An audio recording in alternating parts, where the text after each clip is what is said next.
So, Mr. Speaker, Mr. Speaker, sir,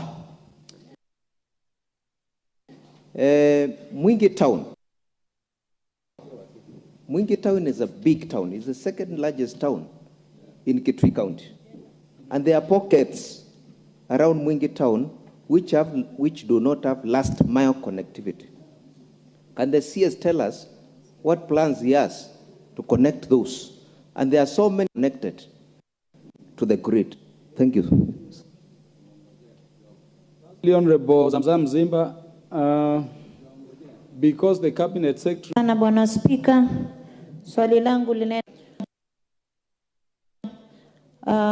stima hospitali ikaleta maafa wagonjwa ambao walikuwa ndani ya ICU, na wakati ambapo walikuwa wanaelewa kuwa serikali ilikuwa bado haijapeleka mgao ndani ya counties, walikuwa bado wanahangaika.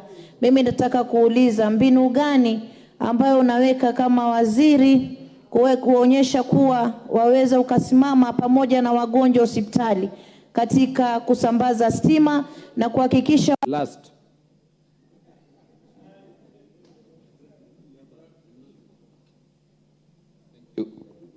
Thank you, Honorable Speaker. I intended to ask the question that was asked by the Honorable Hilary Koskei regarding Kenya Power disconnecting members of the public who have been enjoying services of electricity but are disconnected, being told that they are not registered in the same meters. So I would like to get a response regarding the same. Thank you very much. Cabinet Secretary, you have your platform to respond to the members, and it will be 5 minutes because of the other businesses Parliament has to transact. Honorable members, any question which would have not been specifically responded to by the Cabinet Secretary, you are free to, or direct them to the chair of the committee so that the chair of the committee can have that separate meeting between you and the Cabinet Secretary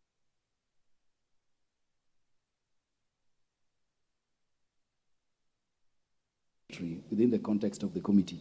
Cabinet Secretary, proceed.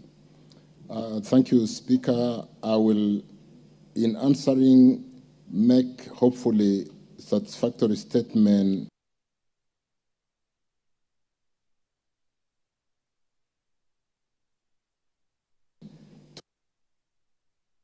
questions, which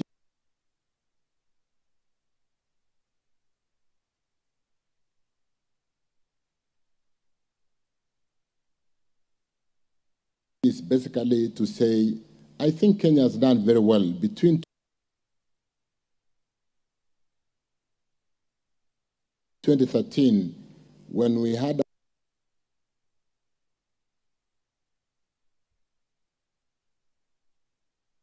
a connection population of 2.3 million,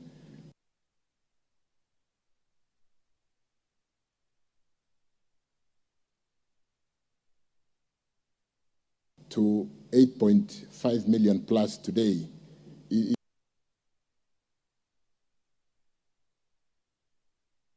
It's a significant move, and I think we allowed the establishment of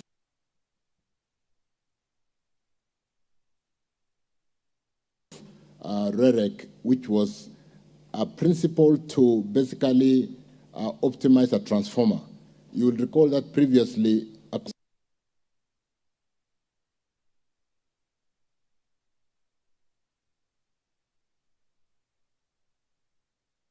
high.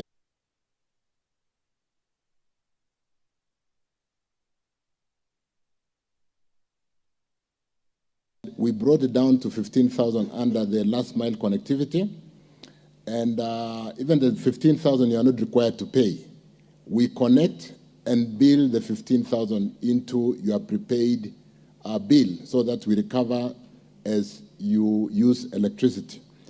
What I just want to confirm is that whereas Kenya Power is a listed company that operates commercially, we have REREC, which is fully funded by the government of Kenya, to basically accelerate the provision of power to where we live and be able to power that we use on a day-to-day basis in our economic activities. So, honorable members, to that extent, and to a very good extent that we, from your CDF, to accelerate the last mile connectivity, we'll work together on budgeting by term hour. So we'll work together to make sure, like I said, let me provide the list of all public institutions to make sure that we are able to cover those institutions where there are really concentration. Markets are a place of concentration of population where people come to do business. Schools, 500, 600, 700 children, there should be no reason why there should be no power. So that once we do this audit, we should be able to do a comprehensive budget and ensure that within the next 2 months, and the rest will be maximization and providing transformers in the dark places, which are 600 meters outside the transformer once we do that connectivity. So I want to confirm that I'll be giving you a schedule for every constituency of all the public institutions, and the status as we see it from REREC. We will give you a column to confirm whether there is power or there is no power, and where we agree, we will work together to make sure that we do adequate budgetary provision. We provide power also where our people live. I don't know whether that answers the question, Eric Mushangi or Karemba. Let me start with the question asked by Muriuki Gideon from Kitui on last mile connectivity, Ruku, Mheshimiwa from devolved legislation. I know this connectivity, and like I said, moving from 2,300 to 8,500 today, under that real good program that puts Kenya today above Africa average at almost 80% connectivity in average, according to Kenya Bureau of Statistics rather. We should be able to work together within the 2 years and make sure that we accelerate connectivity to the public institutions, and more particularly maximization programs through budget provisioning. We all know that REREC is 100% funded by government, and to the extent that we are not charging customers to get to the grid, except charging them through the monthly payments, we should be able to accelerate connections together through budget provision. But once I send you that schedule of your public institution in your constituency, please help us to audit and confirm to us where there is power as we see it, or where there is no power, even if we have said we think we have connected, because unscrupulous contractors could have signed that they have connected and there's no connection. Regarding stolen transformers and stolen prepaid meters, we have a crisis. Sometimes we have 2 transformers being stolen every week. And we are currently working with the Ministry of Interior. I hope you are on a point of order. What is out of order?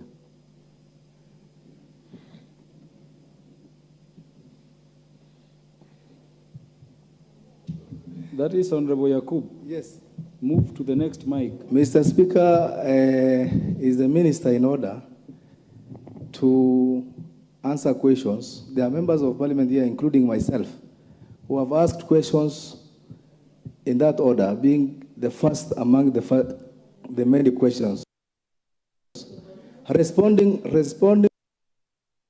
to questions from the last one, is it in order? You are out of order, Honorable Yakubado. I want you to look at your standing orders. There is no specific order in which a cabinet secretary should respond to questions raised on behalf of the people. And I hope that is the reason as to why we are asking these questions. Let us allow the cabinet asking the questions. What is out of order, Honorable Farah? No, mine is actually not. I'm seeking the indulgence. I'm seeking the indulgence of the House, because you had said you're giving him 5 minutes. We have a lot of time up to 9 o'clock this evening to transact these businesses. Can you allow him to answer them comprehensively? I'm sure he is prepared for that, because 5 minutes is too short a time for him to respond to all those. I'm just seeking your indulgence, Mr. Speaker. Is it your view, Honorable Farah, that the cabinet secretary could be rushing? I'm just responding to the fact that you said 5 minutes, and I don't want him to be rushed. Cabinet secretary had indicated you will use 5 minutes, colloquially to mean the shortest time possible to answer in the most satisfactory manner to the members. And I wanted to remind you, members, that this is not the only business we have to transact today. There is business, critical business, beginning to end in order number 8, which is very critical. And you know what the law says if we do not transact that business to conclusion today. So, Cabinet Secretary, do proceed. I would request members not to interrupt any further. Allow the Cabinet Secretary to conclude, and Cabinet Secretary, be as brief as possible. Let me not say brief, but be as concise as possible as you respond. Proceed.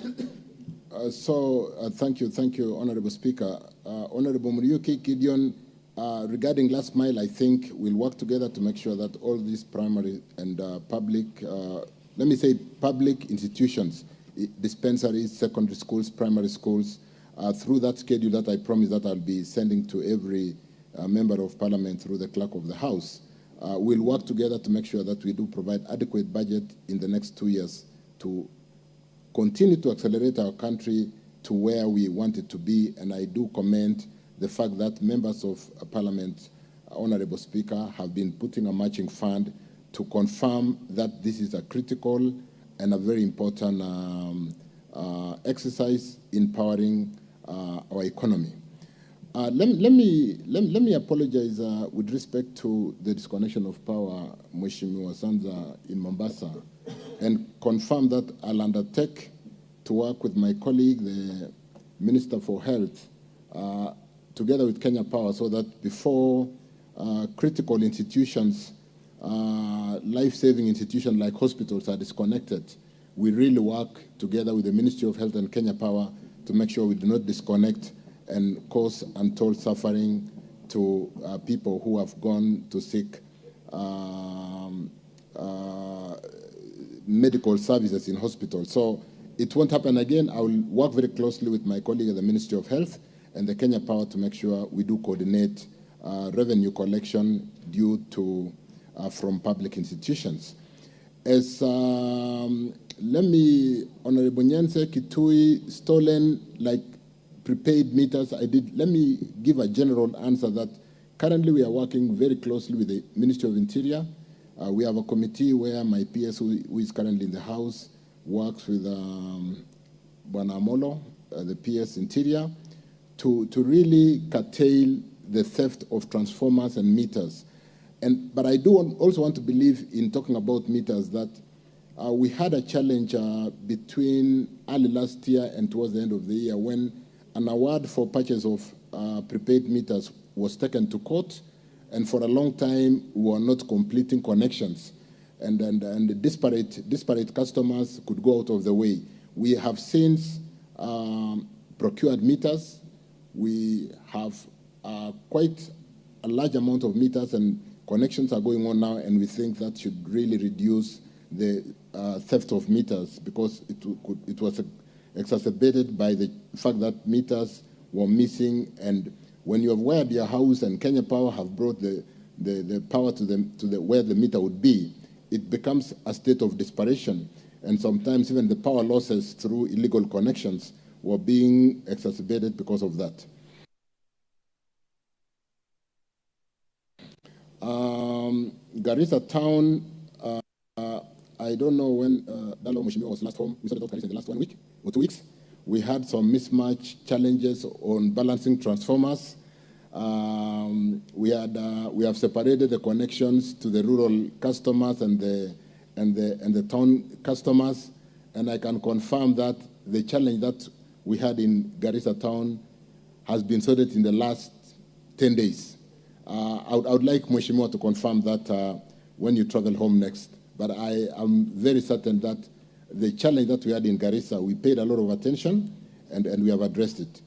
Mheshimiwa Kemei, Kericho, lack of meters, I've answered that. We have adequate meters, and REREC and Kenya Power. We have also allowed REREC to buy meters, and REREC will be connecting up to the meters instead of connecting and waiting for Kenya Power to connect the meters.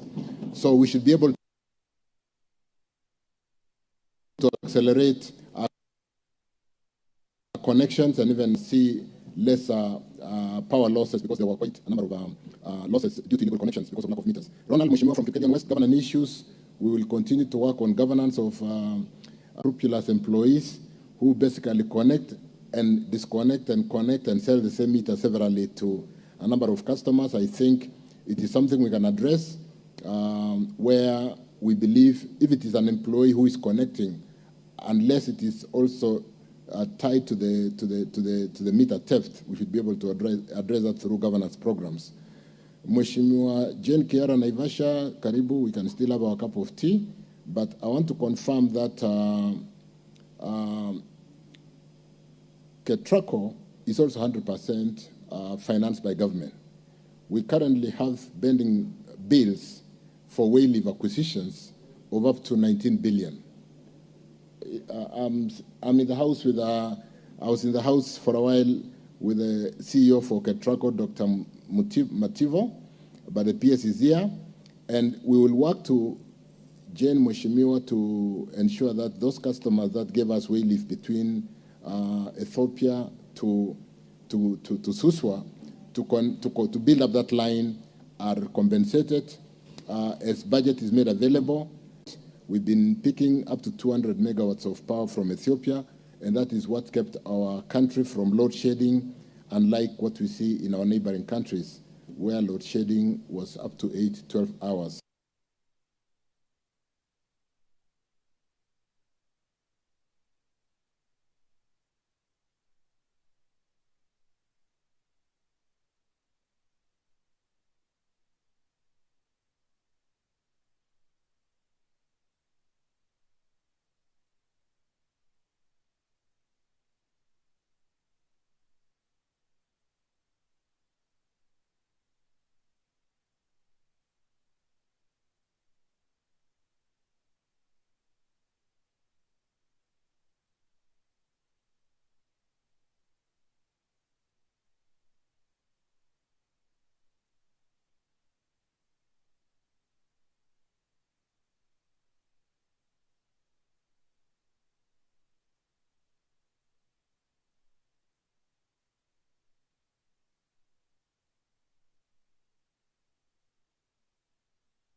of our relatives and friends, particularly those from Nyaganta, where my mother lives and comes from. I would like to extend my sincere apologies to all relatives of Mama Agnes, and also I would like to send my condolences to all those who are going to be buried on Friday in our county, as my mother is going to be buried.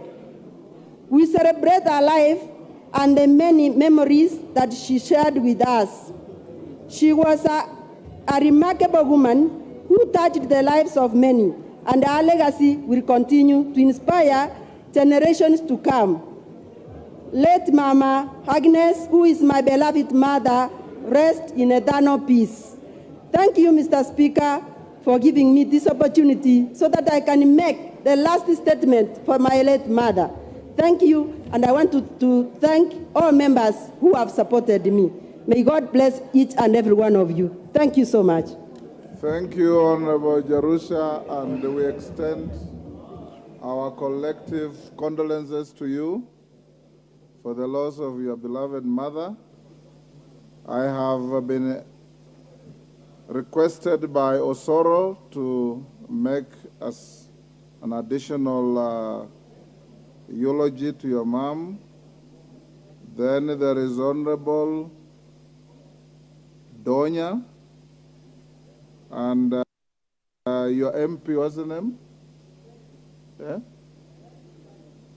Okay. Osoro, 2 minutes. Thank you very much, Honorable Speaker. Number one, to appreciate you for setting a precedent that a member can mourn the direct member of her family in this House. And this is really quite unprecedented so far, and we really appreciate. Honorable Speaker, those people who've grown with mothers like Honorable Jerusha know very well that mothers form an integral part of a body of a family. And when you have a privilege to grow with your mother, you know, to even see you to the point of success, and by God's grace, she was able to see the grandchildren, it's very painful to lose such kind of a very important person in the family. And especially when you lose the mother at this very age. You know, some of us might have lost parents, of course, at a tender age of 7, but the pain might not really be commensurate to the pain that a person who's been able to live with that very parent to this age is able to feel. So, Honorable Speaker, I join the people of Kitutu Masaba and Nyamira County in general to mourn Mama Agnes, a staunch Christian and a person who was really helping people in the society. She was an active member of, the Seventh-day Adventist Church in Nyamira County, and a serious business lady in the area. And may her soul rest in eternal peace. Thank you, Honorable Speaker. Honorable Cliff. Donya. Cliff Kwanza and Donya afuate. Thank you, Mr. Speaker. Mr. Speaker, my name is Clive Gisairo, Member of Parliament, Kitutu Masaba. Would like to pass our sincere condolences as the people of Kitutu Masaba, where Honorable Jerusha comes from. We all appreciate the role of mothers in the community and where we come from. And having listened to Jerusha speak, you get to hear what her mother stands for. We, as the people of Kitutu Masaba, would like to say that we've lost a pillar to our constituency and Nyamira County at large. Would like to stand by the family, wish them strength, and know that we are there with you during these tough times. We also would like to thank members of this House who've stood by Honorable Jerusha through the many platforms. We've been coordinating different levels of support, and you've really stood by us. We thank this House, and we wish that we keep continuing with that spirit of unity, standing by each one of us when we have challenges. Mr. Speaker, Would like also to thank you for allowing the honorable member to mourn the loss of our mother on this floor. That sets a good precedence, and it allows people to feel at home while in this house. Thank you, and may our good mother rest in peace. Donya. Thank you, Mr. Speaker.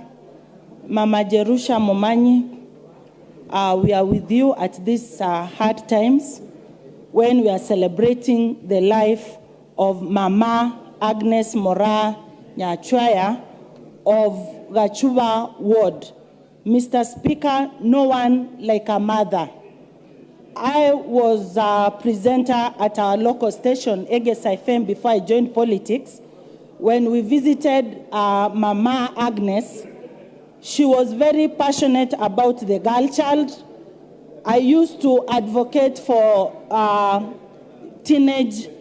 I was against FGM, Mr. Speaker, which Mama Agnes, being an Adventist, really supported. She raised 6 girls. And Mama Agnes told me, Donya, when you become a mother, make sure you guide your girls through having good morals, even having a wedding, not come to stay. Mama Agnes advocated for weddings. You get married at a proper age when you are a virgin. Yes, a virgin. That is what Mama Agnes advocated. You see, if she was fighting FGM, definitely she was promoting safe marriage, where you are clean, you have not gone through early sex. So Mama Agnes was fighting teen pregnancy. That's why Donya standing here obeyed to that law of being a virgin. I got married when I was a virgin, Mr. Speaker. Through the advice of Mama Agnes, who is Mama Jerusha's mother. In Kisii County, I fight for teen pregnancy. I fight for FGM, courtesy of Mama. Fight against. I'm a mother of 2 girls. You can be assured my girls will be virgins when they'll be getting married. Courtesy of Mama Agnes. Live long Mama Agnes from Kitutu Masaba, where our Solicitor General, Shadrach Mose, comes from. You can see it is the area of leaders. Thank you very much, Mr. Speaker. Rest in peace, Mama Agnes from Gachuba. Thank you. Thank you very much. Honorable members, order. Honorable Opio and I. Order, honorable members. Yes, the Honorable Speaker. Honorable and I, this is the correct time that you should have stood. Thank you, I'm well guided. Prosecute your matter. I was telling the Honorable Chungwa that I've been out of this house for some time. I've been engaged in other national duties outside. Mr. Speaker, I was rising on a point of order number 20A5. But simply put, without really prevaricating, Mr. Speaker, I did write to you on the 6th of April, communicating the decision of the minority coalition, the removal of Honorable Sabina Chege as the deputy minority whip.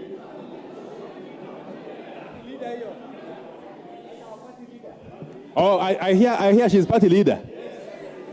I don't know about that.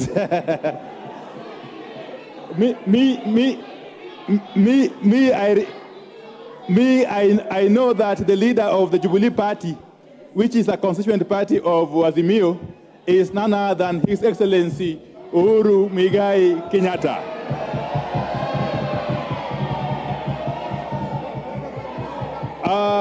Mr. Speaker. Order. Mr. Speaker. Order. I don't want to be drawn into internal. What is it?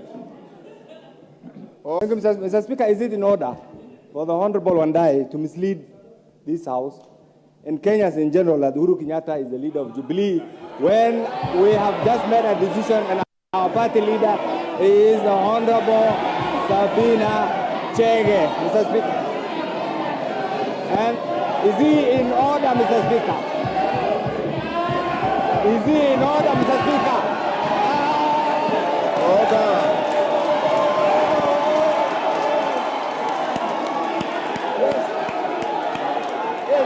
Yes. Leader. Order.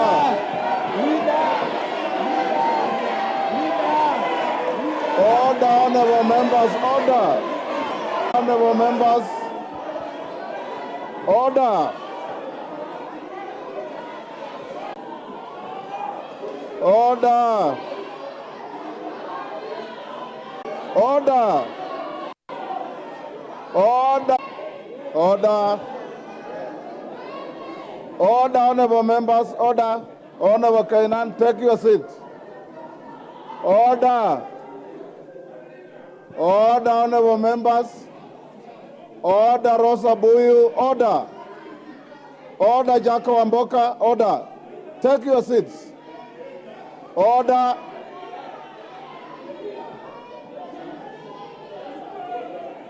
Order. Order. Order, honorable members. Order. Order. Honorable Member Mbeyu. Honorable Mbeyu. Any more misconduct, and you'll get the distinction of being the first for me to send out. I don't want you to have that distinction, but you are inviting it. Order, Honorable Rosa Buyu. It is enough for you to speak from where you are. It's totally out of order to picket along the aisle to go and menace another member. Order, Honorable Rosa Buyu. Order. Honorable members, order. The floor is with the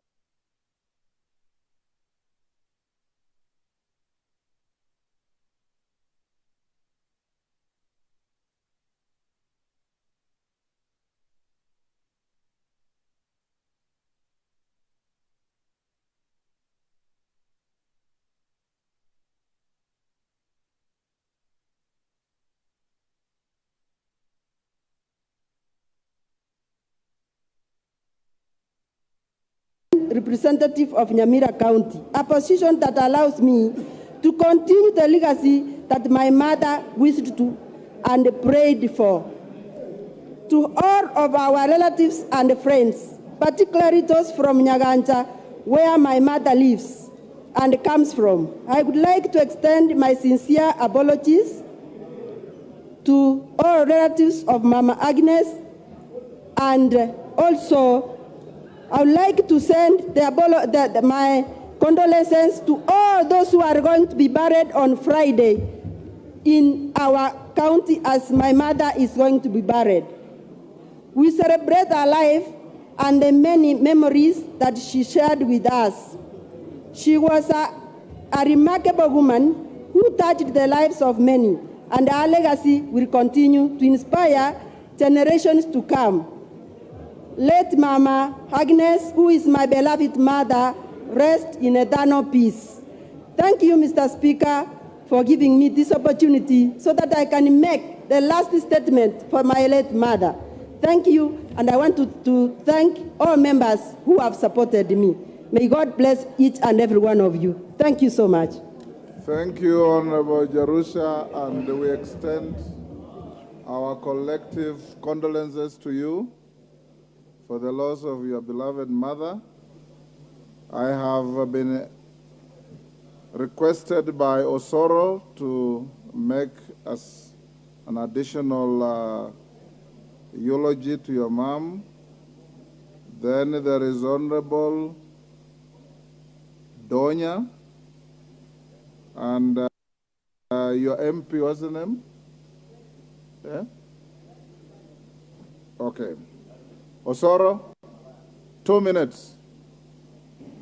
Thank you very much, Honorable Speaker. Number one, to appreciate you for setting a precedent that a member can mourn the direct member of her family in this House And this is really quite unprecedented so far, and we really appreciate.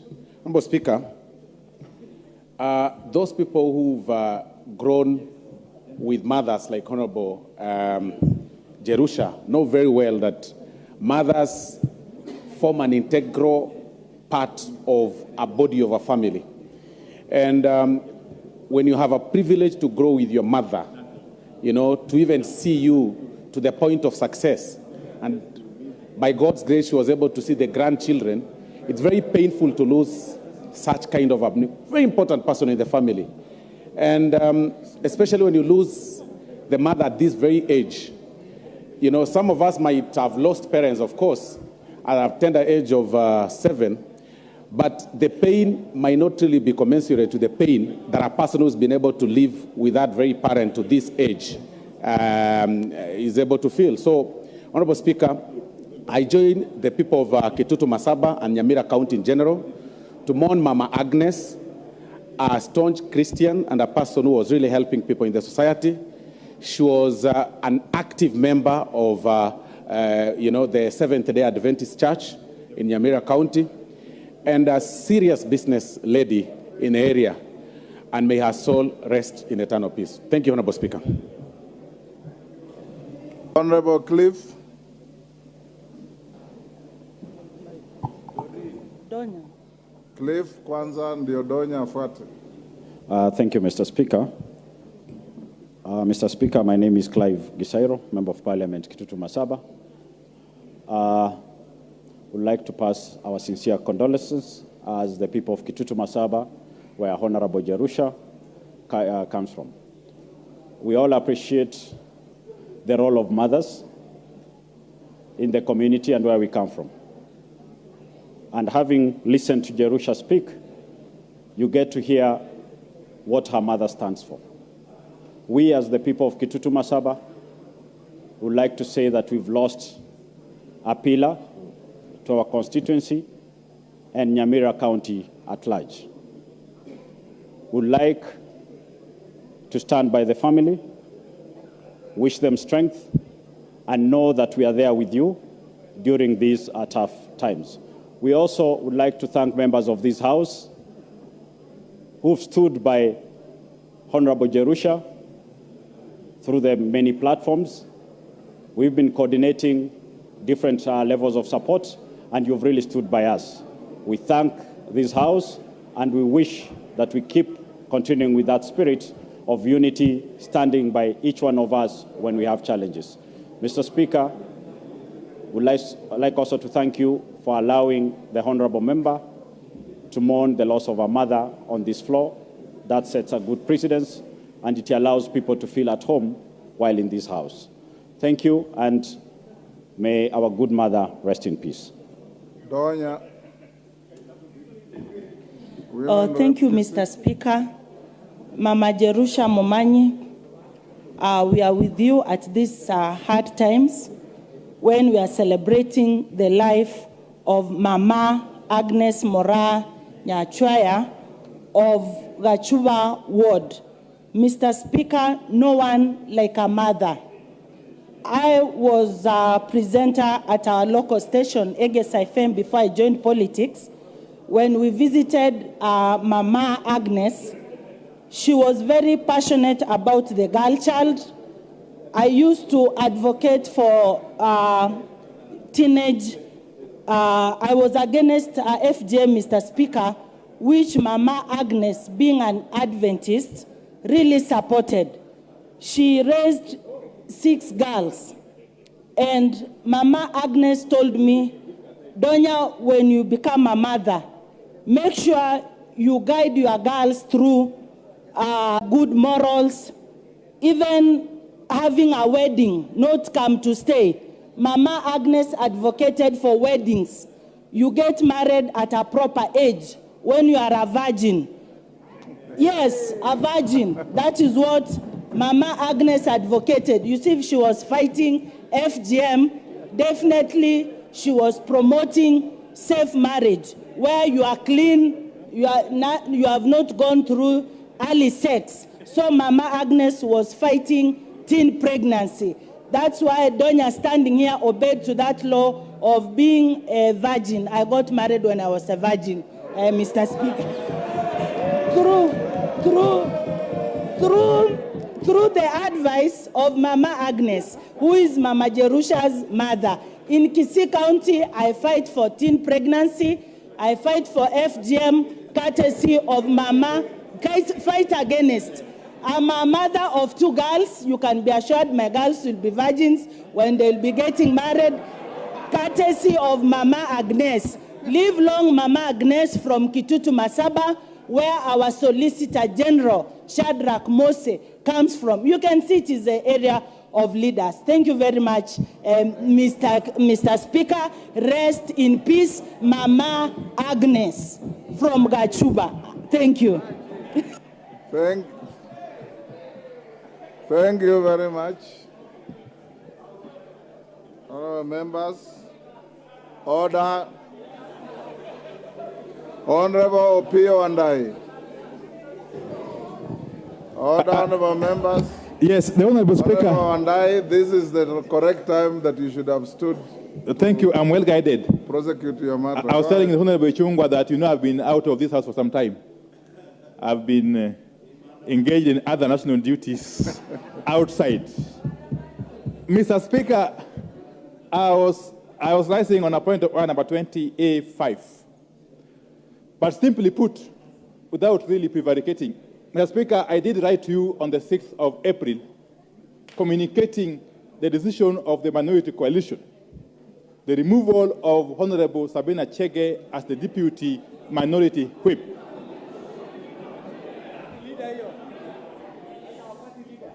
Oh, I hear she's party leader.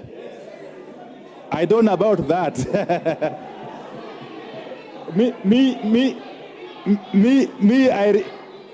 I know that the leader of the Jubilee Party, which is a constituent party of Azimio, is none other than His Excellency Uhuru Muigai Kenyatta.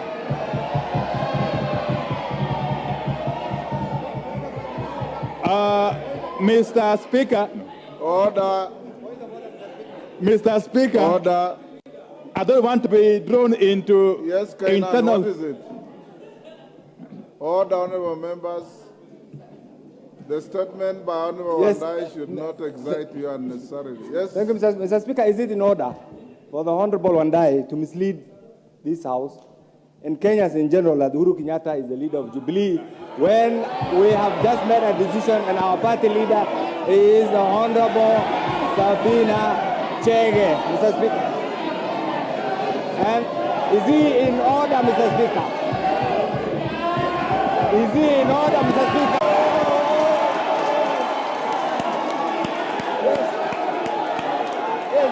Yes. Leader. Order.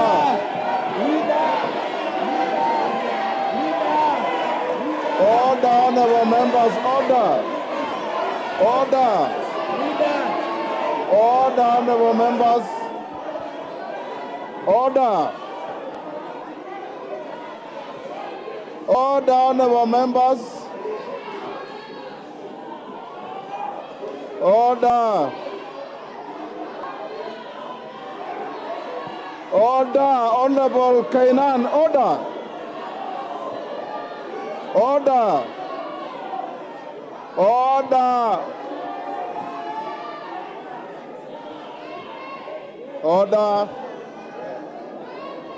Honorable members, order.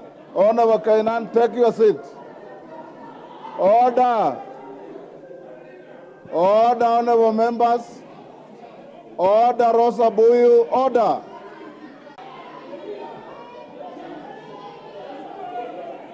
Order.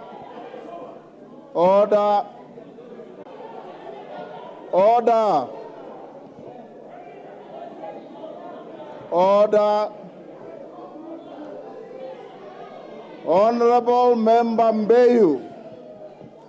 Honorable Mbeyu. Any more misconduct, and you'll get the distinction of being the first for me to send out. I don't want you to have that distinction, but you are inviting it. Order, Honorable Rosa Buyu. It is enough for you to speak from where you are. It's totally out of order to picket along the aisle to go and menace another member. Order, Honorable Rosa Buyu. Order. Honorable members, order. The floor is with the Honorable Opio Andai. He will be heard uninterrupted, and anybody who engages in misconduct, you will be inviting your exclusion from the chamber. Honorable Andai. The Honorable Speaker, thank you very much. I want to be very, very brief. That under the Standing Order 20A5, immediately I did write to you communicating our decision to remove the Honorable Sabina Chege as the Deputy Minority Whip. We expected you to communicate the same to the House. Mr. Speaker, on the 11th of April, when we expected that communication to come from you, you did the unexpected and opened up debate over the matter. Mr. Speaker, I protested against that decision, but of course, as the Speaker, I had to go by what you decided. After the debate, which in our view was totally uncalled for, I rose to ask you to give us a firm undertaking as to when you will make the communication. Mr. Speaker, you will recall that you declined to do so. And again, I respect it. Mr. Speaker, I want to bring to the attention of this House, and indeed the whole country, that under Article 4, Sub-Article 2 of the Constitution of Kenya 2010, that Kenyans fought for and some died for, Kenya is a democratic multi-party state governed by the principles and values under Chapter 10 of the Constitution. One of the cardinal principles of this House, one of the cardinal duties of this House is to protect multipartyism. Mr. Speaker, this House cannot be complete without the minority side. This House, under the Constitution, can only be complete with the majority and the minority sides. And therefore, the minority coalition deserves respect. The majority coalition, nor is it the duty of the Speaker to decide for us who is our whip or deputy whip. And that message must go home clear and loud, Mr. Speaker. Mr. Speaker, it is now a month. It's now a month since I did write to you. Since I did write to you, it's now a month. And therefore, that delay definitely means that our side is incapacitated.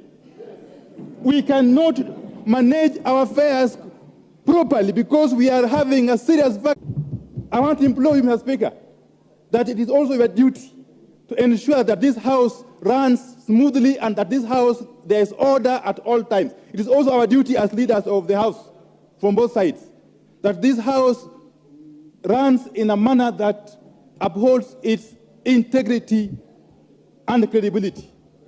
But in the manner we are moving, Mr. Speaker, if we cannot get a mere communication on a decision by ourselves to remove one of our own from a position to which we placed her, then there's no need for this House to continue transacting business.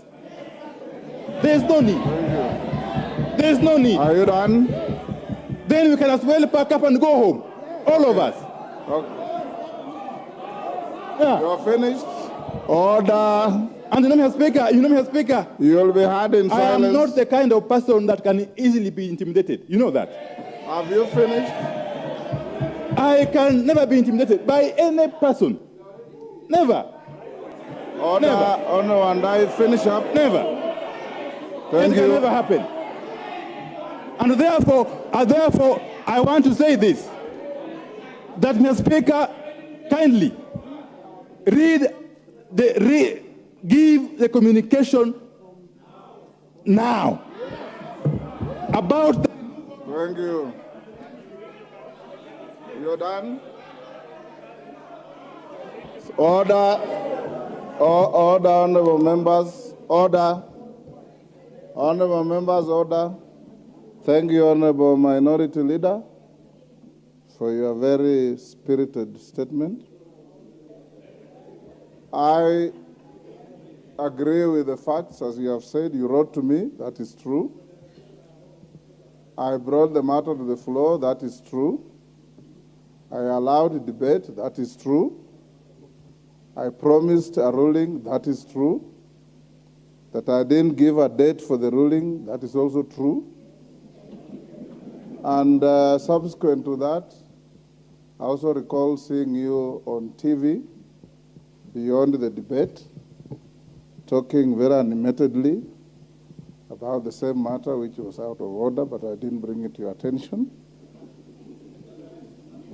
I have listened to you, and I want to assure you that the Speaker is not going to be part of any parochial politics. The Speaker is not going to be part of the management of any affairs of any party or any coalition, but the Speaker is also enjoined in the oath he took to protect and defend the Constitution, and will do so without any fear or favor or prejudice. The ruling that you are seeking is its final stages by the team that works with Mr. Speaker, the Office of the Clerk, and it is equally true that it will be delivered, and I can assure you that I'll deliver it tomorrow, and you'll get the contents and the outcome of... So let's not be unnecessarily agitated.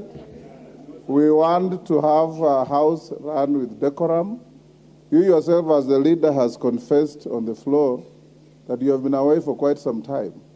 And indeed, I asked about you and your chief whip on the floor of the House, because I would love to see vibrant debate, presence of leadership. It is you, the leaders of this House, that holds your member on the floor of the House. When you exit, they follow you. So I want to encourage you and your deputy, who is here more often than yourself, that we should have all of us here. And I want to encourage you, honorable members. There is a walkway out there. We have good gardens in the Parliament. We can pick it out there. Please give this House the dignity, the decorum that you carry for the people of Kenya. Because nobody out there will be impressed by you as an elected member. When you stand up and throw your arms in the air and shout at the top of your voice, you demean the very stage of this House. Honorable, and I have tremendous respect for you, and nobody will intimidate you in my presence. Yes, so don't cry about intimidations. Honorable Ichungwa, your counterpart, is not in the business of intimidating people, and I will not allow him to do so either. So it is so ordered. Order. If Wamboka, you have been a victim of Ichungwa's intimidation, you come and tell me, I'll protect you. Let's go to the next order. We are now going to question time. Order. Order, Honorable Anjala. I'm not giving you any chance. Next order. We are on statements and questions. Order. Order, honorable members. If you read your standing orders, we say question time starts not later than 3 p.m. We are now at 3:17. The Minister for Education is here. There are your colleagues who have filed questions on behalf of the people they represent and the country. We shall now welcome the Honorable Ezekiel Machogu, the Minister for Education, and I call upon the member for Embakasi West, the Honorable Mwenje, to ask the first question. Honorable Mwenje. Honorable Mwenje.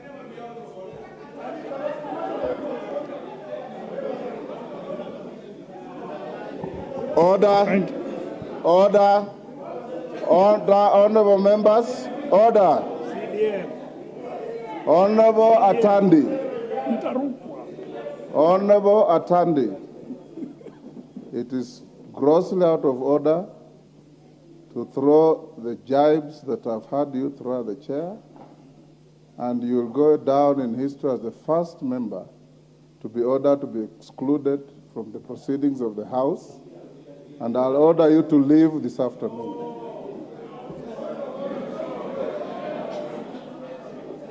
Honorable Atandi, take your leave.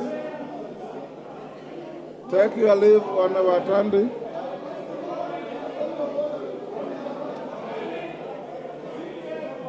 Honorable Atandi, take your leave. You know very well that the Speaker has a lot of time for you. But you have no right to say what you said. Take your leave. Honorable Atandi, take your leave. If the chair was to be drastic, I would have asked somebody to name you, but I will not. Just take your leave quietly.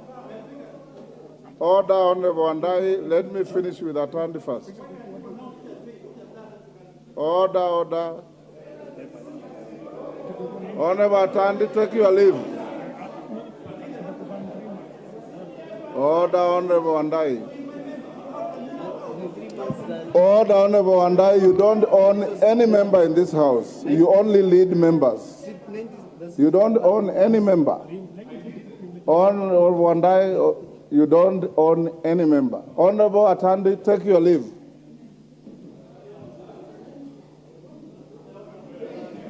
Honorable Atandi, you know the consequences of disobeying that order. Take your leave.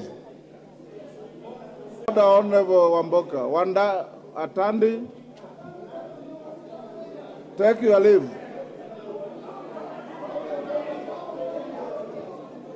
Honorable Atandi, take your leave.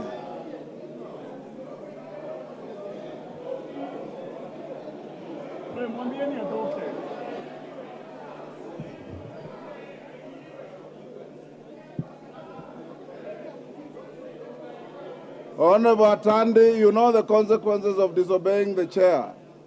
Take your leave.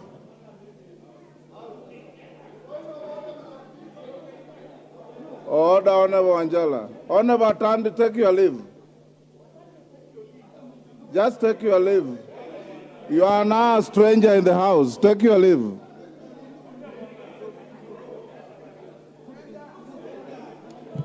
Honorable Atandi. Order, Honorable members. Order, Honorable Mbui. Honorable Mbui, take your seat. Honorable Atandi, take your leave. Be the gentleman that I know.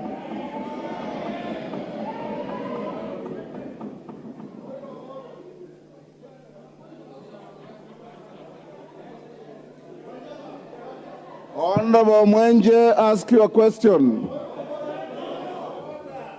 Honorable Mwenje, are you in the House? Ask your question. Thank you. Thank you, Honorable Speaker. Could the Cabinet Secretary explain the action that the Ministry has taken against those responsible for invading Umojawan Primary School on 5th April 2023 and give the status of investigations into the invasion and indicate whether any suspects have been arrested in connection with the incident? State the disciplinary actions that have been preferred against the head teacher and the Board of Management following the invasion of the school. Go on. Explain why the school has allowed private enterprises to operate within the school compound, and where a shipping container bearing National Youth Service NYS label is located in the school, yet managed by private individuals. Indicate why the head teacher and board of management have employed armed youths to protect private, and why the transfer of the head teacher from the school in January 2023, following the myriad of complaints from residents, was stopped by the Teacher Service Commission despite a transfer letter having been issued. Honorable Speaker, I wish to also note that I'm here to get responses on this issue. Thank you, Honorable Speaker. Order. Order, honorable members, do so quietly. That Honorable Mwenje has asked a very important question for his constituents. He also happens to be on your side. So give him an opportunity to prosecute his question in silence. Those who want to leave, nobody can chain you in the chamber. Please do so quietly. We will transact business with or without your presence.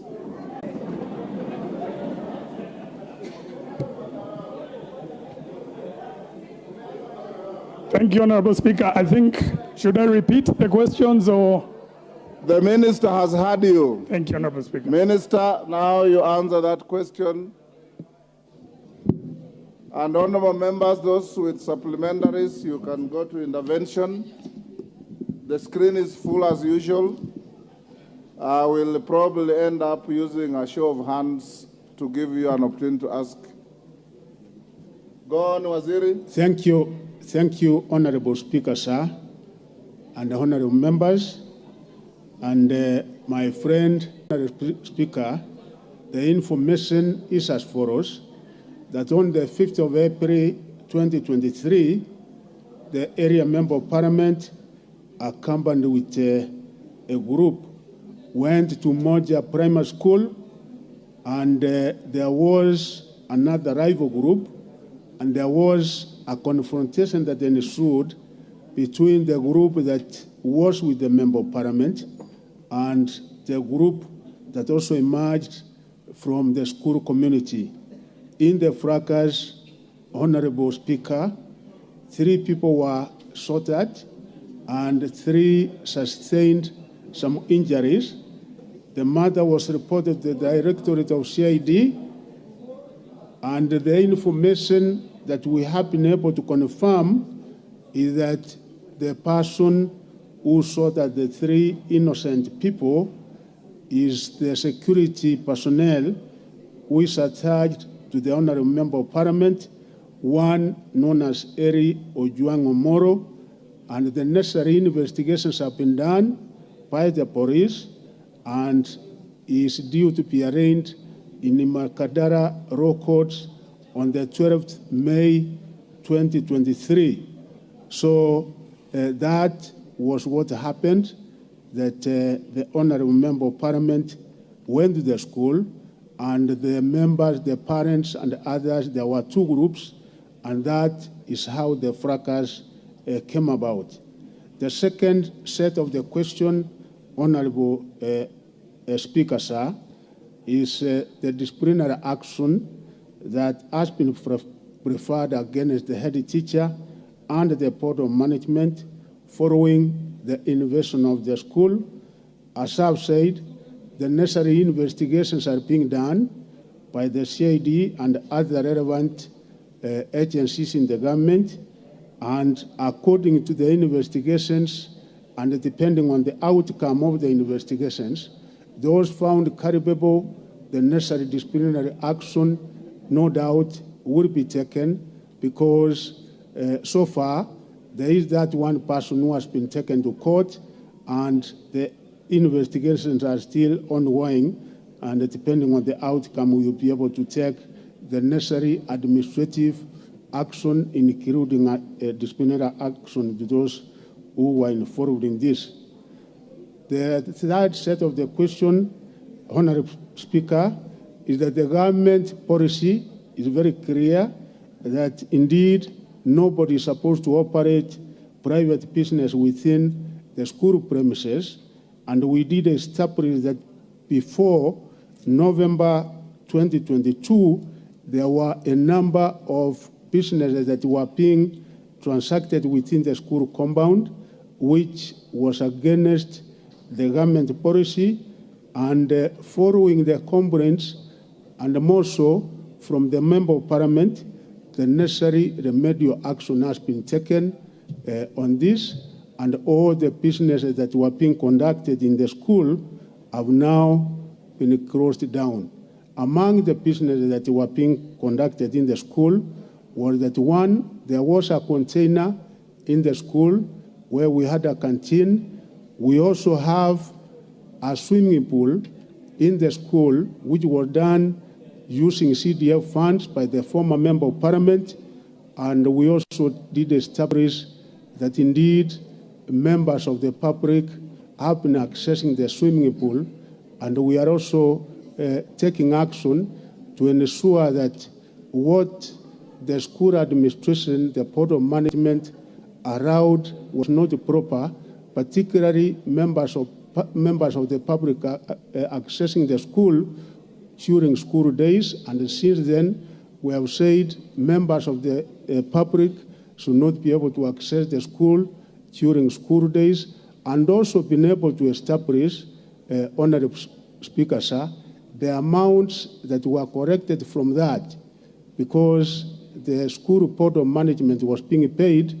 We have also sent auditors and quality assurance officers to establish the specific amounts that were corrected from those particular businesses that were being transacted in the school, so that we can be able to make sure that whatever monies that were corrected, how they were expended, and if they were not expended properly, then those culprits will be able to be taken necessary disciplinary action thereafter.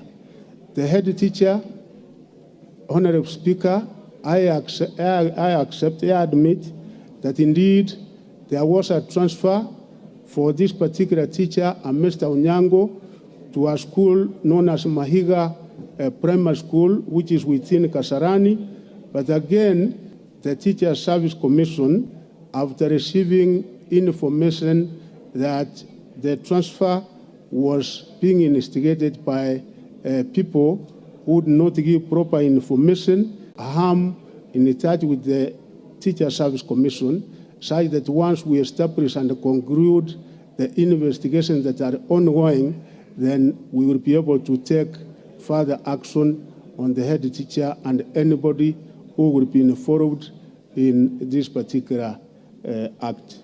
Thank you, Honorable Speaker, sir. Honorable Mwenje.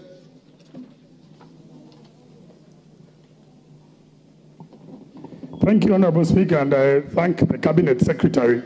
Frankly, Honorable Speaker, the Cabinet Secretary is giving us information that was in the public domain. Allow me to supplementary questions. Is that could the Cabinet Secretary provide the identity of the person responsible for allowing the armed youths who invaded the school? Secondly, Honorable Speaker, can the Cabinet Secretary tell us why a container, he's just admitted that the container is being used as a canteen privately and it is marked NYS. Why is it owned by a private individual, and why is this happening while there's a head teacher and a BOM? How is this appropriate? Can the Cabinet Secretary kindly explain this? Thank you, Mwenje. Thank you, Honorable Speaker, sir. Minister, take a few supplementaries. I'll allow 2 or 3. Honorable Bukose. Okay. Just take the notes, then you will answer. Okay. Thank you, Mr. Speaker, sir. Yes. I want to ask and thank you, the Cabinet Secretary. I want to ask the Cabinet Secretary about registration of new schools in some of the areas, and where you find, and in particular in Endebe's constituency, where we have new schools or even young schools without even TSC teachers. What is he doing about it, and what is the ministry's policy about registration of new schools? Thank you. Sabina Chege. Thank you, Mr. Speaker, and thank you to the Cabinet Secretary. Mr. Speaker, I've been a chair previously for education, and I want to thank him for the work he's doing. But Mr. Speaker, my question is on the junior secondary teachers, who, Mr. Speaker, were given contracts by TSC, and as per my understanding, Mr. Speaker, the junior secondary teachers have not been able to be paid, and they have gone for months without salary and pay, and a lot of them are going through a lot of pain. So, Mr. Speaker, I would like the Cabinet Secretary to inform the House on what's the plan of. Sorry, Wamchomba.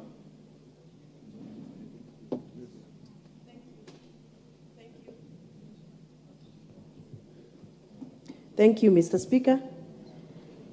And thank you to our Cabinet Secretary in the House.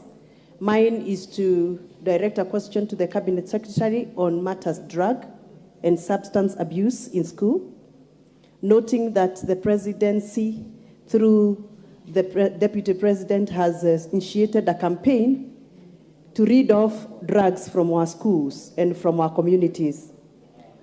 What is the ministry doing to support this campaign so that we can rid of drugs from our learners, especially in day public schools, both primary and secondary?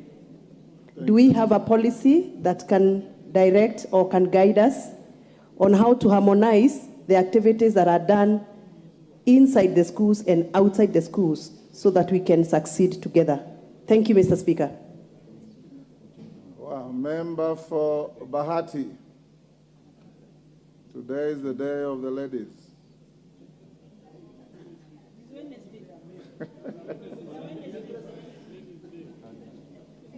Give the mic to the member for Bahati.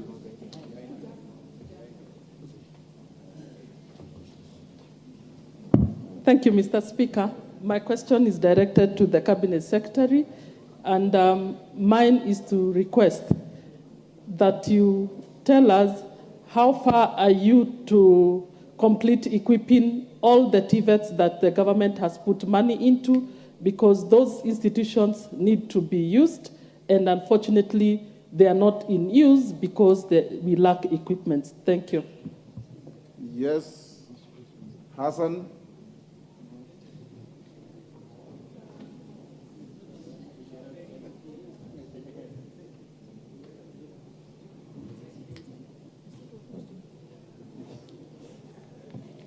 Thank you, Mr. Speaker. I'd like to ask a follow-up question to the Cabinet Secretary for Education. And mine is relating to the schools in Nairobi. Schools in Nairobi are performing very poorly in exams, from the primary school exams to the secondary school exams. And the state of some of these schools, despite the fact that we have invested very heavily in infrastructure through the CDF funds, have teachers who have overstayed, teachers who have gone native, some of them who do private activities rather than focusing on the schools. And some of these schools are run by cartels that do illegal businesses, as you have had from the Embakasi West Member of Parliament. So my question is, what action are you taking as the Cabinet Secretary to address this particular problem, this chronic problem, and reform and bring changes into the schools in our community in Nairobi, so that Nairobi's performance can be as equal to other regions? Because at the moment we are much lower in performance than many other regions that are seriously underdeveloped. And this is the capital city of the Republic of Kenya. So what action are you taking to change things around and making sure that, in fact, these teachers are removed, the schools are reformed, and you address this issue of underperformance or poor performance in our schools? Thank you. Honorable Kibet. And do you call Kibet? No, the member behind you. Kipkelion. Hillary, sorry, Hillary. Thank you, Mr. Speaker. The biggest challenge we have in the running of our schools is the lack of teachers, poor staffing, Mr. Speaker. And most of the time, parents pay teachers through BOM. And the Teacher Service Commission had come with a plan of introducing interns to teach in these schools. But the problem is when vacancies arise, the same interns are recruited and taken to schools away from the schools they are teaching, yet they have a shortage. What is the ministry doing to make sure are given the stations they teach as their first priority? Thank you, Mr. Speaker. Thank you, Honorable. Which way? Now I've given you. Yes, the Honorable Member here. Member Richard Yegon. Thank you very much, Mr. Speaker. I would like to ask the question, the Cabinet Secretary. Could the Cabinet Secretary explain why primary school students and officials from Bomet County who participated in the Rift Valley Regional Athletics Games competition held at Narok County from the 16th to the 19th of April 2023 were not facilitated in good time, prompting unknown individuals to coerce members of the public and to fundraise through social media. Members of parliament from the 5 sub-counties, each being asked to contribute 40,000 shillings, and the governor to raise 100,000. You are making a speech. Ask a question. This is a question. I've just asked that question. Yes. And then, number 2, explain how students and the officials from other 13 sub-counties. You are actually out of order. I gave you room to ask a supplementary question. It has to order, Honorable Member. It has to relate to what was asked, but I've been allowing members to ask what in law we call a justem generis to the question, related to the question. But now you are reading a statement or something. That is not a supplementary question. If you have a question that is totally different from this, you ask for permission, and the chair will give you room to ask. The minister is here for a long haul. But procedurally, a supplementary question is an extempore question, where you just stand up and ask in relation to a question asked or related to a question asked. Okay, ask your question. Thank you very much, Mr. Speaker, for being guided. But that's Thank how you. it should be. Thank you. Mr. Speaker, I would also like to know how the other sub-counties, the other counties of 13 counties were facilitated to go to this Narok competition which was going on for this, which was going on at the 16, between the 16 and the 19. How were they facilitated? And Bomet County was not facilitated, Mr. Speaker. Thank you. Member for Owen Bayer, your constituency is Kilifi North. I'll come to you. Thank you very much, Honorable Speaker. I would like to ask a supplementary question following on a question on registration of schools. Honorable Speaker, in Kilifi County, we have 186 schools that have not been registered. 186, both public and private. These schools have children going to these schools. Some of them have even done Form 4 exams twice. Others have done KCPE twice, 3 times. They have not been registered. The schools are suffering and the parents have to keep on paying fees, and yet government can support. Honorable Speaker, what can you do to help the people of Kilifi County in the registration of schools? I thank you. Women Rep Isiolo.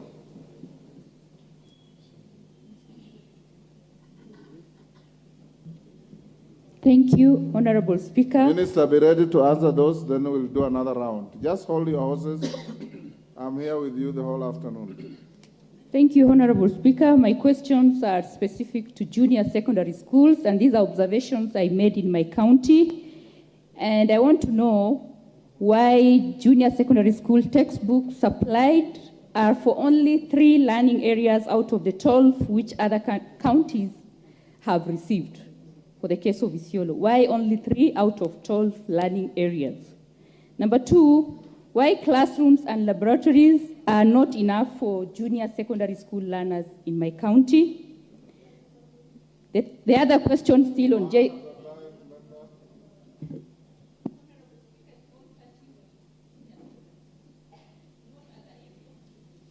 Give her the mic. Ask the last one. Why teachers posted to those schools are not enough? Every school has got just 1 teacher, and that's not sufficient. And finally, guidelines for registration is not available, and also guidelines for lunch is not available for junior secondary schools. That is for Isiolo County. Kindly. Thank you. Thank you.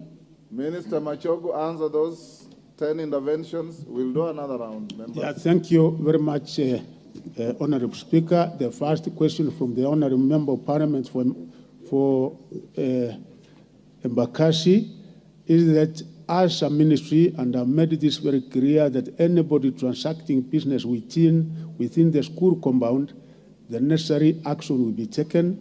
And there's no doubt what was happening in that particular school, Umoja, actually started way back in 2016. And I have already taken action. There is no any kind of business now going on. And anywhere, not only in that particular school, but any particular school in the country that there is any such business going on, we will be able to close it down and, of course, take the necessary action that is required to be taken. And I assure the Member of Parliament for Embakasi that what we are doing is proper audit such that we are able to establish the amount of money that the school was able to get over the years since 2016 out of the kind of business that they were dealing with. And once we get that, we will also insist to get how that particular money was expended, was utilized, and if it was not utilized, anybody who took the money will be made to pay, and if they don't pay, the necessary legal action will be taken against the particular malpractice. So we are taking action on that, and that is assured. The second one, Honorable Speaker, is that we don't have militia in that school. What we have is security guards belonging to a company known as Sewu Security Company. They cover security during the day, 2 of them, and also at night we normally have 2 security guards in that particular school. So we have no militia or illegal other people involved in covering the security of that particular school, apart from that day on the 5th, where there were those people who came to the school who were not authorized to come to the school.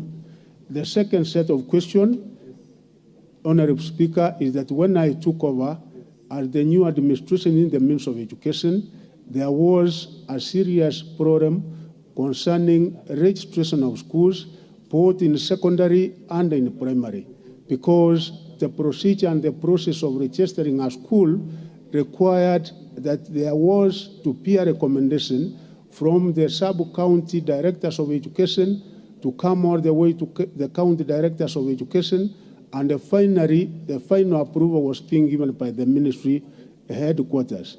I've since made changes concerning that particular DTS process, and we have now made it much easier, such that the circular issued to all the county directors in the country is that the county directors themselves want to get the applications for registering these schools.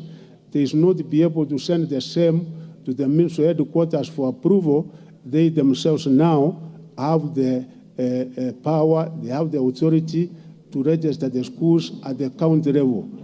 And your Honorable Speaker, I have the figures because we had a serious problem in this. Progressively, we have made a lot of progress because the number that we have been able to register since for the last 4 months, ever since we came up with that circular, is quite commendable, and I will request the members, if there are any such schools which have not been registered, kindly bring it to my attention, and I will be able to take the necessary action so that they are registered, because some of these schools have been in existence for the last 4 years, for the last 5 years.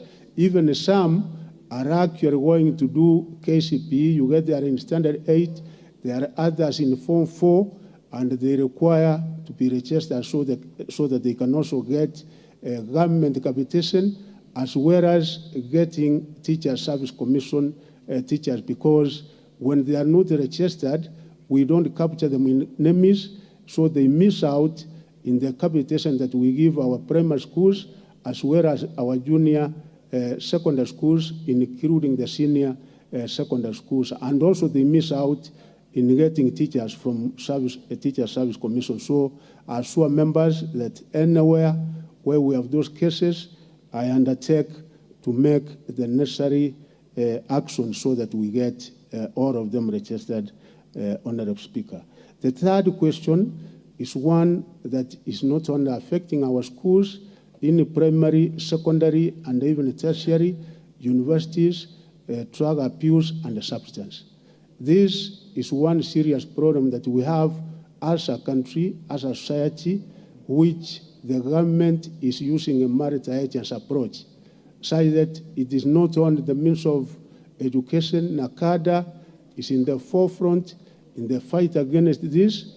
Internal security is in the forefront fighting against this.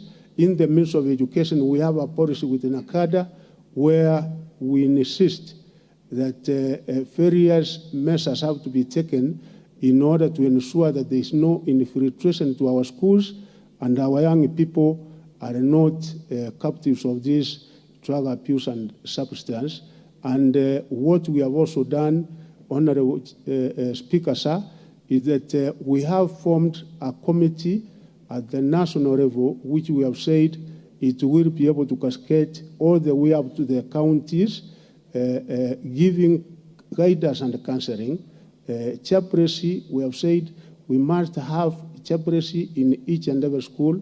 We must have teachers who will be doing guidance and counseling in drug abuse and substance.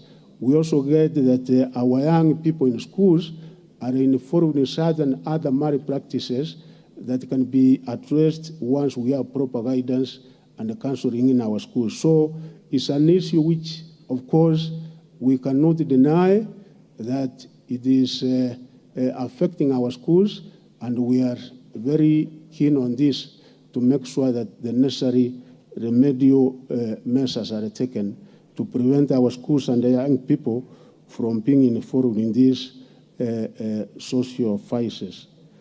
The other one is TVETs. Yes, 71 of our technical and vocational institutes are supposed to get equipment, and I want to assure the members, Honorable Speakers, that the Kenya Kwanza administration is very keen on the technical and vocational training, because that is what the market, that is what the country requires, and indeed that is what will make us as a country to achieve the 2030 vision and even what we have set as an agenda in the government. And we have entered into negotiations, and I think the Chinese government did make an agreement that they will be able to supply the equipment. Myself and the CS National Treasury have signed that agreement, and I think even the contract that the supplier is supposed to supply the equipment, Africa International, is already on it. So we expect that the equipment will be available anytime soon, so that we can now be able to send the required equipment to the 71 institutions which have been identified. Nairobi schools, thank you, Member of Parliament, because I'm equally concerned, because our performance in Nairobi schools is not very good, and not only in Nairobi, Honorable Speaker, because when we assess the schools in the country, almost 3,000 of our schools, you get there is no single student who gets to university, no C+, 3,000 schools. And when you analyze the performance, particularly in KCSE, what do you get? 40% of our students get D, D-, and E. So the problem is not only in Nairobi, but various other parts in the country. And as a ministry, we are also addressing this particular issue, such that we look at, is it the principals, is it the teachers, is it the parents, is it the environment around which is making our students not perform? And we are having meetings, conferences. We will also have one in Nairobi, honorable member, where you will also be able to attend, because the meetings we are going to have will be able to inform the local leaders. I was in Kirivit the other day, and even the member of parliament was also able to voice the same concern, that for years they have not had a student getting an A in Tioro County, and we did agree that we will be able to have an approach where all of us come together and look at a solution in order for our students to be able to perform. And I'm sure that what will really concern the honorable members is, like last year, 354,000 students, not only from Nairobi, but all over the country, got D, D-, and E, which was 40% of those who did KCSE. There are equally very good schools in Nairobi performing very well, like Nairobi Primary School and the Nairobi Junior School, and quite a number which also perform so well. So we will be able to partner with the area member of parliament and the other local leaders so that we are able to get a solution in this particular program of performance in our schools. I also undertake to investigate, because yes, where you find broader principals been in our school for 10, 15 years, even if he was a good performer, it reaches a point where probably you cannot be able to offer anything new in that particular school. And of course, it comes to a stage where we say we transfer them after a time, and we will be able to investigate on that so that we take the necessary action. Honorable Speaker, shortage of teachers is of course a problem that we are faced with, not only in one area, but in the entire country. And the Kenya Kwanza administration, immediately it came to power, we were able to employ 30,000 teachers to address this particular problem. Of course, they are still far from adequate. As we move on, we will also be increasing these numbers progressively, of course, taking into consideration that we also look at the economy, because as we employ them, they have to be paid. So this is one problem that we are also looking at, and I'm sure as we move forward, the situation will be better than it is. Interns, yes, honorable members, honorable Speaker, we said because of the problem we have, we employ interns. Normally, for primary school interns, we pay them 15,000, and for secondary school interns, we pay 20,000.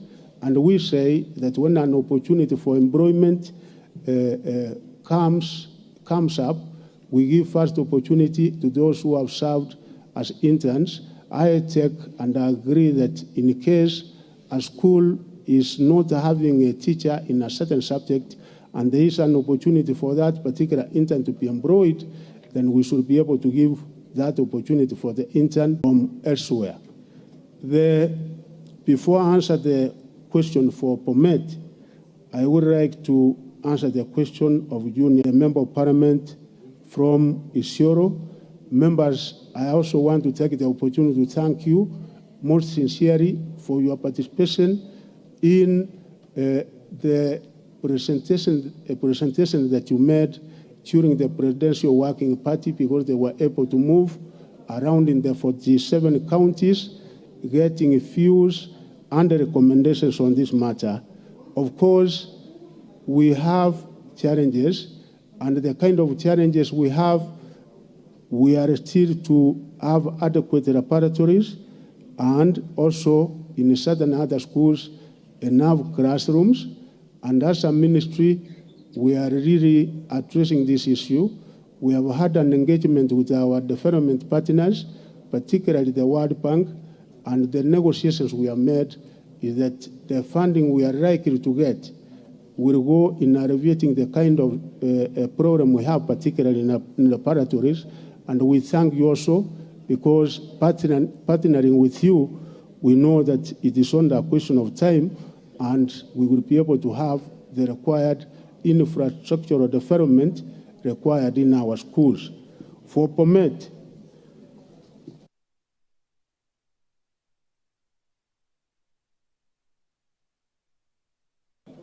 explain as follows. Yes, and I. Mr. Speaker, I'm sure you must have realized a while back I stepped out of the chambers and I retreated to my office. But while there, I have really agonized. First, it is the first time, I think, since I joined this parliament in 2013, that a member, in this case a member of my coalition, has been sent out without... Order, Honorable Wandai. Order, Honorable Wandai. Order, Honorable Wandai. Take your seat. Take your seat. Honorable Wandai, you are very senior. We are having questions. It's in the middle of a question.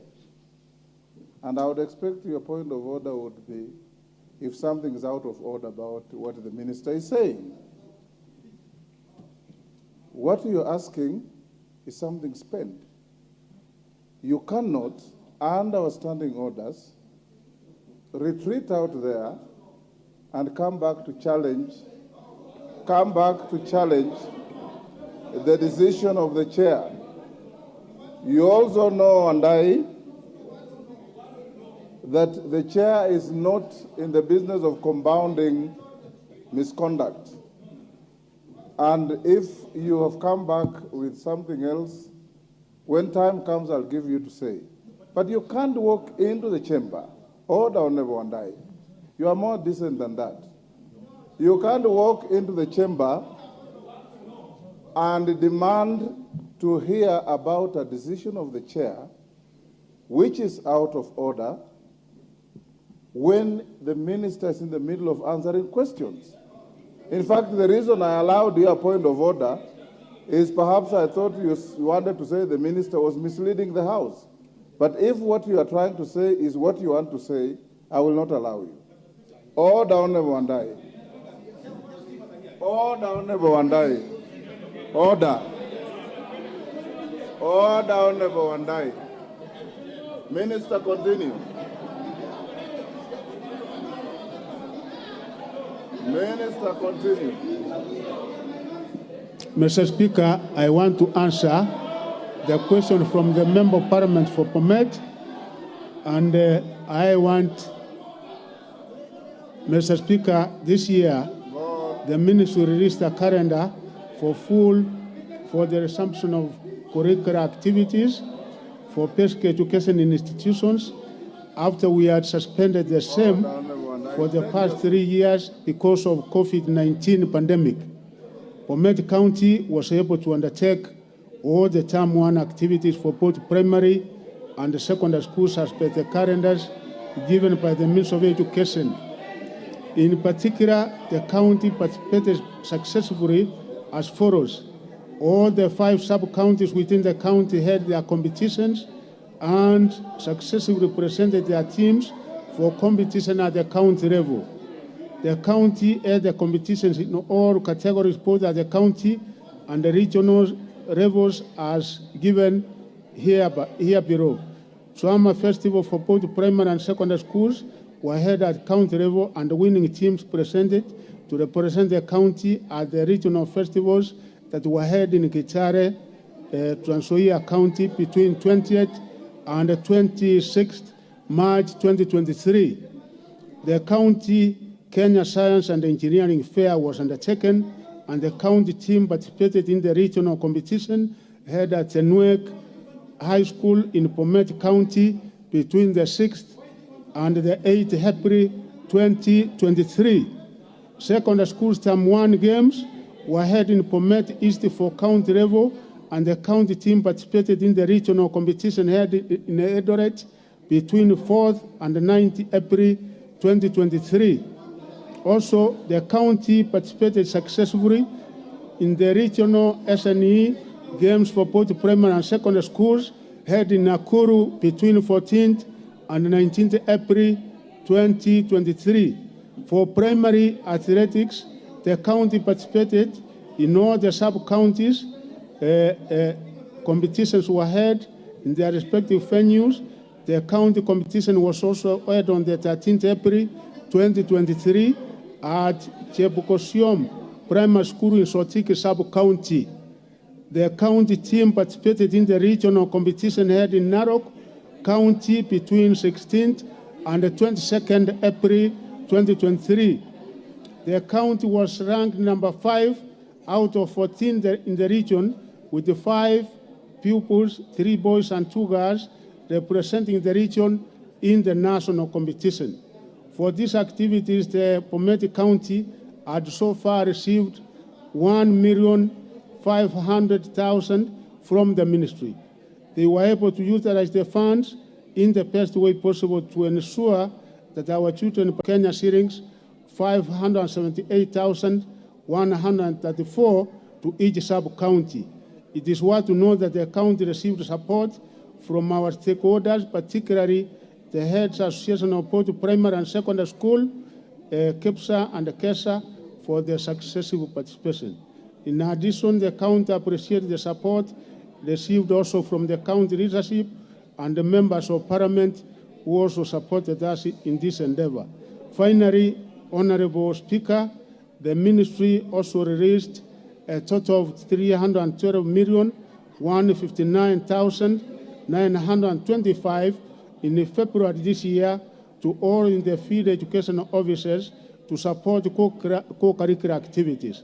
Each sub-county received Kenya shillings 578,134.50. Each county 1,500,000, and each region also received 2.5 million. The competitions are held in the sub-county level, the county level, the regional and the national levels. Each level manages its own budget, as supported by the ministry. And finally, we are going to have music, the national level, which will be held in Nyeri County, Dedan Kimathi University. Thank you, Honorable Speaker, sir. Order, honorable members. Order. Honorable Mbui, take your seat. Honorable members, take your seats. Honorable Mbui. Honorable Andai, from what you started saying when I gave you the point of order, you are veering towards offending Standing Order 107A. It reads as follows. A member commits an act of gross disorderly conduct if the member A defies a ruling or direction of the Speaker or chairperson of a committee, and more relevant, C, demonstrates or makes disruptive utterances against the suspension of a member. You appeared to be asking, challenging the order by the chair to exclude the member for Alego Songa from the proceedings of the House. The Speaker sits here, the Speaker listens, the Speaker watches, the Speaker hears, and the Speaker can also decipher from what is going on in the House. That you didn't hear the offensive words that the member uttered does not mean he didn't utter them. Secondly, by the Speaker repeating those words amounts to compounding an offense on the floor of the House. And the Speaker cannot and will not regurgitate what the member said. The member has been sent out in a proper manner, and any attempt to challenge that offends Standing Order 107A, which you yourselves passed to govern the proceedings of this House. When you stood on a point of order, I thought you were going to challenge the veracity or accuracy of what the minister was saying. It turned out to be far from that. And the chair will not allow any member, whether in leadership or not, to engage in challenging rulings and directions from the chair, because the standing orders don't allow that. So let's carry on with taking other supplementaries. If you have questions to ask, I'll give you the chance. If you want to ask about the suspension of Honorable Atandi, I will not give you. Honorable Mbui, I have never known you to conduct yourself in the manner you are doing. I have never, and I've been with you for a very long time. Please regain your decorum that I know. And let's have the House run in proper order. Those with supplementaries, Honorable Johanna Ngeno. Thank you, Speaker. I wish to ask the Minister concerning the issue of delocalization, which was discussed and done both in this House and outside, and found to have been an illegality. And it was reversed. But the teachers, Mr. Speaker, who was sent on that delocalization process, when they came back to their original areas, they were denied to go back to their schools. I wish the minister to tell this House what exactly the ministry is doing over that issue. Thank you, Mr. Speaker. Member for Kitui South. Thank you, Honorable Speaker, and thank you, Cabinet Secretary.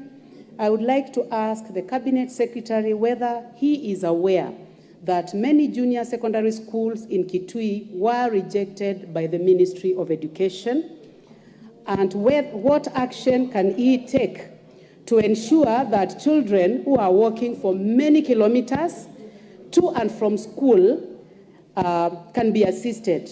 Can the Cabinet Secretary order that these junior secondary schools are accepted so that the distances to schools can be shortened? Thank you, Mr. Speaker.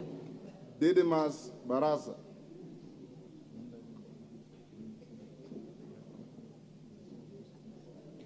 Thank you, Honorable Speaker. I want to ask the Minister to confirm whether it's legal or illegal for a principal of a day secondary school to turn away children in the pretext that they have not paid lunch fees. And if it is illegal, what action will the minister take against principals who will continue to lock out children from sitting from the exams and learning because of a failure to pay lunch fees, yet the government has paid their tuition fees in totality? I thank you, Honorable Speaker. Member for Ganze.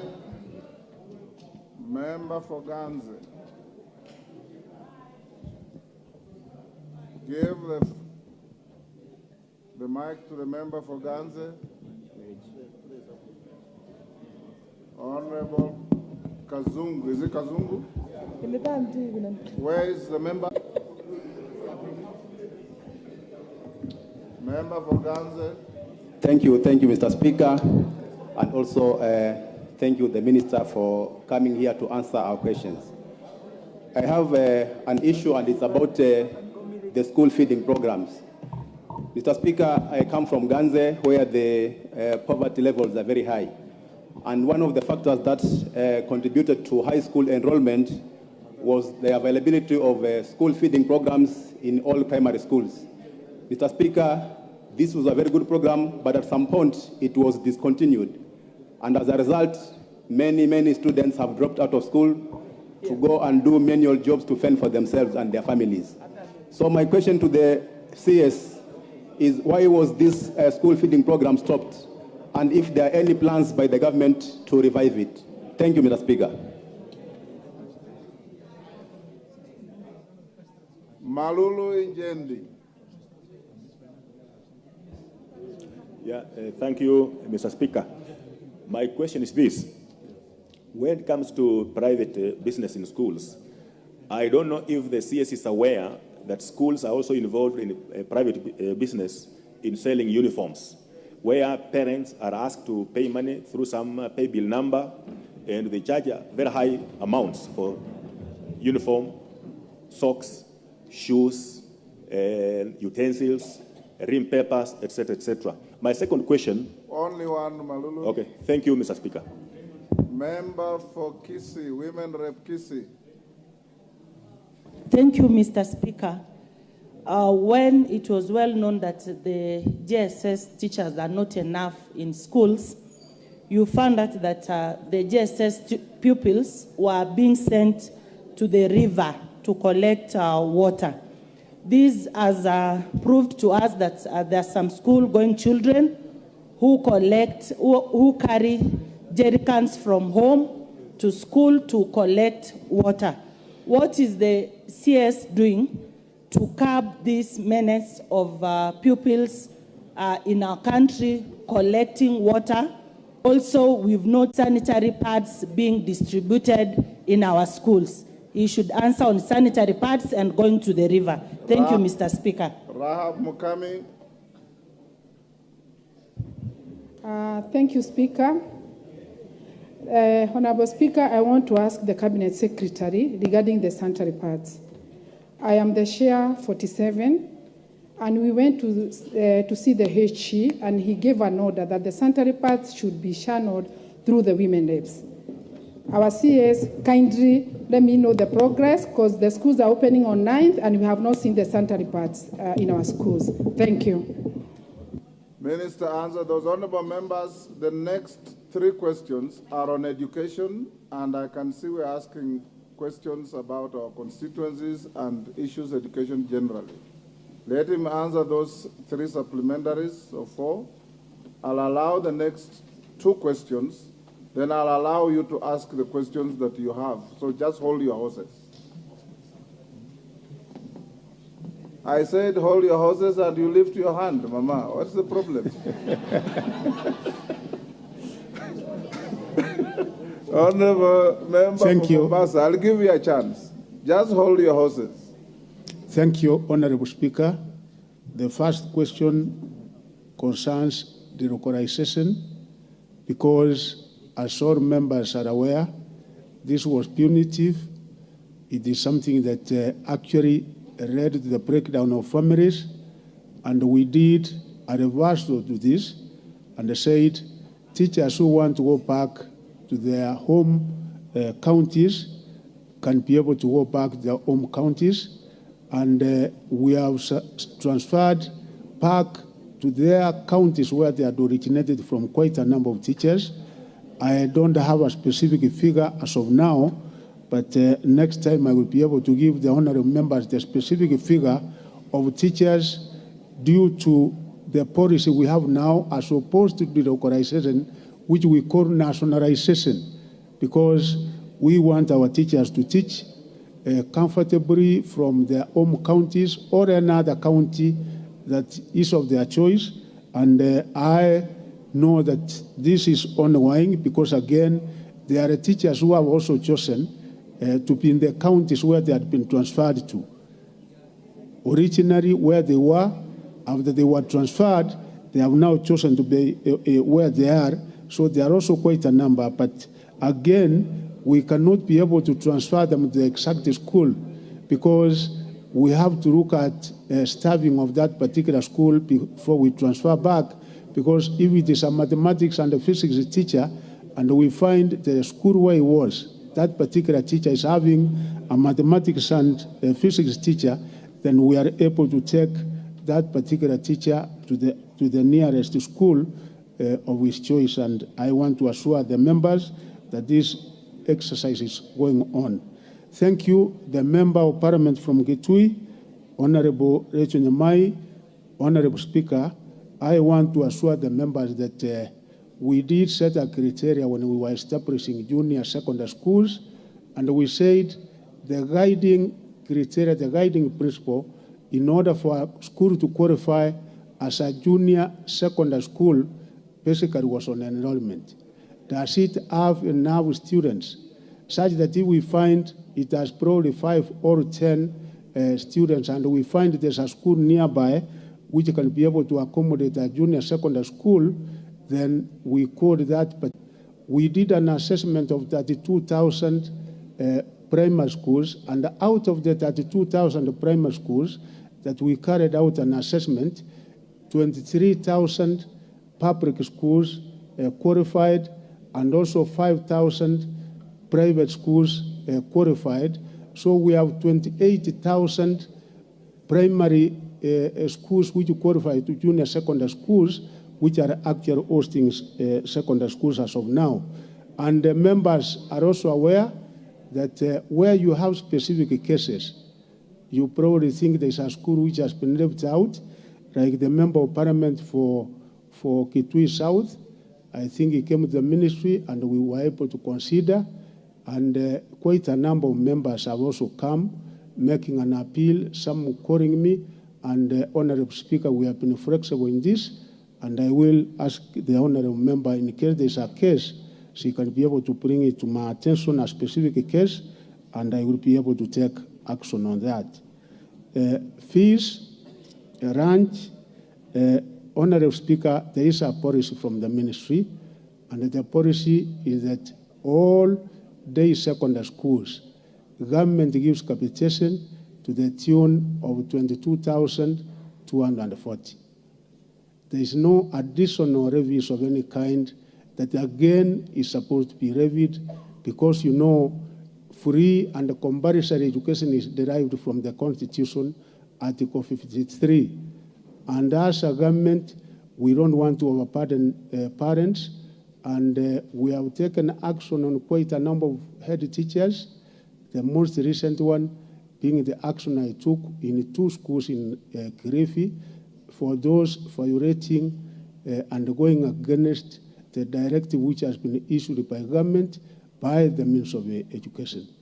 Ranch meals in school, if parents so wish that they can be able to give money, we have said it is optional.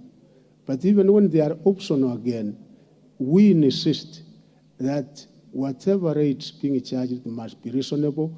And if one does not want to pay, he wants to come with the food from home, or he does not want to take lunch at school, you don't have to force him.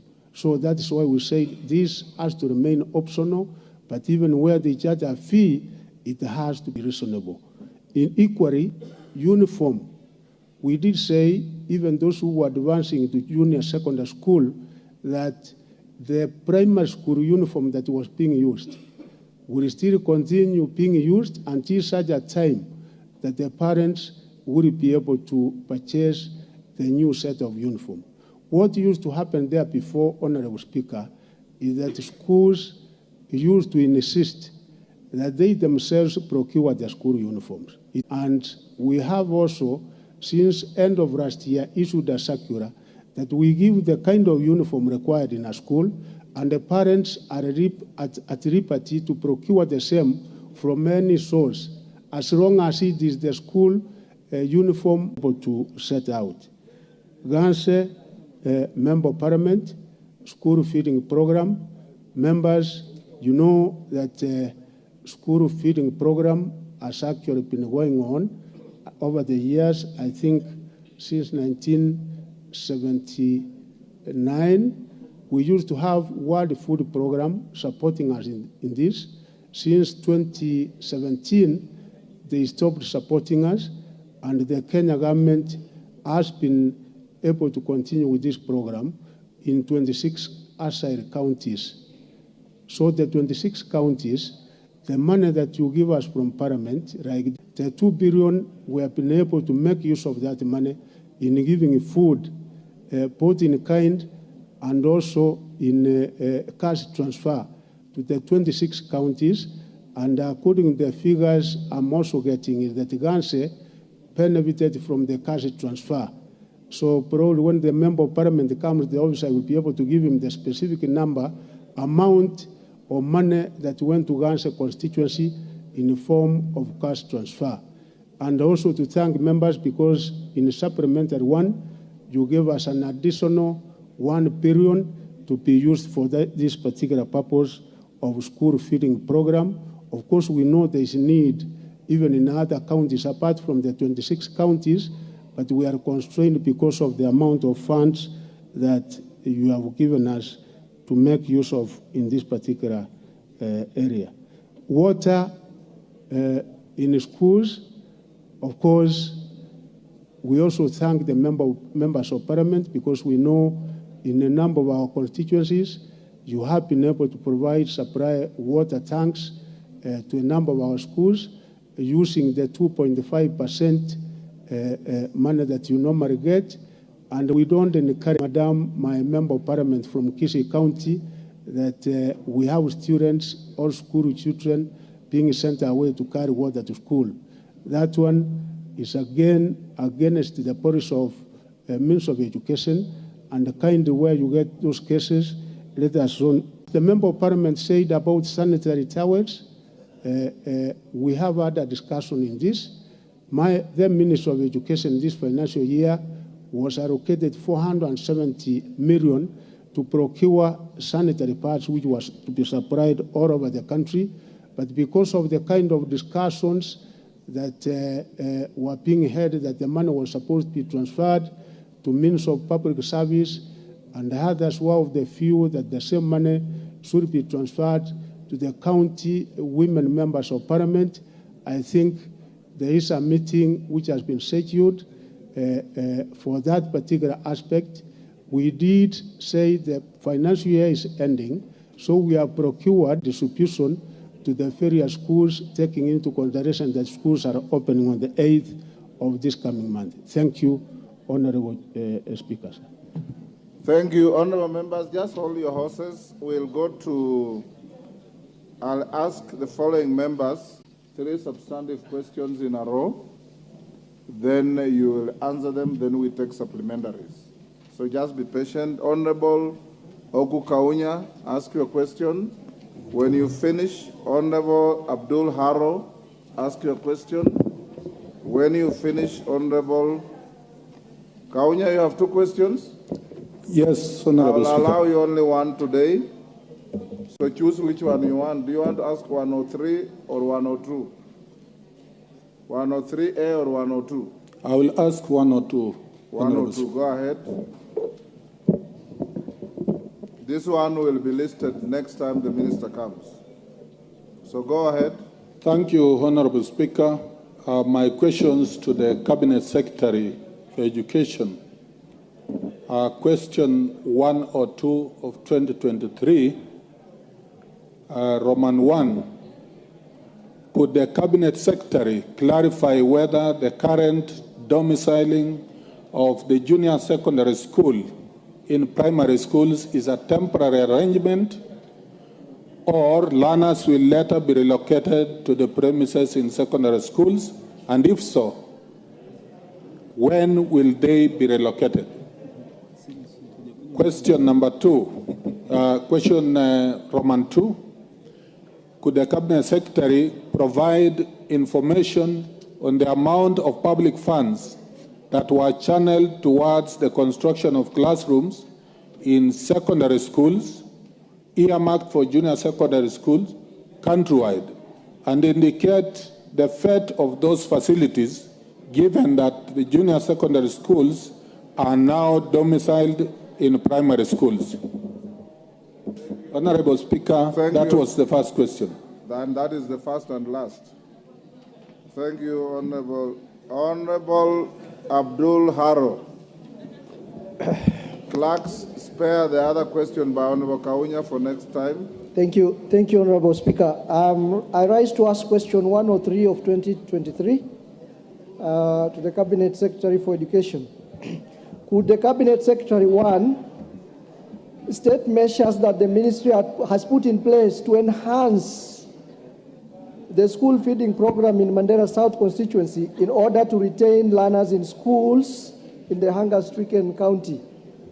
2, further state what measures the ministry has put in place to ensure that the 64 schools in Mandera South constituency which do not have clean water or water storage tanks are supplied with clean water? 3, explain what plans the ministry has to ensure that children whose parents practice the nomadic lifestyle have uninterrupted access to education. Thank you. Thank you. Member Mashua Waithaka, we'll come to you. Lisa Chelule, just hold your horse. Could the Cabinet Secretary explain why government-sponsored students undertaking studies in Cuba, particularly those studying family medicine, are not given sufficient, adequate monthly stipend commensurate to the high cost of living in Cuba? Second, explain the reasons for the inordinate delays in remittance of this stipend to the said students. Number 3, state any plans on how the government intends to adequately cater for the affected students to ensure that they undertake their studies in a conducive environment. Thank you, Mr. Speaker.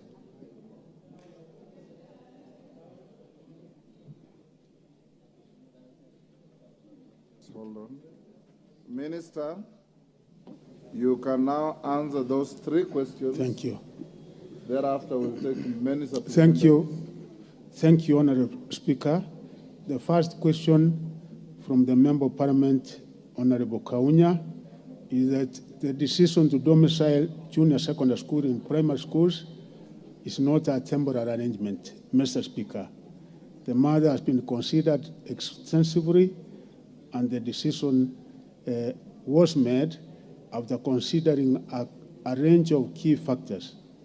As you are aware, all the members here, is that a presidential working party was established in order to take views from Kenyans, and the presidential party went around the country, the 47 counties. It was able to engage with the unions, it was able to engage with the experts, and I'm aware, Honorable Speaker, that even there was an opportunity for members of parliament here also to give their views to the presidential working party.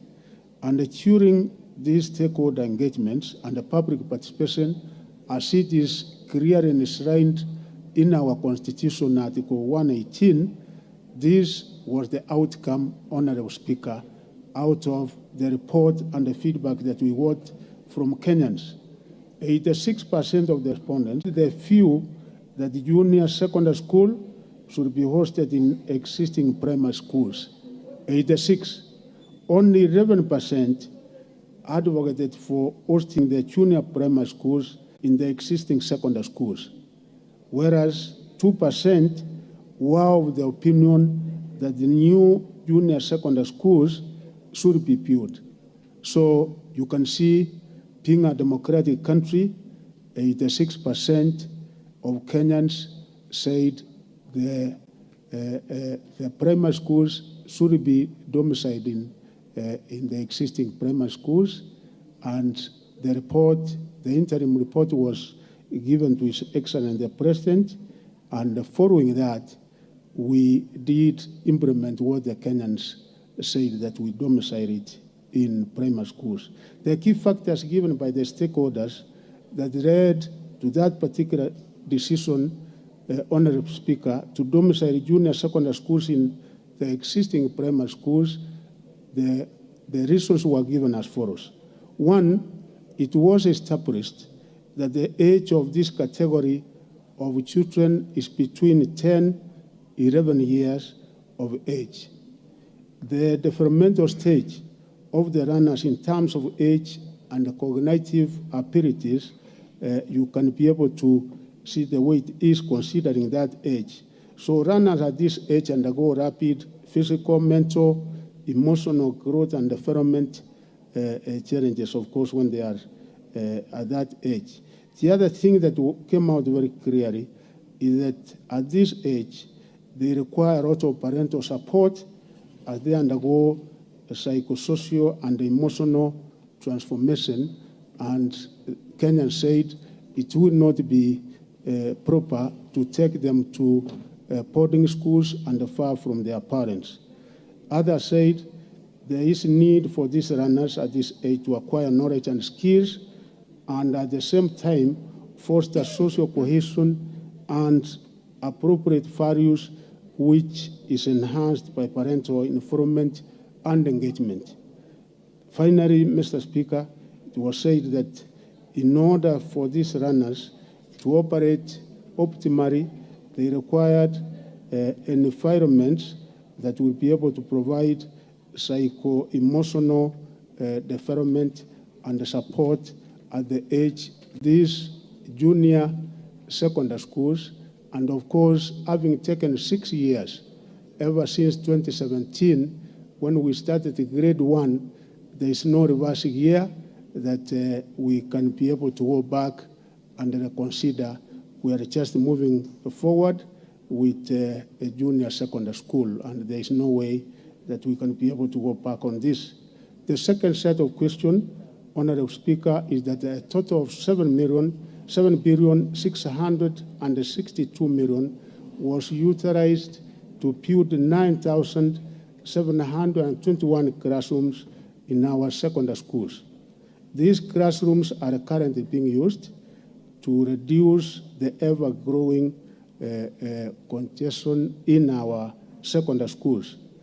This was informed by a task force that was formed around 2020, Mr. Speaker, which was given the responsibility and the mandate to look at enhancing access, relevancy, transition, equity, and quality for effective curriculum reforms implementation, which was chaired by Professor Fatuma Chege.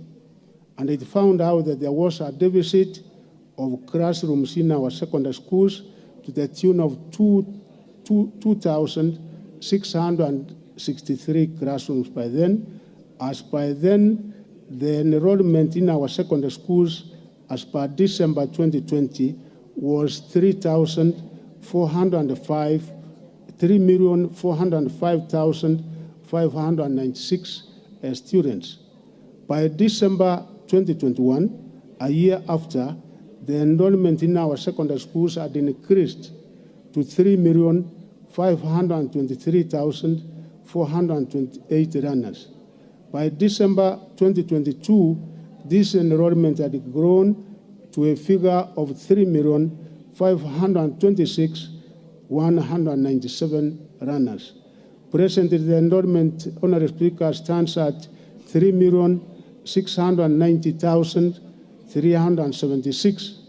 This therefore means that there has been an increase since 2020 of 287,780 runners. This, together with the pre-existing deficit, translates to a requirement of 9,028 additional classrooms. Consequently, Mr. Speaker, the 9,721 classrooms that were constructed are assisting to address the current deficit as and for more classrooms. It is important to note that with the government's policy of 100% transition, the enrollment in our secondary schools, Mr. Speaker, increases by an average of 8.5% annually. More classrooms will therefore be required to meet the ever-growing demand. And I'm sure that, honourable members, from your respective constituencies, you are witnesses that there are no empty classrooms. Indeed, the classrooms that were built in all our secondary schools are in use. The other question from the Member of Parliament from Mandera South is that you are, Mr. Speaker, sir, the school feeding program started way back in the year 1979, when the government was giving school milk program, and this particular program then was being supported by the World Food Program.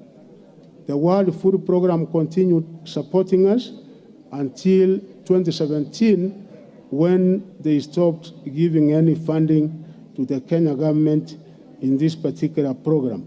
Currently, the Ministry of Education, NACONEC, undertook the program and has been giving food to particularly our 26 Asaid counties.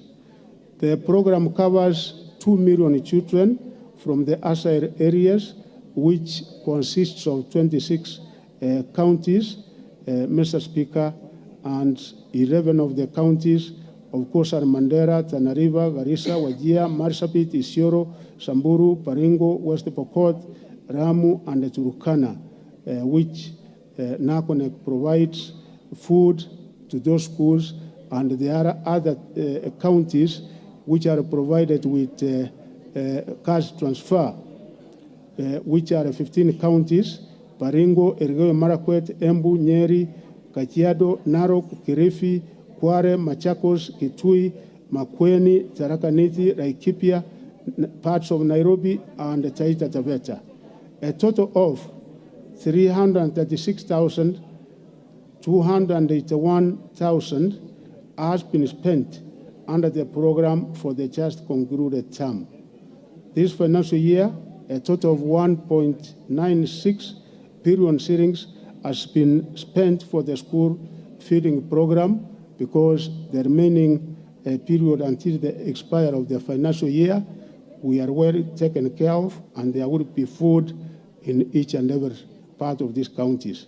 Honorable Speaker, for Mandera South constituency, which are 73 public primary schools with the current enrollment of 30,668 runners, 56 of these schools are in Mandera Central Erwak sub-county, while 17 of these schools are in the Kuturo sub-county. In the just concluded term, NACONEC gave food in kind distribution to all our public primary schools in Mandera South constituency, and the runners are provided 2 meals per day, one being porridge during break time, and also during lunch, we provide rice and beans during lunch time. In Kuturo sub-county, Honorable Speaker, the 17 schools which were covered under this program worth 1,435 bags of rice and 200 bags of beans were provided for the 17 schools. 92 20-liter jerrycans of oil was also provided, with 38 bags of salt, which were also supplied. In Mandera Central, Erwak sub-county, where we have 55 schools, a total of 5,741 bags of rice was supplied, and also we gave 794 bags of beans to that sub-county. 150 bags of salt was also supplied. Honorable Speaker, we also supplied cooking oil, and we did supply 1,120 cartons of ready-to-drink porridge to this sub-county. The total amount used for Mandera County, Honorable Speaker, was 203,893,240. And for this particular constituency, the two sub-counties, the total amount that was spent in school feeding program in this first term was 59,956,400. Water, Mr. Speaker, sir, as you are aware, the responsibility and function of water is a means of water, and also the county governments. Of course, members, you know that you have given an allocation to the means of water. This particular quarter, I think over 200 million, which is for the purpose of drilling boreholes in schools. That money is managed by the means of water. The only thing that we can be able to do as a means of education is to make a recommendation to means of water to consider drilling a borehole in any given school. But in Mandera South, the public schools in Mandera, most of them are the total number of boreholes in Mandera South are 70 boreholes, 79 in Mandera Central Sub-County, and 23 in Koturo Sub-County. And of course, I have said that we are also partnering with the Ministry of Water, and where there is need. Minister, try and paraphrase the answer. Yes, thank you. Because we want to be done with you in the next 30 minutes so that we allow your colleague who is waiting. And I have got many supplementaries queuing. So finish up that and go to... Thank you. So that question, sir, we have the 70 boreholes, and as of now, they are the ones supplying and providing water to our primary and the secondary schools in the two sub-counties. And what we are doing to ensure that our students remain in school, and considering the nomadic lifestyle in this particular area, one, Honorable Speaker, is that we have provided food, and the food we provide to the primary school, the purpose of it is to make sure that we retain our children in school, and that has worked out very well. The second other thing we have done in this sub-county and the neighboring sub-counties plus the outside areas is that we have low-cost boarding schools. And the number of boarding schools we have in Mandera County, we have a total of 38. And in this particular constituency, which are taking a total of 12,611 pupils in all these primary school boarding schools. And in this particular constituency and the two sub-counties, we have 8 low-cost public boarding schools, which of course are catering for this, and having a total number of 1,973 runners. And of course, the county governments, particularly in Mandera, is also supporting us in education, because like this financial year, Honorable Speaker, the county government of Mandera has pumped in 350 million, which is also addressing this particular problem. The last one, Honorable Speaker, is that Honorable Mashua Waithaka, the one on on the Cuba. students in Cuba. Yeah, thank you, Honorable Speaker. The Kenya government entered into an MOU with Cuba in the year 2004. And the agreement entered upon was that Cuba will be providing bursaries, scholarships, partial scholarships. They provide for tuition, they provide for accommodation, and they take 2 students per given year. And it has been happening since then. And the Kenya government initially used to give a bursary to each and every student that qualified until the year 2011. And since the year 2011, Honorable Speaker, as a government and as a country, we have not been able to give the stipend that we used to give, not only to our students who access these scholarship programs, but even those who access them in European Union countries, the parents, the households, how to meet their cost. Thank you, Honorable Speaker. Yes, the first supplementary will go to the questioners. One supplementary. Thank you, Honorable Speaker. Honorable Speaker, I will ask one supplementary question.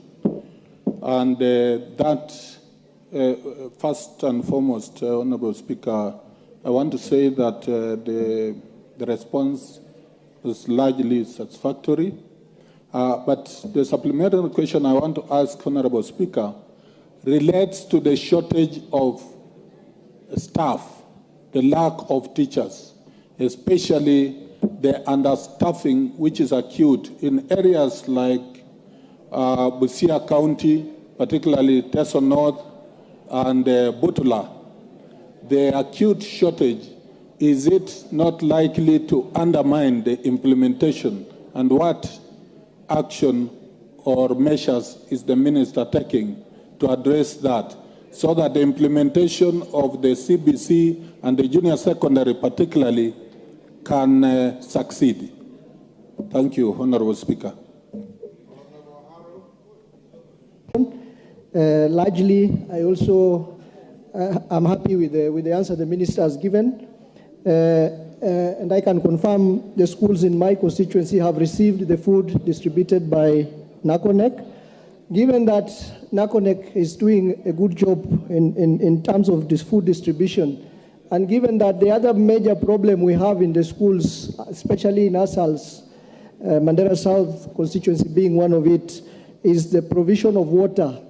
I have indicated there are 64 schools in my constituency which do not have source of. Would the minister tell us whether it is possible to have a conversation within government, because he has told us the water supply is the function of the Ministry of Water, so that this water is also done through the ministry, and if possible, NACONEC is given an expanded function to include provision of water to schools as they provide food, like it is happening in other jurisdictions. For example, in Nigeria, the Nigeria Council for Nomadic Schools. Honorable member, you are making a speech. Ask your question. Thank you. My question is, would the minister liaise with his counterpart in the Ministry of Water and see how that service of water provision for schools can be consolidated under one institution, like, for example, NACONEC, so that as they provide food,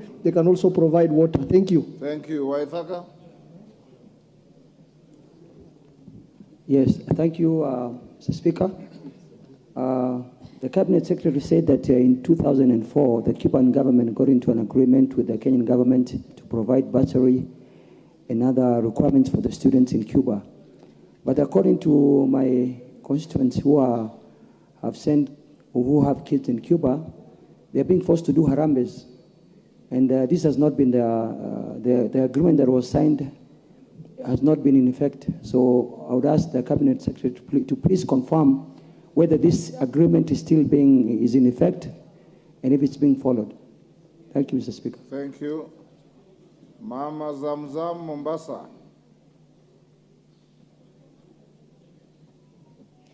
Thank you, Mr. Speaker. And my question goes to the Minister for Education. We recently had recruitment on TSC teachers. And unfortunately, Mombasa, we had teachers who were on probation for so long, some 2 years, some 1 year, but they never got to get this chance. I want to ask, which criteria did you use to recruit these teachers, and why was Mombasa left out? Thank you, Mr. Speaker. Sabina Cheke, what's your point of order? Thank you, Mr. Speaker. My point of order is on a question I'd asked the minister on the payment of the junior secondary school teachers. Mr. Speaker, I didn't hear him respond to that question. I didn't hear him respond. If you didn't answer, not that. Yes, please. Lisa Chelule.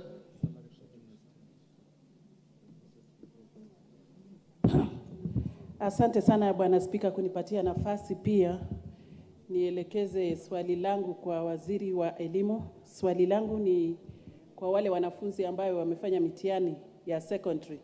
Sijui kama ana habari kwamba kila wakati watoto hawa wakienda shule kwenda kuchukua stakafadhi sao wanakatazwa kwa mambo ya fee balance ama kama hawajamaliza kulipa school fees. Asante Bwana Spika. Bwana Spika, tuko na shida kule Mheshimiwa Njoro na sisi wote kama watu ya Nakuru tunauliza ufufulizi wa Egerton University. Tuko na shida sana na watoto wetu wanapitia mashida mingi. Asante. Nyakundi.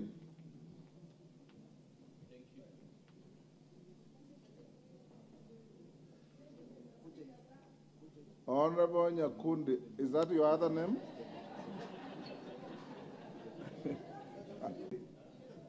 Thank you, Mr. Speaker, for this opportunity. First of all, let me commend the Cabinet Secretary for Education for the good job that he's doing. My question goes to the Cabinet Secretary. as members of parliament, under CDF, we try to build classes to decongest schools. But what is the ministry doing to decongest schools? Like in my constituency, I have a school called Gesangora Primary, which in every class has 100 to 120 students. Thank you, Mr. Speaker.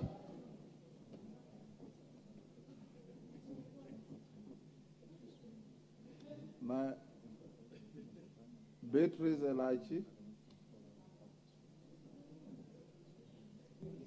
Thank you, Mr. Speaker. My question goes to the Minister, as I appreciate the work he's doing, to just tell us whether it is possible to inform us on how the ratios of kids are done through the national government, so that when we are also supplementing with either bursary or even just doing the buildings of the schools, we are able to know so that we don't also misuse resources in double allocation, and maybe the ministry has already done. Cameron.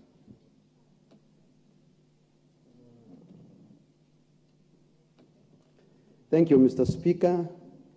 I want to ask the Minister of Education to explain the reopening and the rebuilding status of Ngelecha, Rukus, Ramacha, Partalok, Murata, and Lara Moru primary schools, which was directed by His Excellency the President last year, as well as rehabilitation of Mukutane, Kapindasum, Arapal, Kashela, Tuyotich, and Chevinyin, Embasso Secondary, due to the challenges that were undergoing, that was destroyed by the bandits. Are you sure Thank you. he has gotten those names, the way you are reading?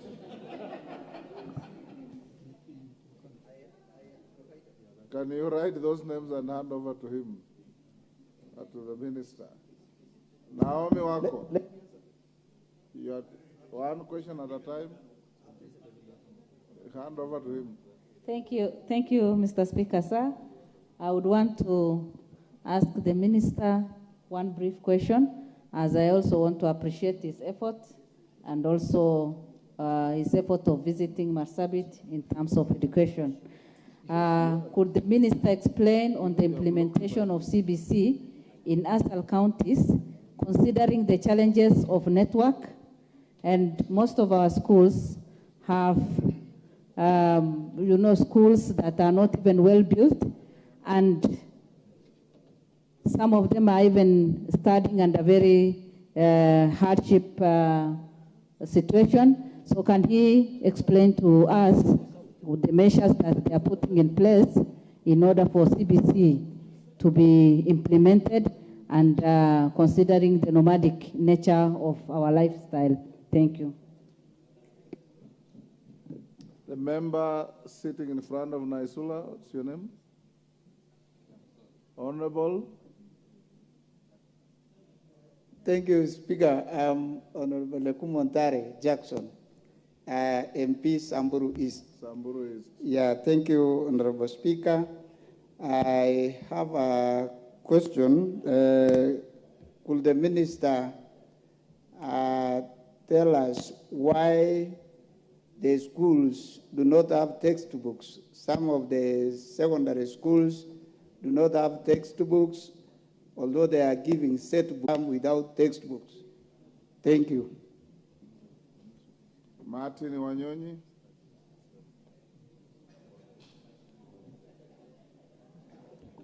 Thank you, Mr. Speaker. Mr. Speaker, my question relates to a circular that was issued by SRC as far as teachers with disabilities are concerned, as far as their reading allowance and their reading allowance is concerned, Chair.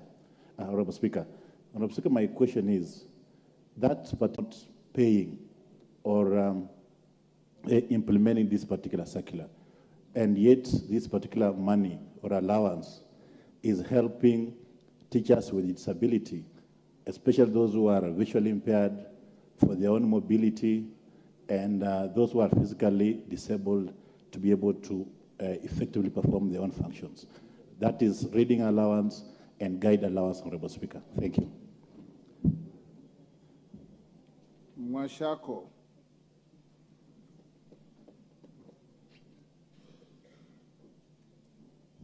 Thank you, Honorable Speaker. My question goes to the CS Education. In 2019, this Parliament adopted a report of the Education Committee, then as a result of a petition that was done by the teachers of Taita Taveta County on hardship allowance.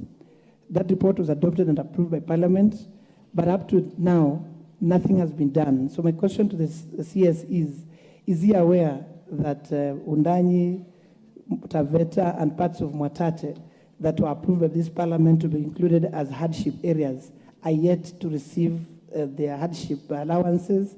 And if yes, what is he doing about it? Because the three areas mentioned, Honorable Speaker, have a need, it's becoming very difficult to attract teachers, and at the same time, the teachers are extremely demotivated as the areas have extreme hardship condition more than the areas that are benefiting. Thank you, Honorable Speaker. Faith Gitau. Thank you, Honorable Speaker. In Nyandarua County and in schools in Nyandarua, we have no enough teachers, both in primary and secondary schools. And this has really affected the performance of these schools.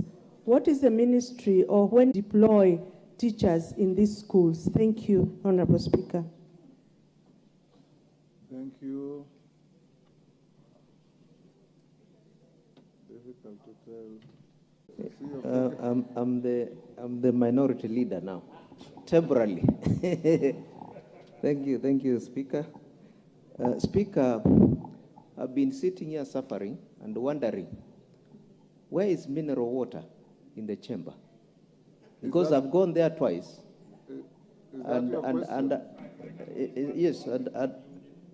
Yes, please. I'm suffering. Yes. Sergeant, it's okay, you've made your point. Sergeant, can you avail water to Honorable Mulyungi and any other member who needs water? You have the member for Kitui Rural. Since your colleague from Kitui.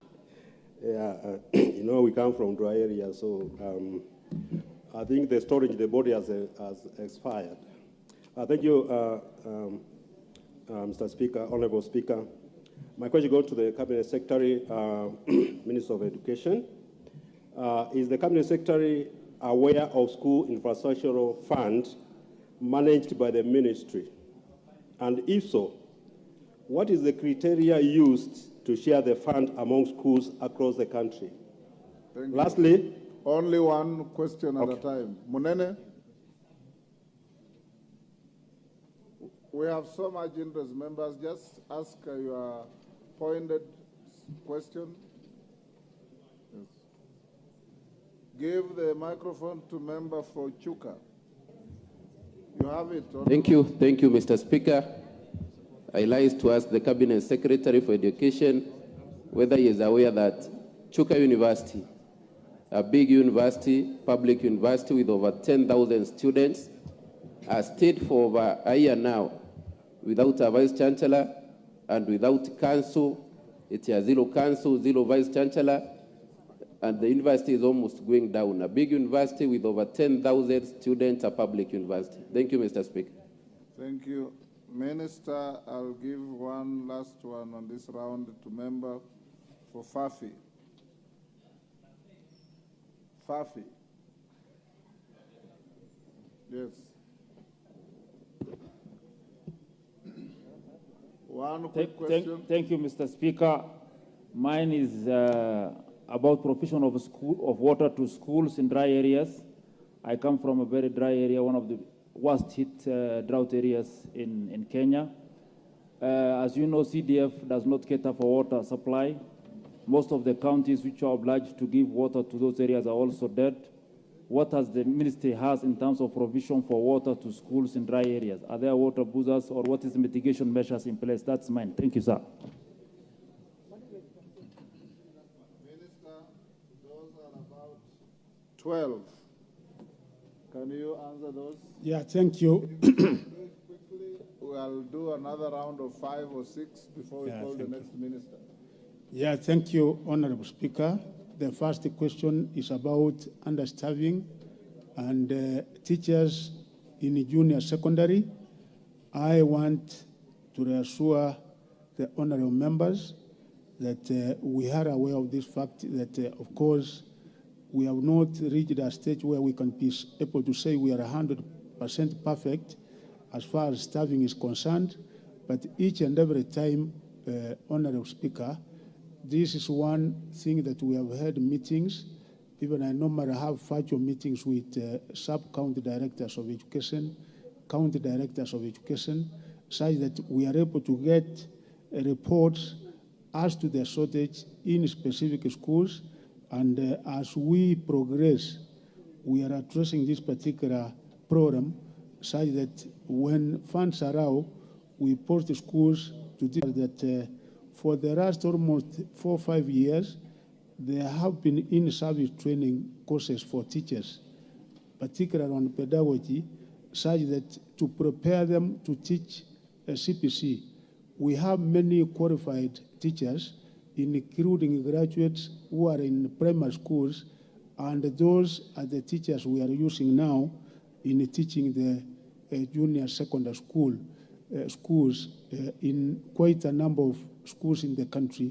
So the problem is not as serious as we would like to put it, because in a number of our schools, actually, because I've gone to almost each and every region in this country, members, you are aware, I've been to schools in the Coast Province, I've been to schools in Northeastern Province, I've been region rather North Province, I've been in Eastern Region, Western, Nyanza, Central, Coast, and almost each and every part of the region, and really trying to assess and to see how we can be able to mitigate on this. So as much as we might not be able to be 100% perfect in this, I assure you that it's a problem that us are going into as we move forward. Water, as I said, is a function and a responsibility of the Ministry of Education, of water. In education, even NACONEC, we don't have the technical expertise and we don't have the capacity that we can be able to undertake and do boreholes like what the Ministry of Water has.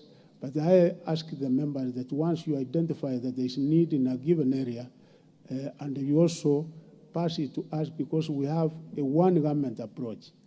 I can be able to recommend the same to my colleague in Ministry of Water, and I'm sure with the available funds which Parliament has been able to allocate to that ministry, something will be done, because you have allocated the money for that particular purpose. I had not answered that question, and I want to apologize to our teachers, the ones that we had not been able to pay, because, of course, we were capturing information, because after posting them, we must get information from the principals that they have reported and the specific date that they report, so that we are able to prepare payment. And as of today, when I discussed with the CEO Teacher Service Commission, it was confirmed to me that almost 50% of our teachers, newly employed, have been paid. The other 50%, we are getting information from the field, and I assure you, funds for paying our teachers are available, and we will be able to pay expeditiously. So, field parents, and where you get schools insisting that payment must be done before certificates are issued, this is one other area that the government has been able to issue a directive, and actually not the government, Parliament itself. If you look at Kenya National Examination Council, Section 5, it is clearly states that no child, no student should be denied his certificate. So where you get those cases, of course I know sometimes there might be many. You can be able to take them to our county directors of education, even to my office. I was even handling 2 such cases last week, and I know my county directors, including the regional county directors, because they are under firm instruction in this, they are also handling this. And actually, even when I met the principals of national schools last week in Mombasa. This was one such agenda that we discussed, and I did make it clear that they have to obey government directive, and particularly this particular one.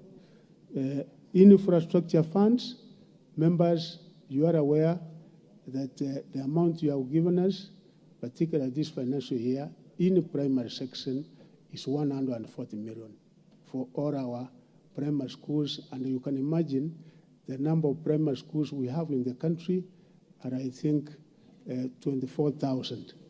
So we said, as much as possible, the criteria we follow is that we must consider equity and a little bit of affirmative action, because there are areas in this country that you go to, I don't know what happened when others have done so well in CDF in putting up classrooms.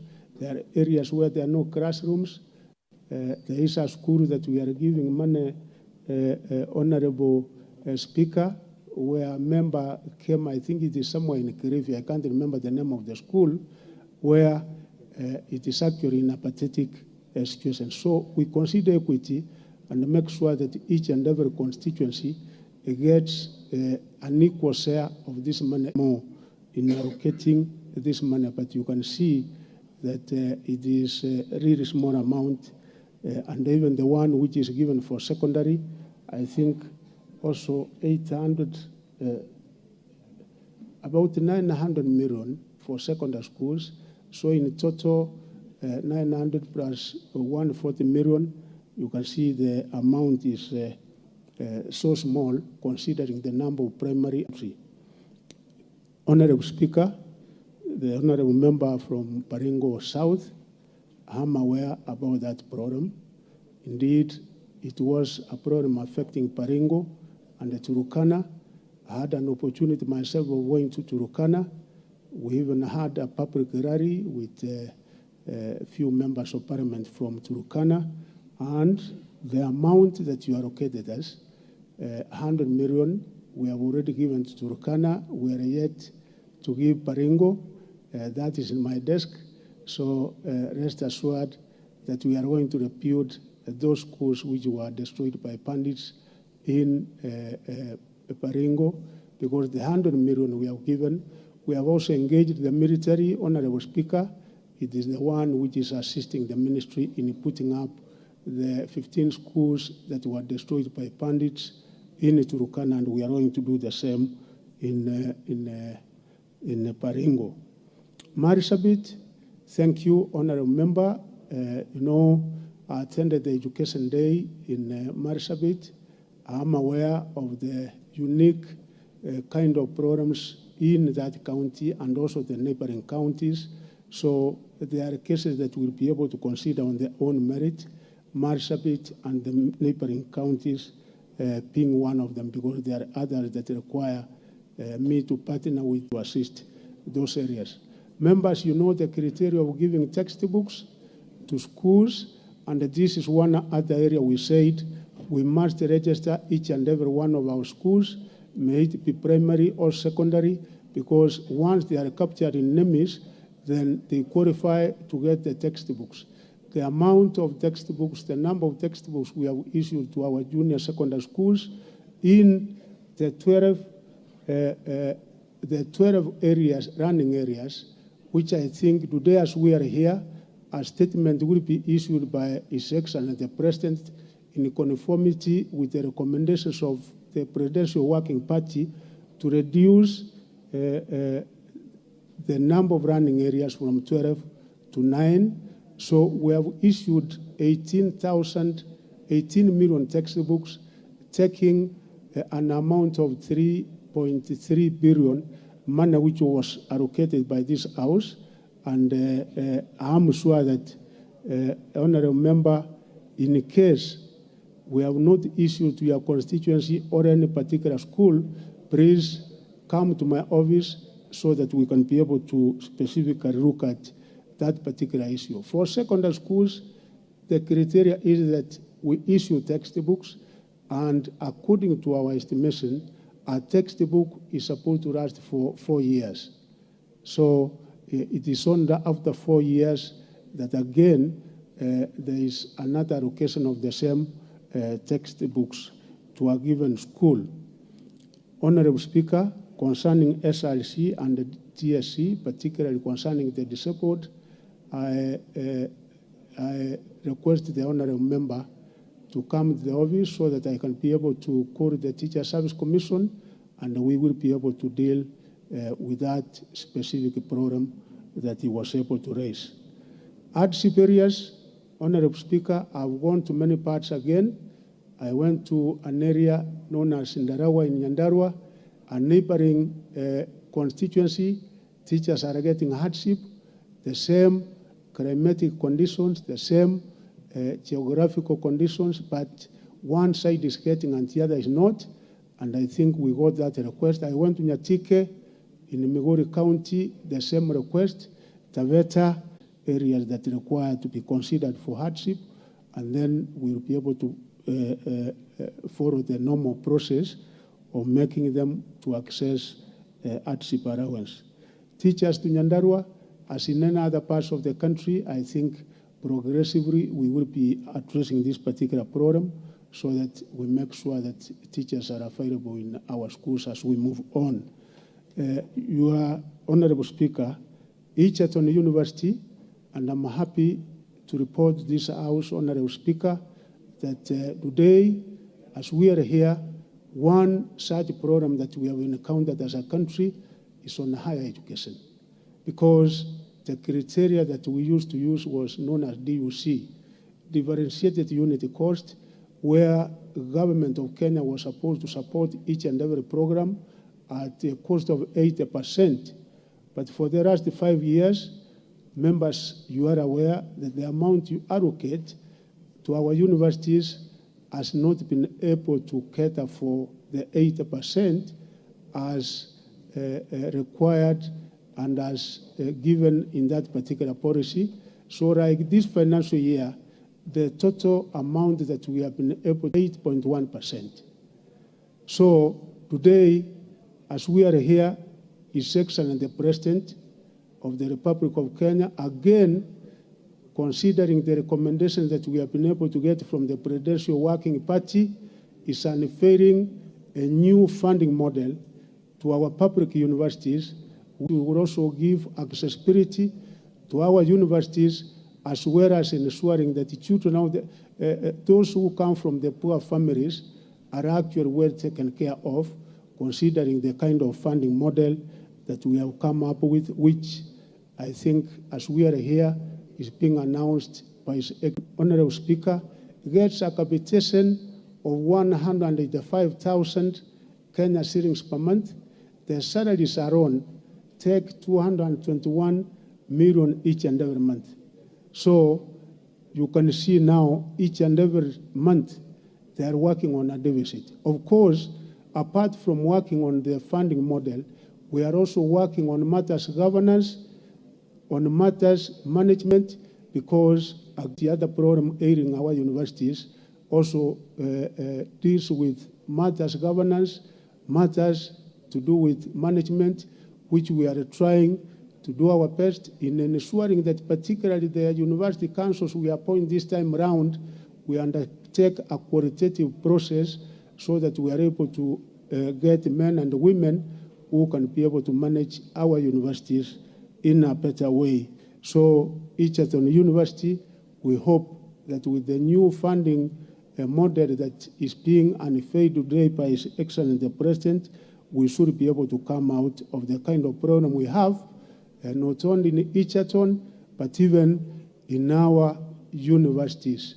Even the Act, 2012 Act, Honorable Speaker, where there was a loophole, I think as a ministry, we have made a recommendation to this House, because you can also, you also know that since 2017, part of the funding also goes to our private universities, and we have sent some kind of amendment, which I hope you will be able to make as a House. Chuka University, I want to assure the member that we are appointing the council, Honorable Speaker. We have Public Service Commission has already appointed a Vice Chancellor. So once we have a council in place which is coming up any time. The vice chancellor for that university is also in 1-2 weeks' time. You will be able to know your chancellor, vice chancellor. You will also be able to know your council members. Finally, Honorable Speaker, good news for this country is that we are starting a national open university.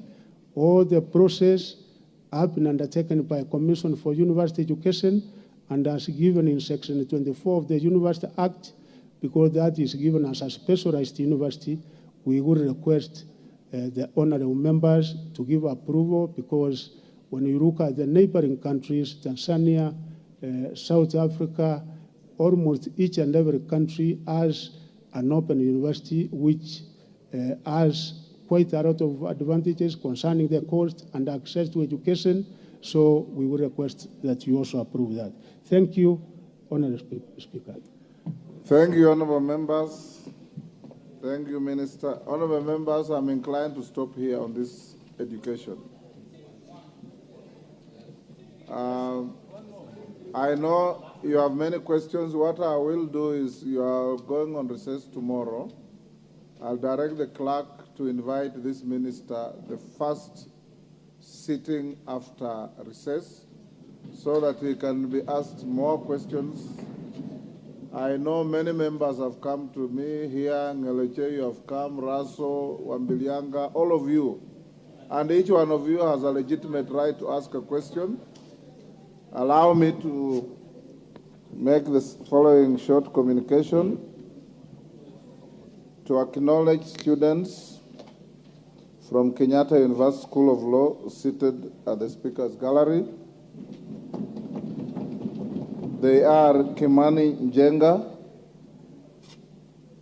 Lauren Atieno, Mother Jepkemei, Florence Atieno, Joseph Baraza, Maureen Kamuhia, Pauline Dirang, and Emily Ogonyo. The delegation has visited Parliament as part of its participation in the ongoing 4th International Parliamentary Conference on the Freedom of Religion and Belief, which is taking place at the Nairobi Serena Hotel, where the National Assembly is being represented by the Deputy Speaker, Honorable Gladys Bose-Sholei, MGH MP, and Honorable Beatrice Elachi MP. On my behalf and on your behalf as a House, I wish to welcome the delegation and wish them a fruitful undertaking. Thank you. You may take your seat. Honorable members, a further communication before we call in the next minister. Over the past few years, the Parliamentary Service Commission has endeavored to provide a favorable working environment for members of Parliament, including availing to them professional teams of staff. Coupled with this, members are able to engage other support staff, including personal assistants.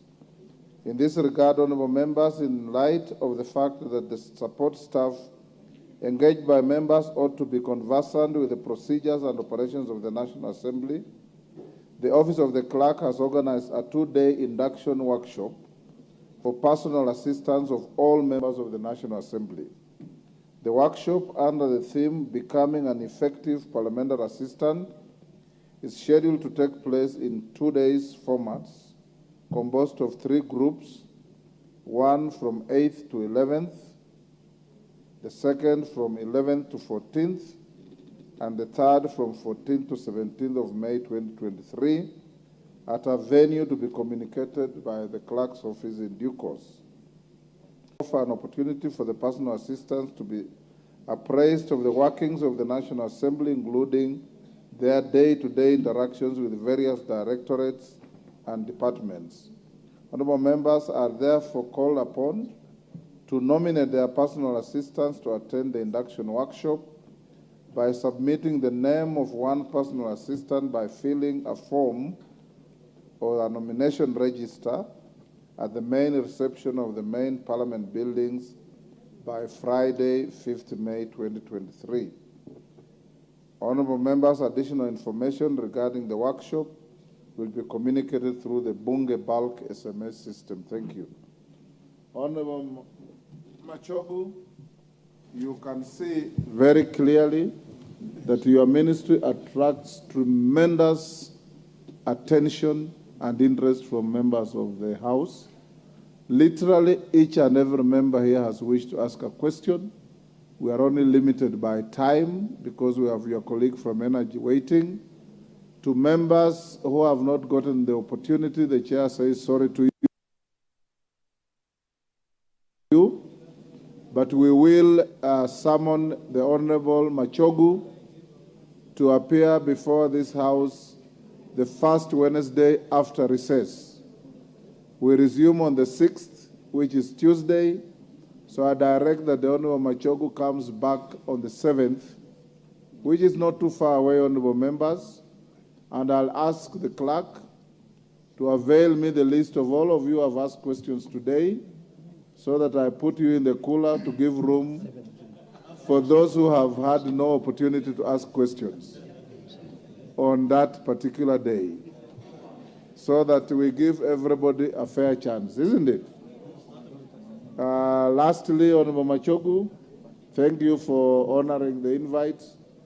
Thank you for answering questions clearly, but you have much more to answer when you come next time.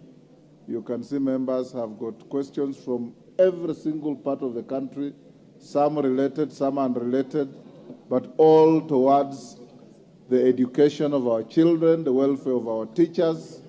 The facilities are very, you are released with your team, and you may now bring in the Minister for Energy.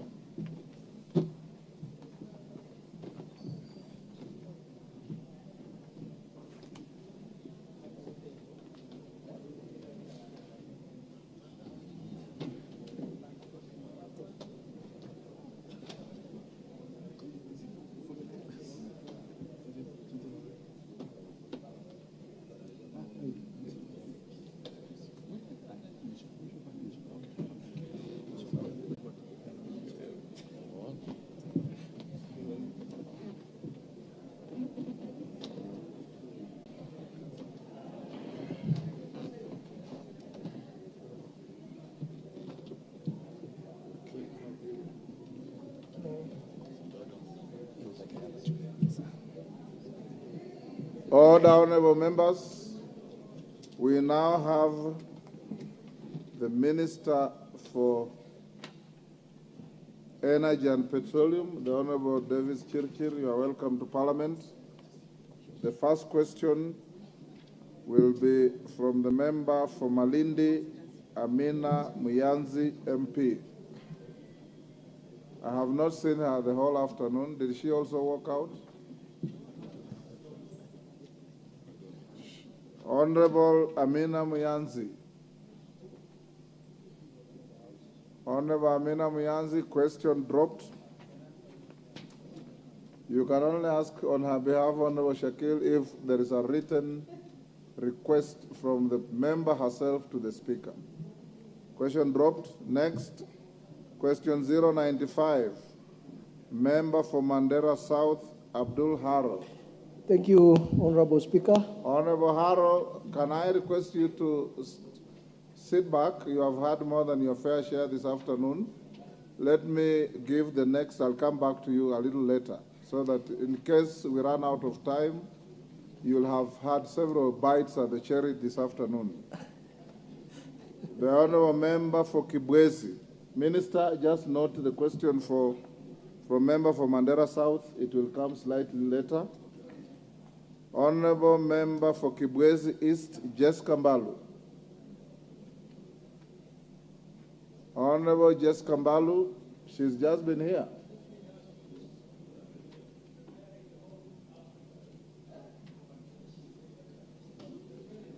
Sergeant, if she's at the back, we'll give her an opportunity. Let me ask the Honorable Member for Laisamis, Honorable Lekuton. In the chamber? Oh, Joseph, you may ask your question. Thank you, Mr. Speaker. Mr. Speaker, I'd like to ask question 098 of 2023 could the Cabinet Secretary, one, indicate when Loyangalani, Kargi, Mount Kulal, and South Hall towns will benefit from the electricity connectivity, considering that they are not yet connected to national grid? Roman number 2, Mr. Speaker, sir, the minister to explain what plans the ministry has to ensure that the said towns are connected to sufficient and uninterrupted power supply, considering that the said towns are rapidly growing with many educational and health facilities among other public utilities that require power supply. I thank you, Mr. Speaker. Allow a second question before you may sit and take your notes. Honourable Member, question 135 by Robert Mbui, who doesn't seem to be here, but he had asked me to take the question off the order paper. He alleges that the clerks mutilated his question. This is not the way he wanted it framed. So, clerk, you'll have to check on that question and see how to reframe it. Honourable Jess Kambai, move quickly to your seat and ask your question.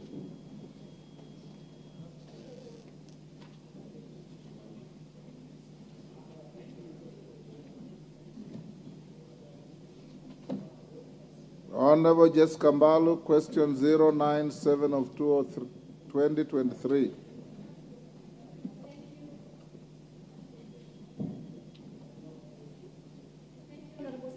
It's not working. Take the next one. Thank you, Honorable Speaker. I ask question number 097 of 2023 to the Cabinet Secretary of Energy. Honorable Speaker, I had 3 questions of the same. Number 1 is for the Cabinet Secretary to provide details of the number of public primary and secondary schools and other public institutions in Kibwezi's constituency that are not connected to electricity, and the steps being undertaken to ensure that said institutions are connected with electricity. Speaker, question 2 of the same was to outline measures that the ministry has put in place to either service or replace the dysfunctional and obsolete solar PV systems that are installed to provide uninterrupted power supply to various public institutions in the country, and particularly in Kibwezi's constituency, especially primary schools where power is critical to supporting the digital learning program. Yes, Mr. Speaker, those were my 2 questions. That is your question. Minister, let me also take the Honourable Member for Mandera South now. Honourable Harrow. Thank you, Honourable Speaker. I rise to ask question 095 of 2023. Could the Cabinet Secretary, 1, provide a status report regarding electricity connectivity to homes and public institutions in Mandera South constituency, and explain the reasons why the constituency is the only one out of the 6 constituencies in Mandera County that missed out on the second. 2, explain why the electrification program in Wargadud area has stalled and indicate any plans for completing the said project, including replacement of faulty poles on the power line to Wargadud. 3, state when transformers in the following areas will be supplied: Bula Power, Hobo Dabasiti, Bula Kolati, El Safara Mosque, Bula Moyale, Bula Nguvu, Alutei BA, Alutei BB, Bula Kisima, Elwak Secondary School and its environs, Iresuki, Bula Wagberi, Elwak Post Office and its environs, El Hache and its environs, Elwak Girls Primary and its environs, Bula Gesrebki, Bula Watiti, Bula Duse, El Ram A, Abeyumur, El Ram B, Chachabole, Ireskinto, Elele, Aloboji, Kobadadi, Tutes, and Burmayo. Thank you. Minister, Those are three questions, 097, 098, and 095. So you may proceed to answer them in the order they were asked. Thereafter, we'll take supplementary questions. Yes, Honorable Nominated Member. Why is your hand up?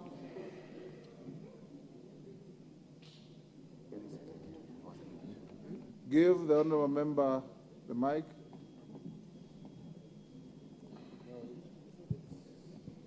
Thank you, Mr. Oh, Speaker. yes, I recall. Yes, you jumped the question. Thank you.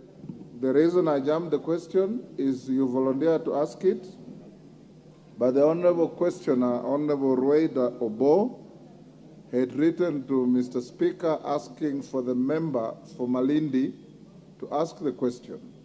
The member for Malindi is not here. There's no transferred responsibility to you in writing. What I will do is not to drop the question, but to spare it for the next time. So you may inform the Honorable Obo. If she instructed you, next time tell her to write to the Speaker. Go ahead, Minister. Honorable Speaker and honorable members of the National Assembly, allow me to say good afternoon. Good evening. Yes. It's a pleasure, Speaker, to be here to interact with our honorable members and really put the face to what we are doing so that we can continue to work together in powering our economy. I will continue to make remarks as we go forward, but let me start with a question 09. Lekuton, the MP for Laisamis. Mheshimiwa Loyangalani challenge as by your question where you asked to indicate the when Loyangalani, Kargi, Mount Kulal, and South Hor towns will benefit from electricity connectivity, considering that they are not yet connected to the national grid.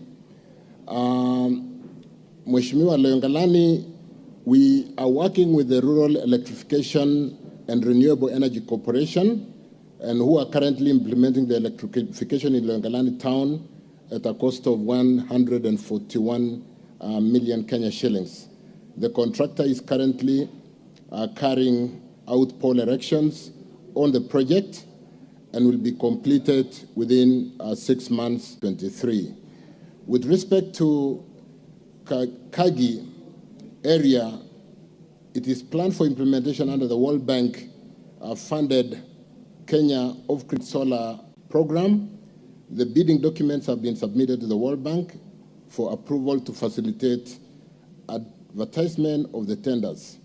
The Kenya Off-Grid Solar Project or program is projected for completion by December. With respect to Mount Kulal, area will be served under the Katap, a proposed site under the World Bank COSAP Mini Grid 2. The bidding documents have been submitted to the World Bank equally alongside those of Kirgi, and they will also be completed in December 2024. With respect to South Hor Town, the South Hor Town is far off the grid. It is proposed that a standalone power generating station be installed to serve the town, subject to availability of funds or budget for that matter. And Mheshimiwa Lukuton, I want to confirm that we'll push to provide budget for this power generator so that we can serve South Hor Town within the next financial planning. With respect to your second question, where you've asked us to explain the plans, the ministry has to ensure that the said towns are connected to sufficient and uninterruptible power supply, considering that the said towns are rapidly growing with many education and health facilities, among other public utilities that require power supply. I want to confirm that the ongoing electrification projects of Loyangalani town are being fast-tracked to ensure all the businesses and households are connected to electricity within the next 6 months. The town of Kagi and Mount Kulal will be electrified under the World Bank COSAP mini-grid program, and South Ho Town, like I've said, will have a standalone generator that we will seek to provide under the budget, the next round of planning, financial planning, and we should be able to sort out South Ho Town. Let me also add by saying Loyangalani is a very important area, and it is a landmark where some 310 megawatts of solar power, wind power is generated, the biggest plant, single plant in Africa. Lekuton, during my vetting, Mheshimiwa Raso Dido, the MP for Saku, was wondering why we are generating so much power and bringing it all to the load center in Nairobi. And I want to confirm that we've got funding to build a line to Marsabit, come down to Isiolo, and that will start giving us a grid that we can therefore reticulate and provide power on the grid within that region. Thank you, Speaker, for that question number 98. Number 97, let me quickly get to 97.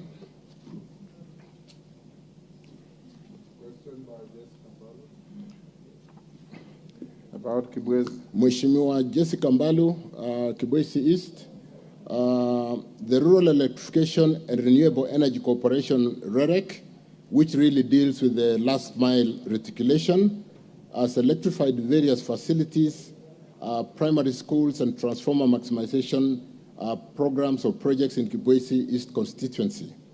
The status of electrification showing the completed projects, ongoing projects, and those awaiting funding is summarized in an Annex 2, which I did provide in my response to the House, Honorable Speaker. Rural Electrification Corporation projects to complete the ongoing projects by end of June 2023, as shown in that Annex 2.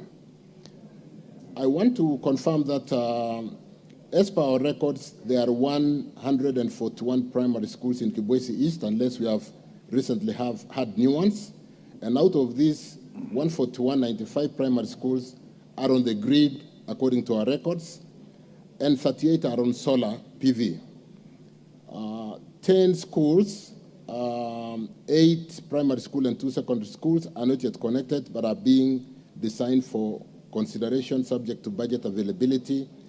And a total of 38 primary schools that are installed with solar photovoltaic systems as per the table below, which is appended to my response, Speaker.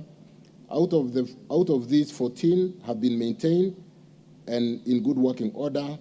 We have 24 being the balance which are awaiting maintenance. The maintenance program in the constituency is being prioritized based on the availability of budget.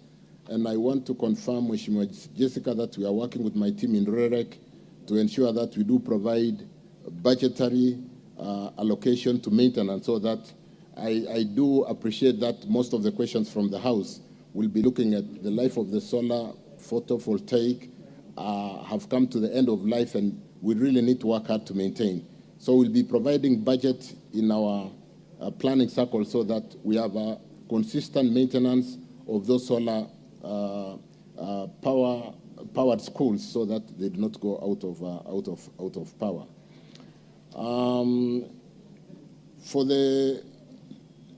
Let me also confirm that in Kibwezi East, like I've mentioned, some of the projects in design and survey, and we will be completing, and I want to confirm, and I'll be making a general statement, Mr. Speaker, because it cuts across most of the members of the House, that really REREC has done a great job. We do appreciate the fact that the members of this Honorable House have been very supportive to the extent of putting a matching fund to support REREC in terms of accelerating the development of the last mile program. What we'll be doing, Speaker, in due course, would be working with the members of this House to confirm the outstanding public facilities in your constituencies. I have had a meeting with the Energy Committee, chaired by Honorable Victor Munyaka, and what we are doing is working on schedules of all public institutions for every member of parliament from the first constituency to the last constituency to basically audit those institutions that to date have not been reticulated with power, and so that we work together to provide adequate budget, and so that in this financial year and the next financial year we should be able to finish all our public institutions in terms of providing power.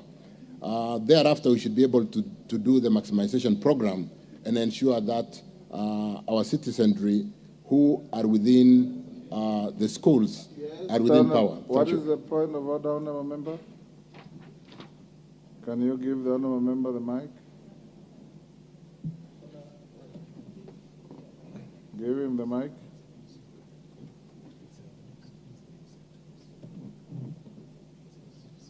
You can't press him. There you are, Member. Mr. Speaker, the Cabinet Secretary has referred to the Chair of the Energy Committee. Are we sure that he is answering the right question? Thank you, Mheshimiwa Hilary. I really meant Vincent Mushoka. He's in the House. I've seen him. Chairman, sorry for referring to you as Munyaka. So yes, we're working with the chairman, Vincent Mushoka Kawaya Mheshimiwa. we will be providing schedules of all the public institutions in all the constituencies through the clerk of the House to the honorable members to help us to confirm those public institutions that have not been reticulated with power. And we will then work together to provide adequate budget so that in the next cycle of 2 years, we should be able to finish all the powering all our schools and all our health centers to support our populations where we live.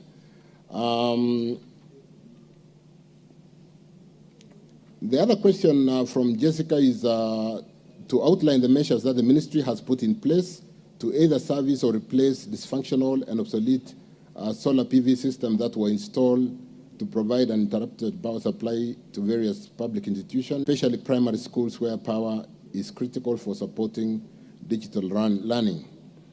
Honorable Speaker, REREC has a total of 4,870 primary schools installed with solar PV systems. This project has been in existence for 8 years now since the first solar PV system were installed, and hence most of the systems are due for maintenance. Cumulatively to date, a total of 1,787 solar PV systems have been maintained, and another 156 are currently being maintained.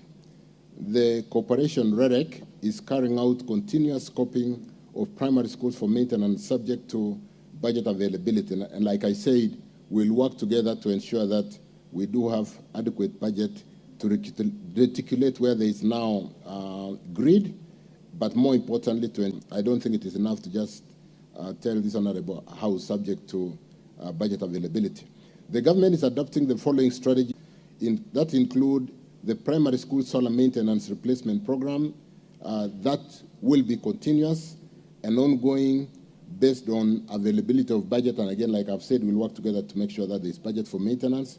I want to confirm, Honorable Speaker, that we recently had a number of staff recruited in REREC, I think late last year, and we have got adequate staff to cover most of those regions to make sure that when we run these maintenance programs, we are able to ensure that we have everything in good working order. REREC is also continuously developing in-house technical capacity through various training to carry out repairs on maintenance of the solar PVs in public institutions by our team of engineers and technicians. And in the endeavor to attain universal access to electricity, the government has a medium-term strategy to extend the grid to schools, install on solar PV system, and eventually electrify all households within the radius of 600 meters through what we all know within the maximization program. Continuous sensitization advocacy of the school management to replace failed, burnt, or lights, enhance security to discourage vandalism of the solar PVs. There are also sometimes targets for, and we really need to secure them. So we'll work on those programs together to ensure that our solar PVs, Jessica, are in good working order in Kibwezi East. Thank you. Let me then look at... Yes, Honorable Jessica? You will have an opportunity to ask a supplementary after this. Supplementary because I have a copy of the answer from the CS. Honorable Speaker, I just wanted to appreciate, before he moves to my other colleague on the question, I want to appreciate the CS for the answers he's given to my Honorable question. Jessica, I will not Yes. allow you that shortcut. Take your seat. I'll take you next. I had given him 3 questions, Jessica. I wanted him to answer all of them, which he has done. Lekuton's, yours, and Harrow's. When he finishes, I'll come back to you. Thank you, Honorable Speaker. Question 95 by the Member of Parliament for Mandera South constituency, Honorable Abdul Harrow. Could the Cabinet Secretary provide a status report regarding electricity connectivity to homes and public institutions in Mandera South constituency and explain the reasons why the constituency is the only one out of 6 constituencies in Mandera that missed out on the second and third phase of the last mile connectivity project? Let me also refer as honorable members to REREC, the Rural Electrification and Renewable Energy Corporation, and say that REREC has implemented 5 transformer maximization projects in Mandera South constituency, worth Kenya shillings 39.98 million. Another 5 public facilities projects have also been financed to a tune of Kenya shillings 154.35 million over the same period.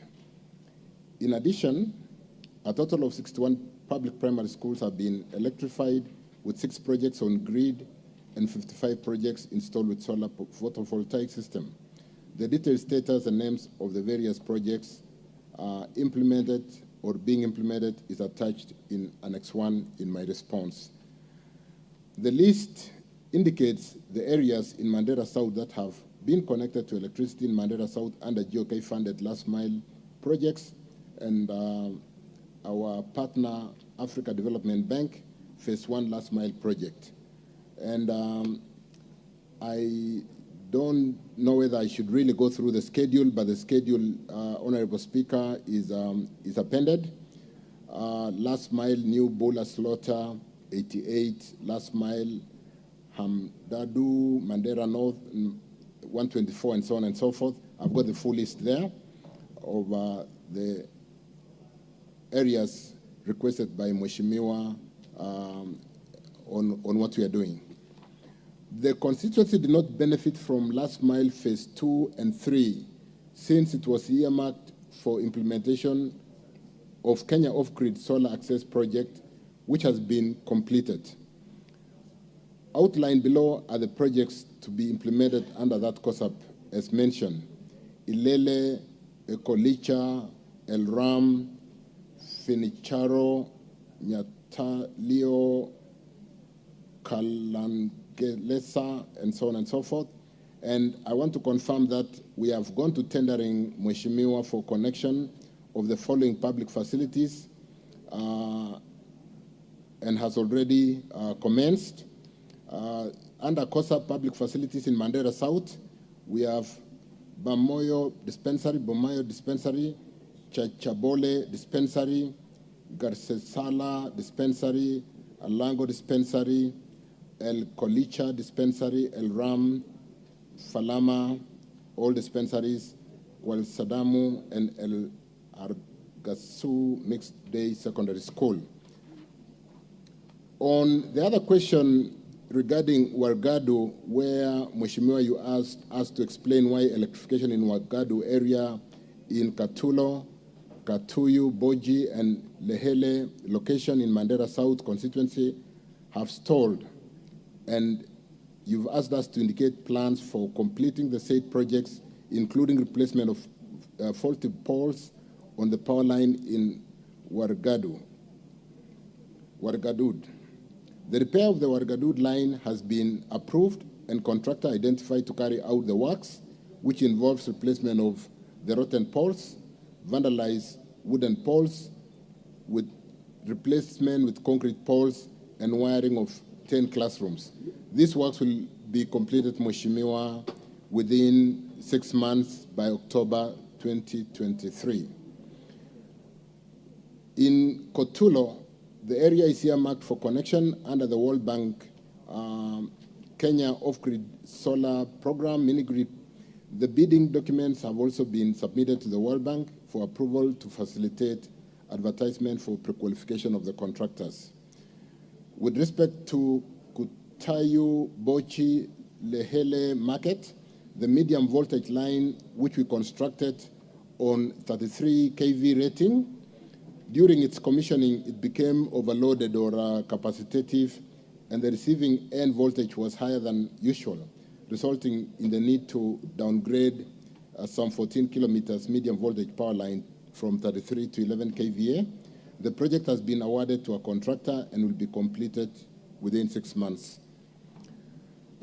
With respect to the transformer, where you have asked us to state when the transformer in the following areas will be supplied: Bula Power, Kubo, Dabasiti, Bula, Koloti, El Safara Mosque, Bula Moyale, Bula Nguvu, Alutayebi, A and B, Bula Warberi, Elwak Post Office and in its environ, El Hache and its environ, Elwak Girls Primary School and its environ, Bula Gesredki, Bula Wateti, Bula Tuse, Elram, Albay, Umar, Gabole.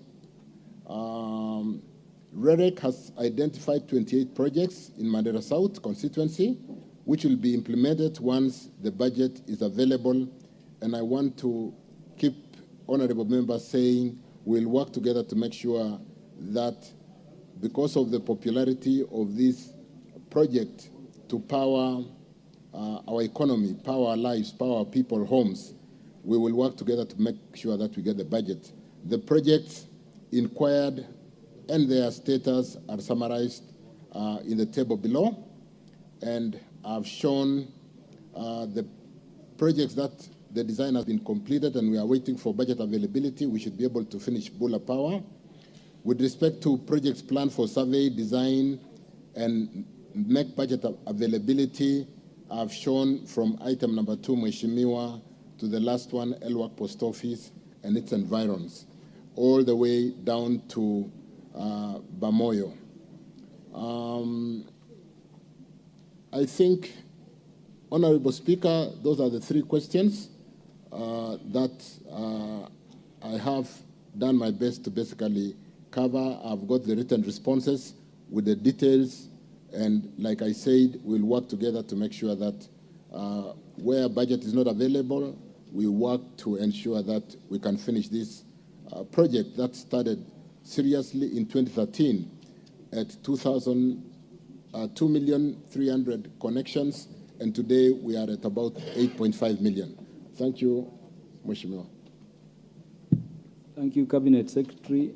We'll now take Cabinet Secretary supplementary questions. We have the Member of Parliament for Bura as the first supplementary question. Thank you, Mr. Speaker. Bura town, which is the headquarters of my constituency, has been experiencing power outages for the longest time.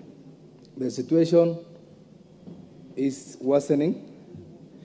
So my question is, this problem has been brought about by a line from Shikadabu going all the way to Garissa County and coming back to Bura.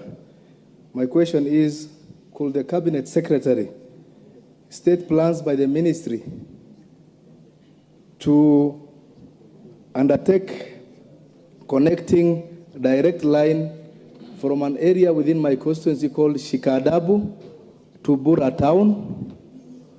Because we believe the longevity of the line is what is causing the problem.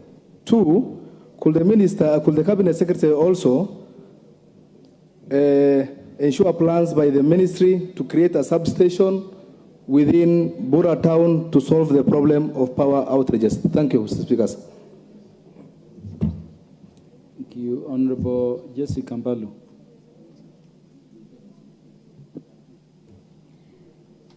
Thank you, Mr. Speaker. I'd reason just to have my comments on the response because I have the written response from the Cabinet Secretary, and this being one of the three questions that we had asked as members of the Parliament. Mr. Speaker, let me start by saying I really appreciate the response by the Cabinet Secretary, as I congratulate him. Mr. Speaker, it is important for us to look at the response from the Cabinet Secretaries, especially to the questions they came prepared to answer. I want to appreciate and say, Mr. Speaker, the Cabinet Secretary has alluded and said that we will be meeting or will be calling upon every member of Parliament as we do the budgeting, Mr. Speaker. Mr. Speaker, why I say so is because out of the response is annexed, and I think it is good for the record, and in my response are not in my constituency. Like an area, we're talking about Yinzao area, Ngiwa, Matidi, Mbulani village that are not in Kibwezi's constituency.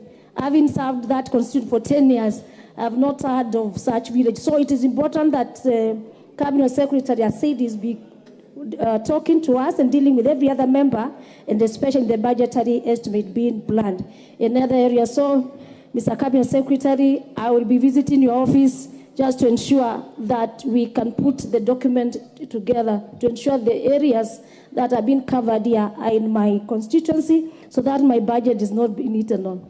Thank you. Honorable Jesse Kambalu, that was a very long statement. I would request members asking supplementary questions, especially members whose questions have been responded to be a bit more brief. So we have Honorable Lekuton. Members also remember our standing orders. The time within which the Cabinet Secretary should be in the House is limited, and it is nearly done. So Honorable Lekuton, just brief if you have a follow-up question. If you don't, appreciate the Cabinet Secretary, and we move to the next. Thank you, Mr. Speaker. Mr. Speaker, I do have a follow-up question, and I'd like to thank the Honorable CS for his appointment. I'd just like to finish up with the minister to ask him that Mount Kulal, which is supposed to get part of the solar program, is not very conducive to they don't get a lot of sun there. It's a mountain with a lot of forest. So, Mr. Speaker, I was asking the minister to reconsider and put a hybrid solar together with generator to that post in Mount Kulal, Mr. Speaker. Thank you. Thank you. Cabinet Secretary, I would request you and your team take note so that we take as many questions as possible. The Honorable Abraham Kirwa, the Member of Parliament for Mosop. Follow-up.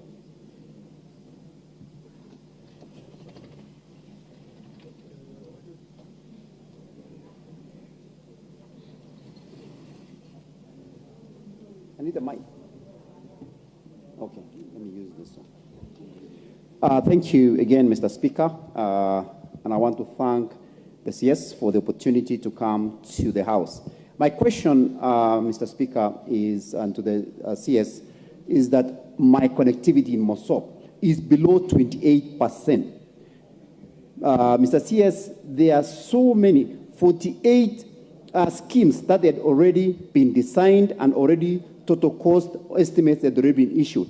But we've tried as a constituency, Mr. CS, to reach out to the ministry to see when you will be able to fund these 48 schemes to allow us at least to move from 28% to at least maybe 50, 60, 70%. Mosop is one of the darkest constituencies in the whole country. So I wanted to know from the CS when and what are the plans to actually fund some of these 48 projects, schemes that has been already submitted to the ministry, and what plans does the ministry have to make Mosop connectivity go higher? Thank you, Mr. Speaker. Honorable Abdularo. Thank you. Thank you, Honorable Speaker. I must say I am satisfied with the answers given by the Honorable members, Cabinet Secretary. There is a lot of commotion here. I don't know the interest with the energy sector, or is it the interest with the Cabinet Secretary? I can assure you that under the standing orders, I'm going to allow 3 more questions, which the Cabinet Secretary will respond to, and then we'll go to the next order. You know what your own standing orders, say. Proceed, Honorable.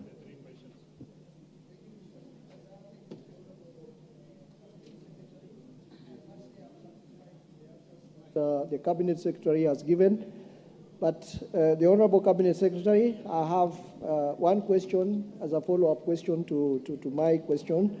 But before I ask that question, I must say, as we speak, the only area that had remained with electricity in my constituency, that is the Elwak town, has been under blackout for the last 2 weeks because of a faulty generator, which has taken more than 2 weeks to repair. The other 2 areas for Kutulo and the other area for Wargadud, you have already talked about it, and you've said the repair works will be complete by October. That repair work has also been on progress for the last 1 year. It has taken too long, and those 2 areas have been in darkness. Now the third area, Elwak, is in complete darkness. My follow-up question is, you have indicated in your report that the constituency did not benefit from last mile phase 2 and 3, since it was earmarked for the implementation of Kenya Off-Grid Solar Access Project, COSAP, which has been completed. The Honorable Cabinet Secretary, I would like to ask what criteria was used to select Mandera South only for this COSAP and leave it out from the last mile 2 and 3 and not the other 5 constituencies. Thank you. Thank you. Give the mic to Honorable Ali Abdul Saraf Khalif to ask his question.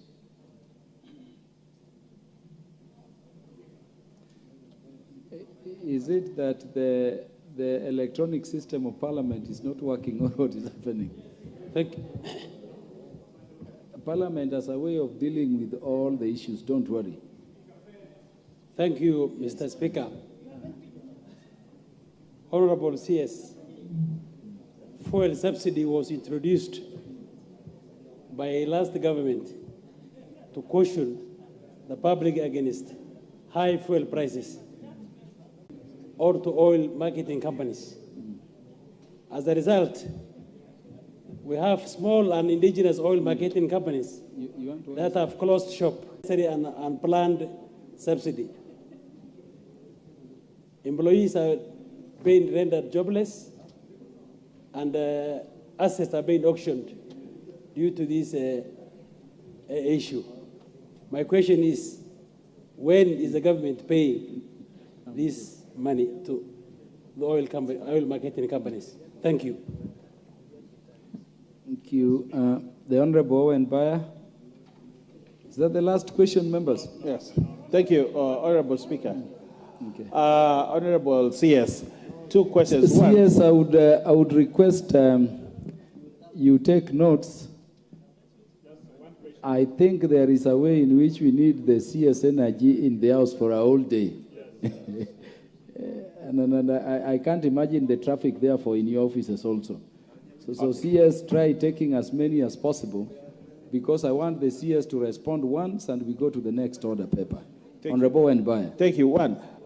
First question, CS, Honorable Speaker, the issue of power and water, that for us to generate water for pumping, we need power. The cost of power is very expensive. The water being pumped from Baricho to Mombasa to Kilifi and to other parts becomes very expensive to pump because the cost, the tariffs for pumping water are the commercial ones. And yet, we are very low cost. The water companies in the region cannot pay for the power tariff. So there's always disconnection of power. Hence, we do not have water in our taps because what plans do you have to ensure that there's a special tariff for water pumping and water generation so that we are able to? There's a lot of works that have been done through REREC and last miles, but they're incomplete because and there are no meters. You see a lot of wires hanging because they're not transformers. What plans do you have to ensure that those projects are completed and transformers are there and meters are available? I thank you, Honorable Speaker. Thank you, Honorable Owen Baya. The Honorable Naisula Lesuda. Thank you, Mr. Will be killed today. I just want to ask the Cabinet Secretary whether he is aware that Samburu West constituency is served by a substation which is 230 kilometers away in Lanet, while there is a substation in Rumuruti which is just 100 kilometers away, although the county should have its own substation, which has been incomplete and has not been commissioned. So I just want an update on whether he's aware and when it will be completed and commissioned so that it can avert the continuous power outage that has continued to be there in Samburu West and Maralal Town, which has brought a lot of devastation to the people. Honorable Farah Malim. Mr. Speaker, from the outset, I want to thank the Minister for having taken a personal initiative in making sure Wajir and Dadaab are basically catered for. But what I want to ask him is that in line with the overall government policy of making sure that certain infrastructures are spread to the north which has been traditionally in this country from the time of colonialism to the 60 years we have been independent has been marginalized. Affirmative action to make sure that those areas are properly served. Can the Minister tell us, Cabinet Secretary tell us, what are the kind of projects, programs, and plans you have for connecting the whole of the North, what used to be called the former NFD? And I'm talking about the former Northeastern Province, Upper Eastern Province, all the way, again, parts of Rift Valley, which include the Samburu and Turkana. Thank you, Mr. Speaker. The Member of Parliament for Kamkunji.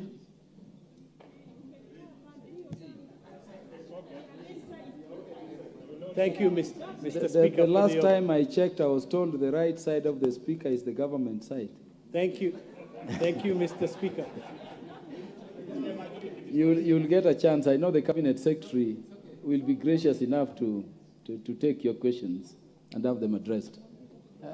You will have your chance. Honorable Yusuf. Thank you, Mr. Speaker. My question is about my neighborhood, which has grown exponentially, which has grown rapidly in the last few years and has become a major business hub. This neighborhood is shortchanged in terms of electricity supplies, and it does not get sufficient and continuous supplies. This is a neighborhood which has become a city within a city and has been ignored and to a certain extent has been choked to death by KPLC, which on a daily basis carries out unannounced and deliberate power cuts. These power outages are affecting and paralyzing business activities, causing heavy losses to the local traders. Transformers that are routinely organized by key KPLC syndicates that operates in Isli, which collects bribes and extorts the traders in the neighborhood. Sometimes these shameless KPLC operatives remove transformers from one street to the other after being paid by local traders. So the question I want to ask is, what measures is the Cabinet Secretary taking to ensure that the business hub is adequately supplied electricity and they continue to get continuous and sufficient energy supplies all the time? And what steps is also the minister taking to stop the orchestrated and deliberate power cuts? And what action would he take against this KPLC criminal group that is running amok in Eastleigh? Thank you, Mr. Speaker. Honorable members, would you look at what is in Order 8, which is the next order? That's why we are here. We have the approval of an appointment to the Salaries and Remuneration Commission. But we are also noting that most of the members are asking questions not ready.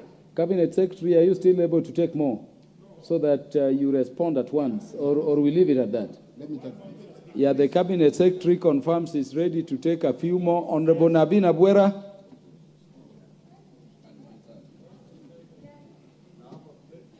I'm coming that way.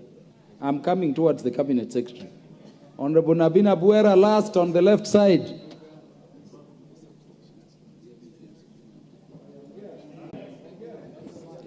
Thank you, Mr. Speaker. My question to the minister is, what are you doing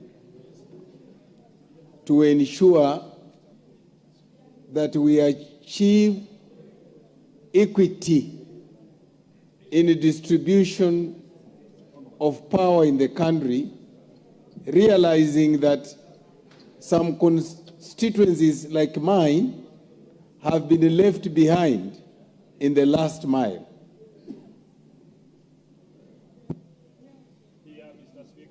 Honorable Etipila, MP for Samburu North.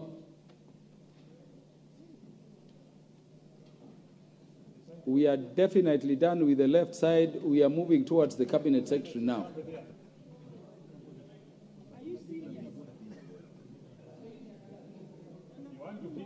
Honorable Etipila, the MP for Samburu North.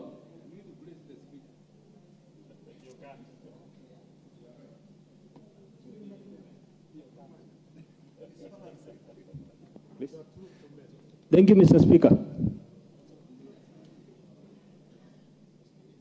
Mr. Speaker, the communities of Samburu North, who gave their land for the generation of power to the national grid through Lake Turkana wind power, said power passing across the breadth of the constituency, yet not an inch of Samburu North is connected to the national grid 60 years after independence.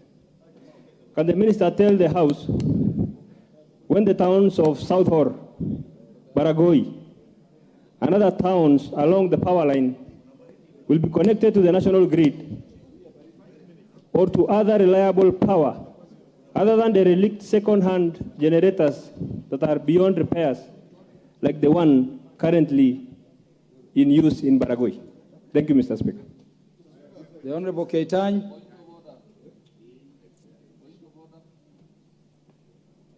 Mr. Speaker, thank you very much, Mr. Speaker. I would like to ask a question about optimization of transformers that have already been installed.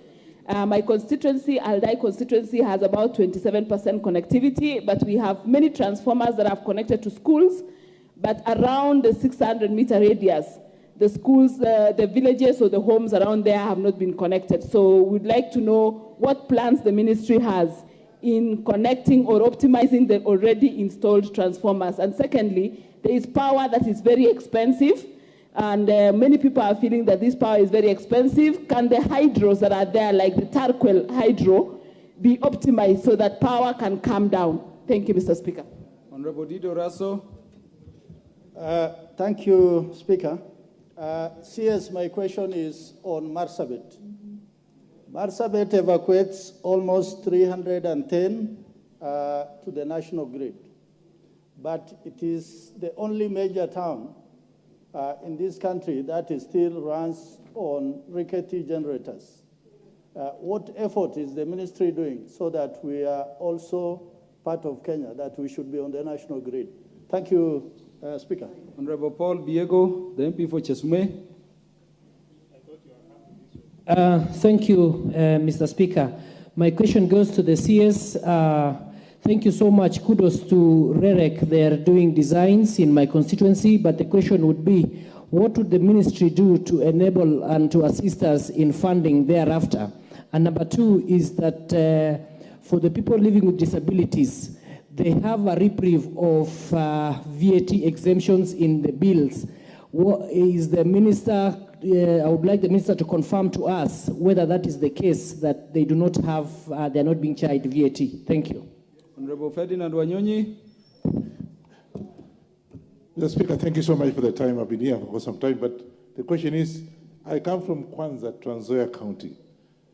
CS, we have the upcoming marketing centers and shopping centers, and they need flashlight because of security. Who actually pays for this, and what are you doing about the upcoming centers that need flashlights because of security in my constituency, Kwanza? Thank you. Honorable Victor Koech. Yeah, thank you so much, Mr. Speaker.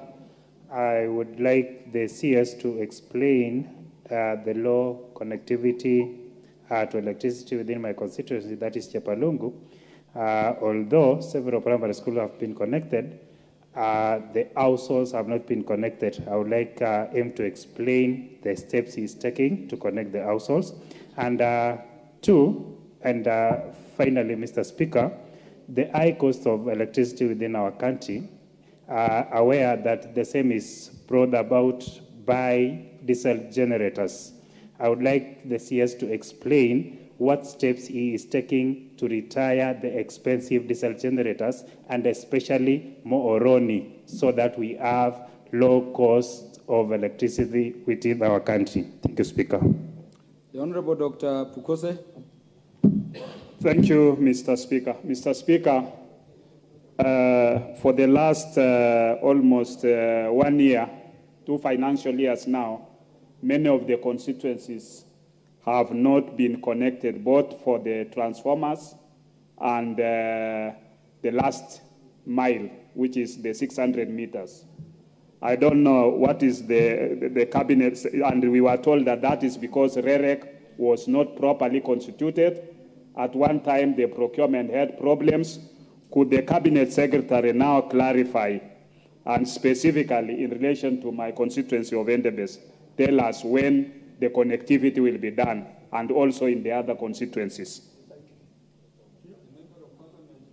Elgeyo Marakwet. Thank you, Mr. Speaker. My question is to the Cabinet Secretary is, why was Elgeyo Marakwet removed from benefiting from the last mile connectivity, yet the county is below 30% in connectivity, and especially Marakwet East, which is at 8% connectivity? Again, Mr. Speaker, there are projects which were to be maximized, were awarded but never done, and the contractors left side over 100 projects. When are they going to complete them? Thank you. Honorable Kamuren.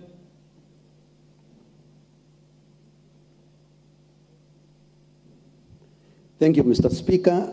I want the minister to state when are they going to open their office of Kenya Power and Lighting Company in Kapel, Mochongoi region, because they are being served from Ndarua, which is very far. What are they doing towards restoration of peace over the issues of electrification of Rukus, Mukutane, and Araval locations?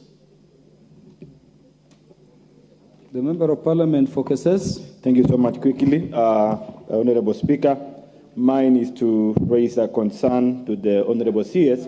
There are many projects which have been designed. Some contractors have moved to the side, but it has not been connected to energy. One in Plateau, where cross arms are missing. They are not in the store. Materials, crucial materials are missing. Now, they have been subjected to several vandalism. One in Kapkoiga, in my constituency, notwithstanding that Kasese is below 30%. What are we doing? Because we are losing materials already on the site. Thank you.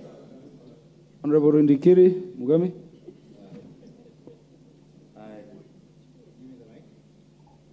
Thank you. I would like to ask the Honorable CS.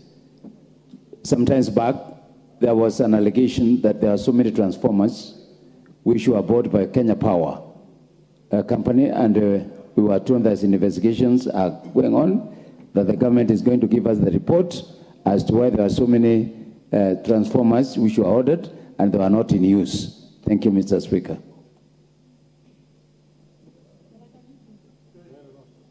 Honorable Jane Kiara. Finally.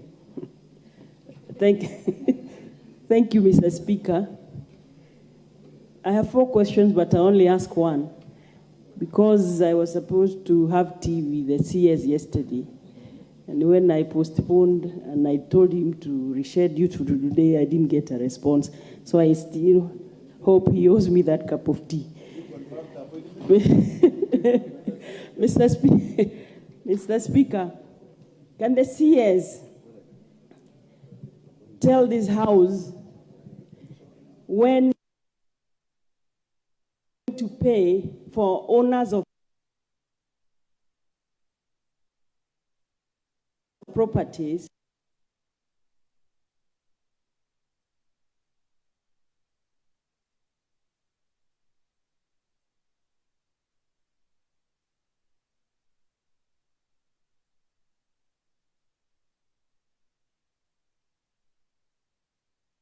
struggle on the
Power punishing their customers in a mistake that is their own.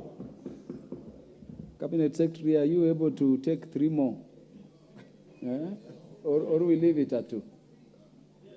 I don't know the interest of members of parliament in the energy sector. But if I denied them, particularly the ones on this side, Cabinet Secretary, there is also a motion. I want them to stay to pass, not just to debate. So would Cabinet Secretary allow us to take 2 more, so that they can be answered? I start with the Member of Parliament for Kericho County. Thank you, Mr. Speaker. I want to thank the Cabinet Secretary for Mr. Speaker. there are projects done by REREC in Kericho County. They have been completed, but they are not energized.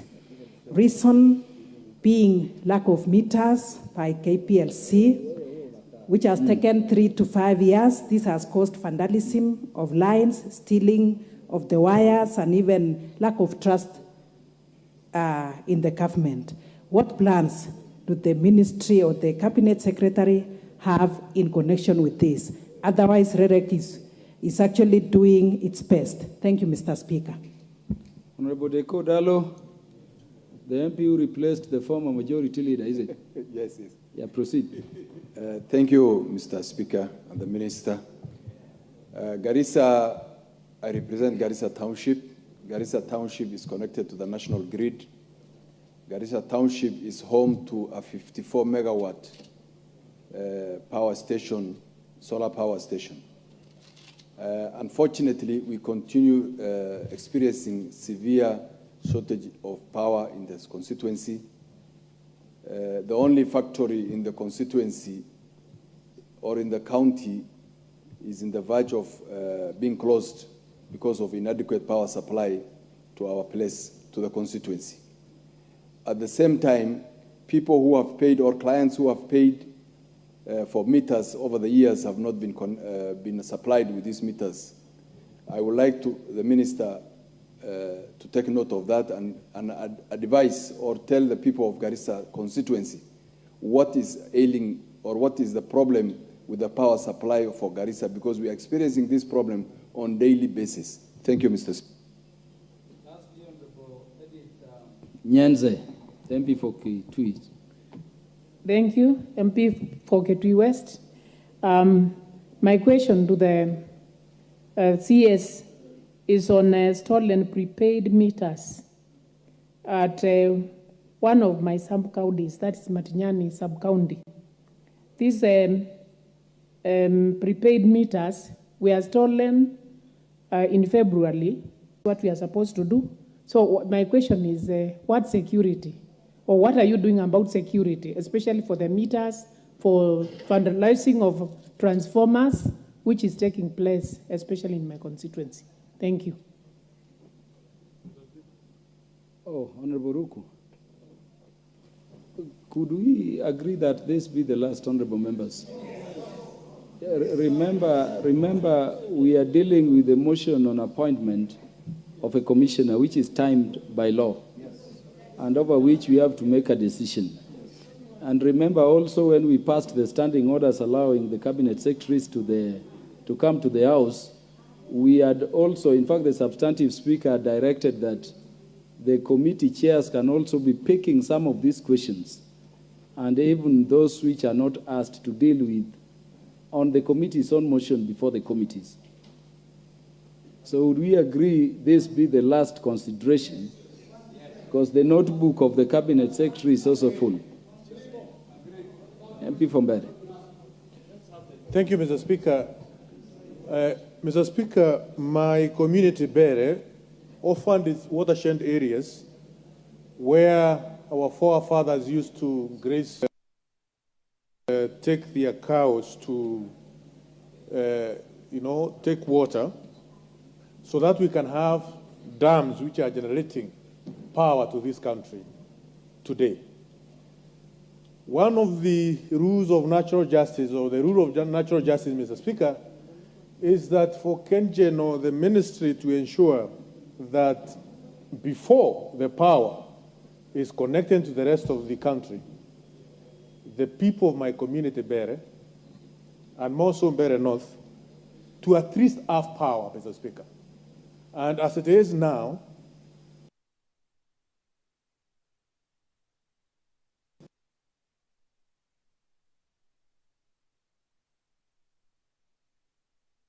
over 600 villages in my constituency, Bere North, don't have power from the time this country was created.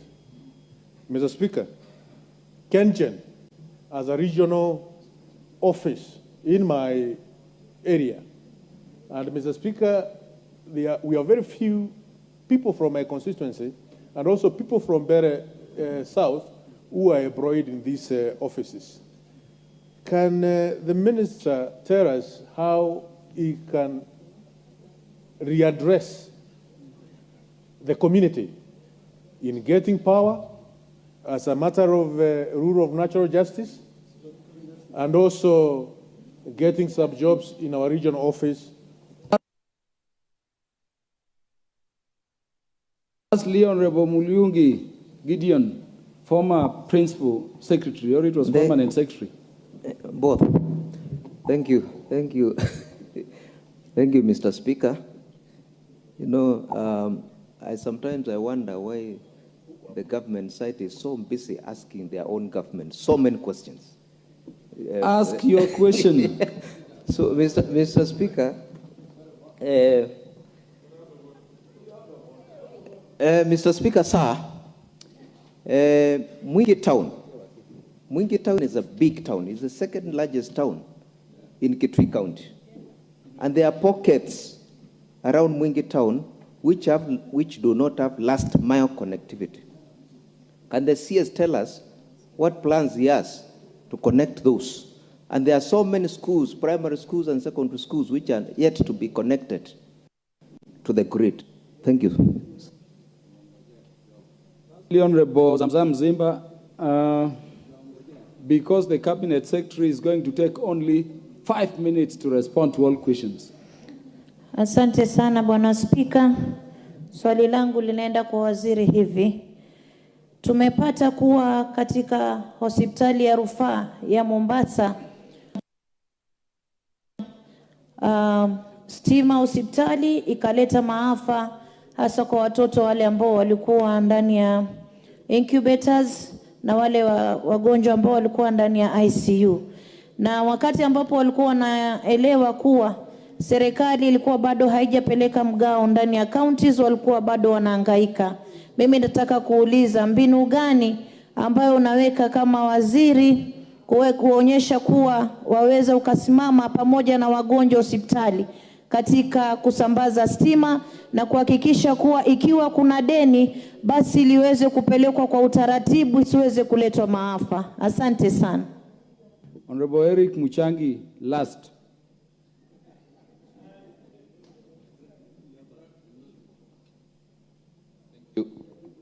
Thank you, Honorable Speaker.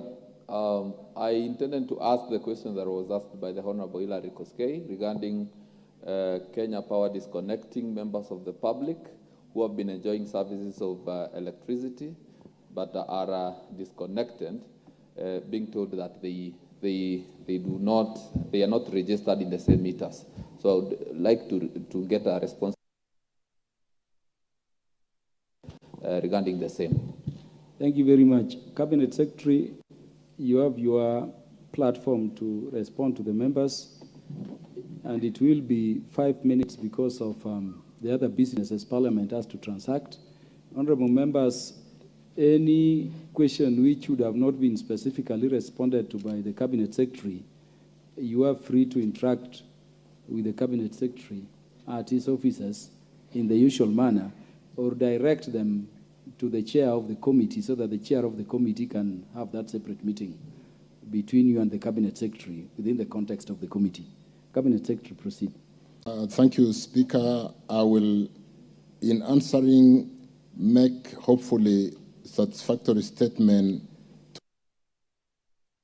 questions, which is basically to say, I think Kenya has done very well. Between 2013, when we had a connection population of 2.3 million to 8.5 million plus today, it's a significant move, and I think we allowed the establishment of REREC, which was a principle to basically optimize a transformer. You will recall that previously as high as 150,000, and we brought it down to 15,000 under the last mile connectivity.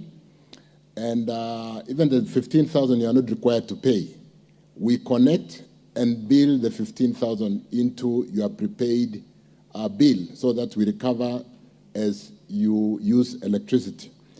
What I just want to confirm is that whereas Kenya Power is a listed company that operates commercially, we have REREC, which is fully funded by the government of Kenya to basically accelerate the provision of power to where we live and be able to power that we use on a day-to-day basis in our economic activities. So, honorable members, to that extent, and to a very good extent that we recognize at the Ministry of Energy that the members of parliament do support the initiative of accelerating provision of power under the last mile. We will work together, and I do say that cognizant of the fact that members have put in a matching fund from your CDF to accelerate the last mile connectivity. And under my term, because I was also there in 2013, 14, and a bit of 15, there should be no reason today why school, unless it's a new one, or a secondary school, a dispensary, public institutions, which are not connected to power. So we'll work together to make sure, like I said, let me provide the list of all public institutions to every member of parliament under my own signature. The work is very advanced. I should be able to do that within the next 7 days, to basically audit and confirm where there's been no connectivity, particularly and initially within the public institutions. And then we do comprehensive budgets to make sure that we are able to cover those institutions where there are really concentration. Markets are a place of concentration of population where people come to do business. Schools, 500, 600, 700 children, there should be no reason why there should be no power. So that once we do this audit, we should be able to do a comprehensive budget and ensure that within the next 2 years, we should have connected all our public institutions, and the rest will be maximization and providing transformers in the dark places, which are 600 meters outside the transformer once we do that connectivity. So I want to confirm that I'll be giving you a schedule for every constituency of all the public institutions, and the status as we see it from REREC. We will give you a column to confirm whether there is power or there is no power, and where we agree, we will work together to make sure that we do adequate budgetary provision and provide full connectivity to all our public institutions in the next 2 years.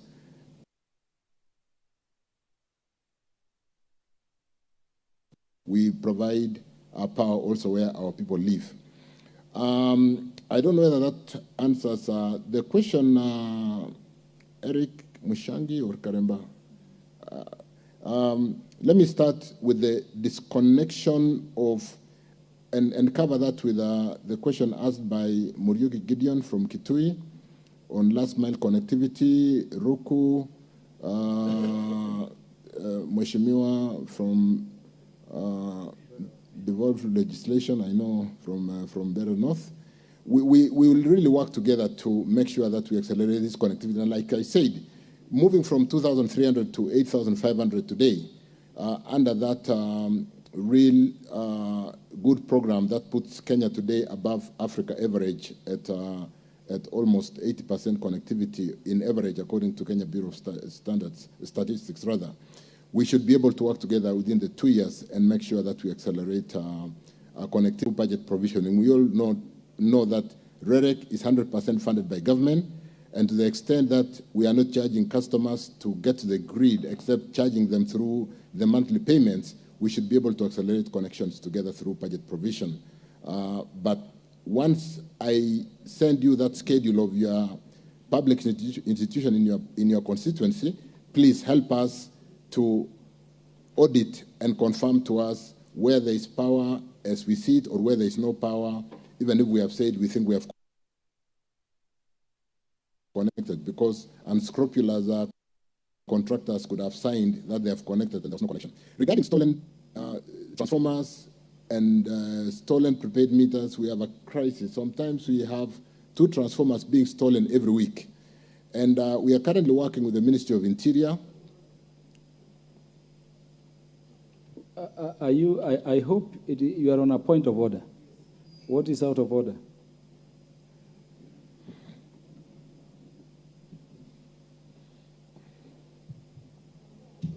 That is Honorable Yakub. Yes. Move to the next mic. Mr. Speaker, is the minister in order to answer questions? There are members of parliament here, including myself, who have asked questions in that order, being the first among the many questions. Responding to questions from the last one, is it in order? You are out of order, Honorable Yakubado.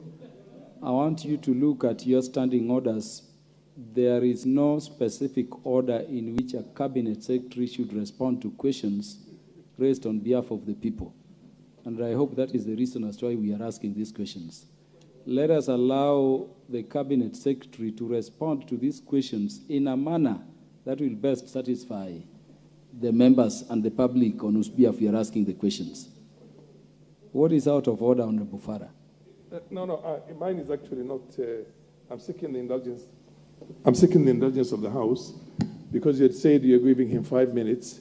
We have a lot of time up to 9 o'clock this evening to transact these businesses. Can you allow him to answer them comprehensively? I'm sure he is prepared for that because 5 minutes is too short of time for him to respond to all those ones. I'm just seeking your indulgence, Mr. Speaker.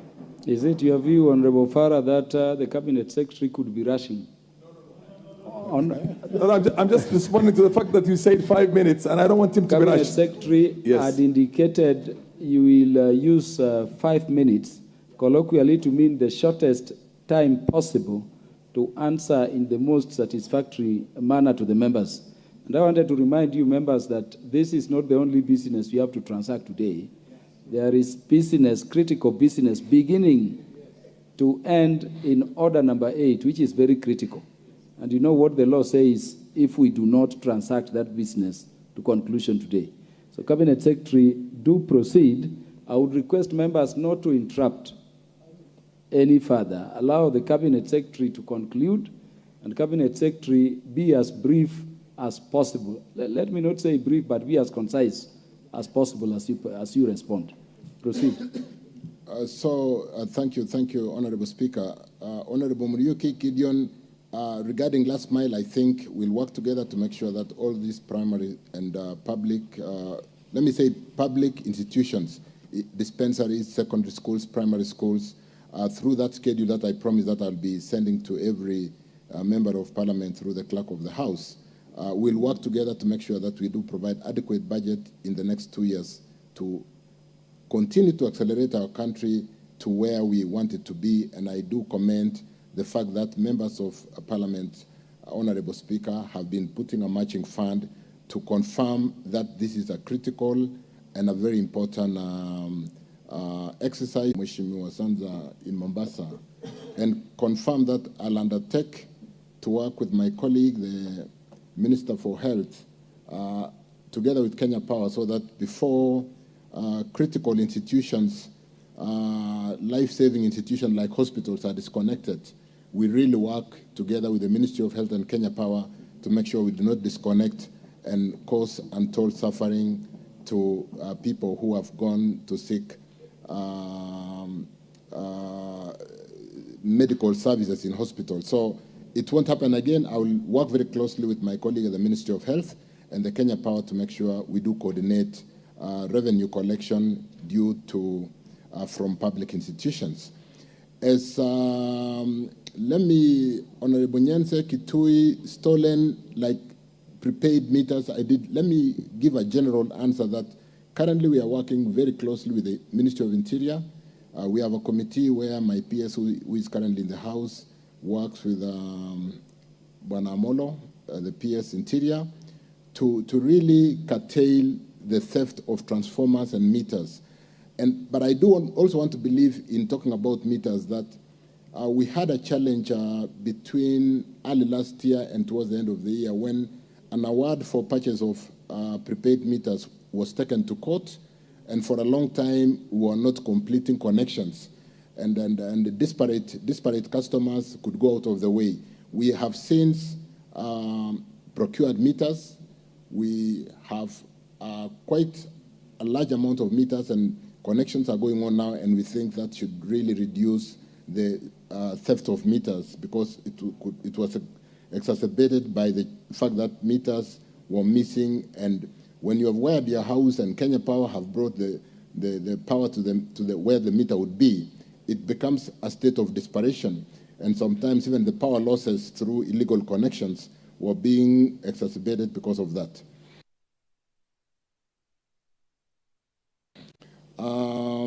Garissa town, I don't know when Dalo Mheshimiwa was last home. We started off Garissa in the last 1 week or 2 weeks.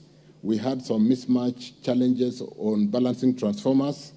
We have separated the connections to the rural customers and the town customers, and I can confirm that the challenge that we had in Garissa town has been sorted in the last 10 days.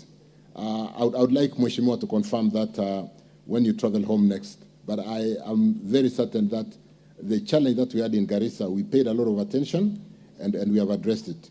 Mheshimiwa Kemei, Kericho, lack of meters, I've answered that. We have adequate meters, and REREC and Kenya Power. We have also allowed REREC to buy meters, and REREC will be connecting up to the meters instead of connecting and waiting for Kenya Power to connect the meters. So we should be able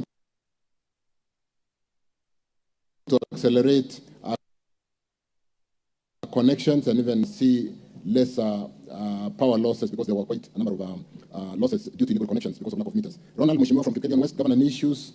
We will continue to work on governance of Kenya Power so that we do not have unscrupulous employees who basically connect and disconnect and connect and sell the same meter severally to a number of customers. I think it is something we can address where we believe if it is an employee who is connecting, unless it is also tied to the meter theft, we should be able to address that through governance programs. Mheshimiwa Jane Kiara Naivasha, Karibu, we can still have our cup of tea, but I want to confirm that Ketraco is also 100% financed by government. We currently have pending bills for way leave acquisitions of up to 19 billion. I'm in the house with, I was in the house for a while with the CEO for Ketraco, Dr. Mativo, but the PS is here, and we will work to Jane Mheshimiwa to ensure that those customers that gave us way leave between Ethiopia to Suswa to build up that line are compensated as budget is made available. This line is important. During the last long drought, we've been picking up to 200 megawatts of power from Ethiopia, and that is what kept our country from load shedding, unlike what we see in our neighboring countries, where load shedding was up to 8-12 hours.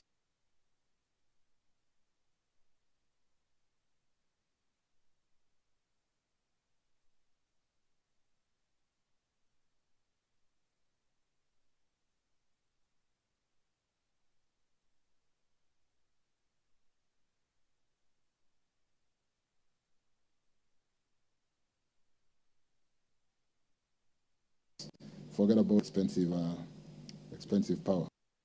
Keses, design has been done. Again, like I've said, we work together to ensure that we do provide budget and run through those connections. If the designs have been done, we should be able to run through that very quickly. Kamuren, Baringo, Muchongoi, KPLC, when are we opening an office? Bwana PS, we will take that as an assignment and confirm if Muchongoi. Elgeyo Marakwet, last mile connectivity, I think we've talked about that. So to Endebase, Dr. Bukose. When are we retiring Moroni? I want to talk to this one, Victor Koech Chebalungu.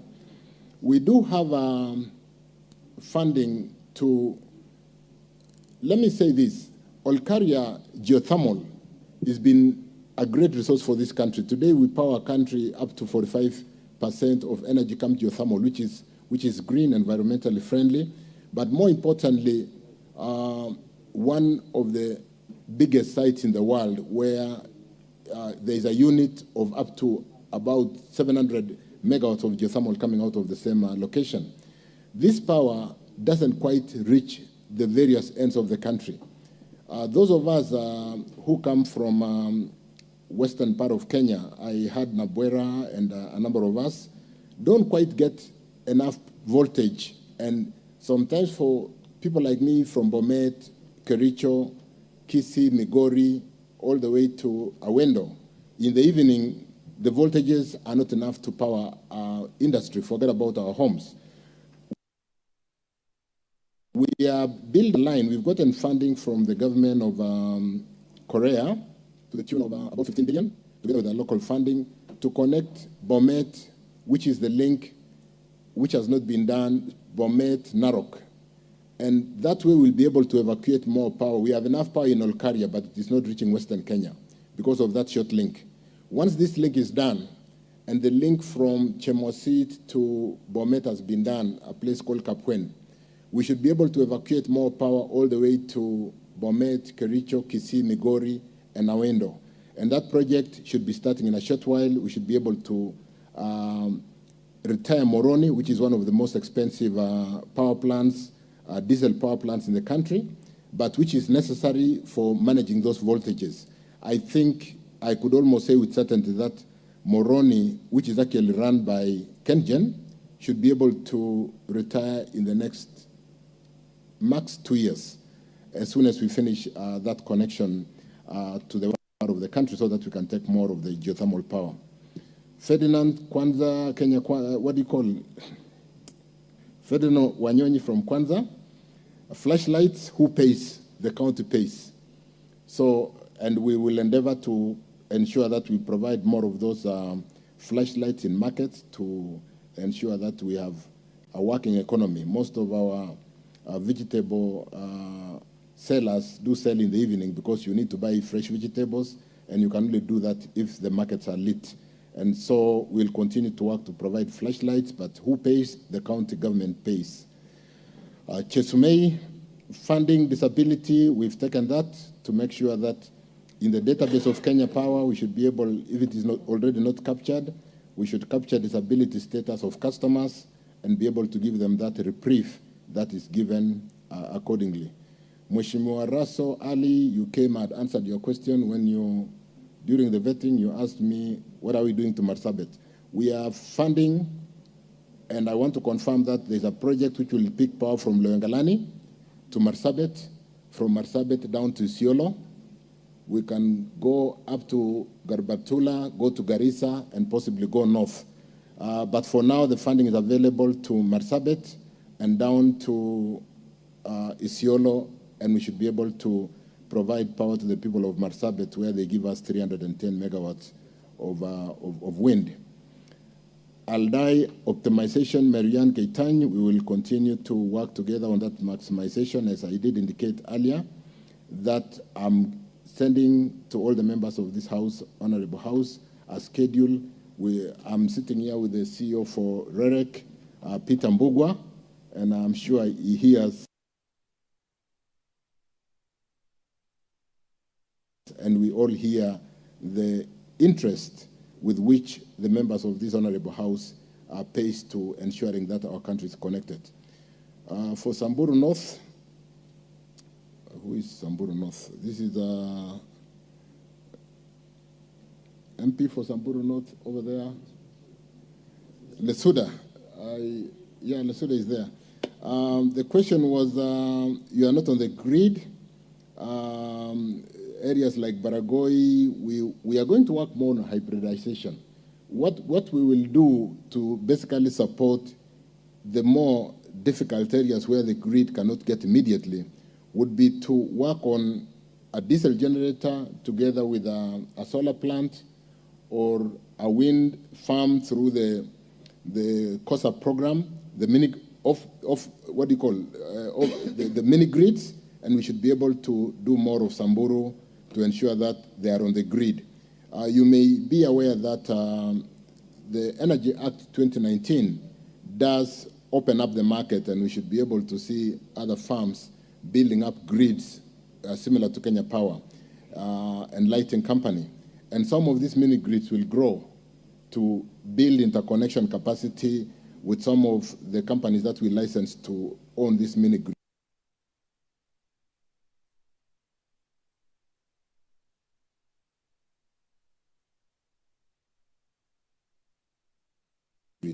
While we manage the tariff, so that even when you're on grid, you still pay the same tariff like those customers who are on the grid. Yusuf Kamkunji, I think Mheshimiwa.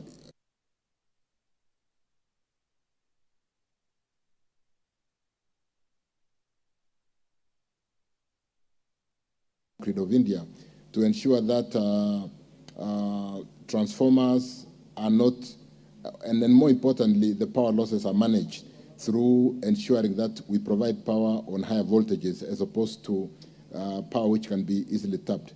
But more importantly, the principle here should be to see whether we can work with resellers. In a place like Kamkunji, in a place like informal settlement, a reseller of power who buys bulk and distribute in the way they understand and the way they live with their community. And so we bill at the transformer. We have a meter at the transformer, and it collects revenue in the informal settlement. And then we should be able to train them, work together with countries who have done this. We learned this from the Power Grid of India have done very well. And so that we don't get into a situation where there's no power in the slums, because when there's no light, the insecurity and the challenges that comes with it becomes a challenge to the entire government. So we are working on that, Mheshimiwa Yusuf, and it's not limited to Kamkunji. We want to do a pilot and see how we can ensure that there can be resellers of power the way Safaricom don't basically sell their service. They employ resellers, and they basically sell bulk service, and the resellers go to the end customers. Farah, Wajir, Dadaab, I have worked very closely with you to ensure that Wajir had power. You were out of power for quite a while. What are we doing to spread the infrastructure to the north? I've just given the example I gave to Raso for Loyangalani, Marsabit, coming down to Isiolo, going back to Garbatula, Garissa. We are really going to be working on infrastructure development to ensure that the more highly populated areas. So we'll be paying more attention to see how we can move power. A very good example that I want to give, which I came with while at this, is the fact that when you look at Mandera, and let me give an example, allow me, Speaker, to give an example of a place like Lungalunga or Vanga, a place like Namanga, where we sell power to Tanzania. They don't have the grid. On the Namanga, Tanzania side, they pick power from Kenya. If you go to Taveta, they don't have power on the Tanzania side. We do cross-border sales of energy. In a place like Mandera, there is a power station about 80 kilometers into Ethiopia called Kanale Dawa, and we are working with them to really bring the grid to Mandera town and be able to reticulate power on the grid and bill like we bill in Namanga, Taveta, or Lungalunga and Vanga, but where they currently have improved, and each country has their own grid. So we'll work on really moving the grid, because that would be the reliable power once we achieve that. Samburu West, I'm told there is a substation. Yes, there's a substation in Rumuruti which is almost complete. We'll pay attention to complete that substation quickly, and so that instead of picking power 300 kilometers away, we should be able to pick from the Rumuruti substation. And so, Bwana PS, let's see how we can quickly work on that to ensure that we don't, even the power losses, when you pull power for those kind of kilometers, the power losses, which stands today at about 22%, should be able to come down significantly. Mheshimiwa Baya, Kilifi North, power and water. We just need to do some education. In the recent tariff review, where we provided for tariff for the period 2023-26, we did provide under every tariff plan, C1, CL1, 2, 3, 4, 5, we did provide a time of use tariff, which is 50% cheaper than the standard tariff. That starts from 10 o'clock at night to 5 o'clock in the morning. And so, because you don't really need to pump water during the peak hours, what we are trying to do is the performance of the power usage is very high between 6 o'clock and 10 o'clock. And it almost forces us to have more power generated to be able to support the peak. Thereafter, the power really goes down, the usage. And during that time between 11, 12, midnight, 1 o'clock, 2 o'clock, the tariff is 50%. So for those of us who do not need to pump water during the day, we can fill the tanks at night at half the price. We just need to do some education, working with the power sector to ensure that they take advantage of that time of use tariff, and they should be able to have their tariffs rather than pump water when there isn't enough power for all of us. Because really, we don't pump water to the tap, we pump water to the tanks. And therefore, we should be able to do some education and information dissemination to ensure that we do flatten the peak, which basically is very high between 6 o'clock and 10 o'clock at night, and shift some of that load between midnight all the way to 5 o'clock in the morning, and enjoy 50% of that tariff plan. The fuel subsidy, which stood at about 50 billion, I think it is now at about 42 billion, because last week we did make some payments. And I do agree that this stifles some of our small petroleum dealers. We did provide, and this House passed through the supplementary bill too, a budget of about 40 billion. So yes, we have a budgetary allocation that should be able to extinguish the outstanding bill to some of those petroleum dealers. And we do appreciate they really supported through withholding that kind of amount, but that budget was provided, was approved in supplementary too, and subject to cash flows within government, we should be able to extinguish that outstanding debt.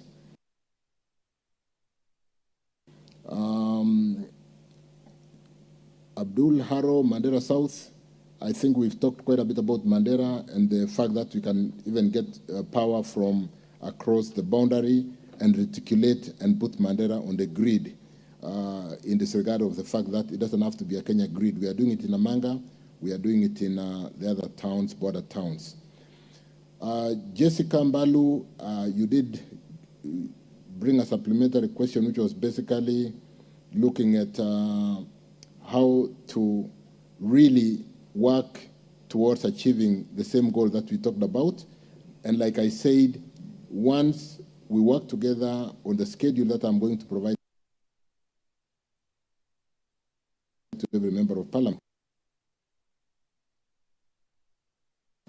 and work on really pushing a budget that complete dimension should be able to complete this country together in a very short while. Lekuton Joseph again for Mount Lekulal. I've talked about hybrid systems. We can work together. If solar doesn't quite work,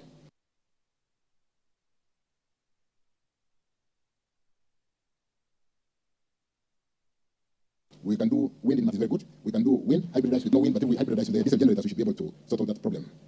Abraham Kirwa, the 48 schemes, 28% connectivity. Again, basically, we'll work together. In these 2 years, I want to pay attention, working in the team with the members of parliament to ensure that we do provide a budget. We do work with REREC. Peter Mbogwa is here. He's listened to the attention and to the concern of the MPs, and we will pay attention and work together on your priorities to make sure that we do power this country together. I think, Chair, that... What is out of order, Honorable Gikaria? Thank you, Honorable Speaker. I don't know whether I'm privileged or underprivileged to be sitting here. But Honorable Speaker, sorry. At around 10:43 today in the morning, I got an alert from a clerk in the National Assembly indicating that I was actually listed as number 2 to ask question number on a matter of some 30 permanent employees of GDC who are terminated their services, particularly some drivers and some other staff. But I did not get an opportunity to ask that question, Honorable Speaker. I don't know whether you can give me, I have been here. Yeah, it was, I have a communication that I got from the clerk that shows that I was supposed to ask that question as question number, the second question actually, but I didn't get on the order paper. And it's about some critical... Just a minute, Honorable Gikaria. Cabinet Secretary, is this a matter you're aware of? No request. Lomenen Aramata on the 30 employees. I'm aware of. Yeah.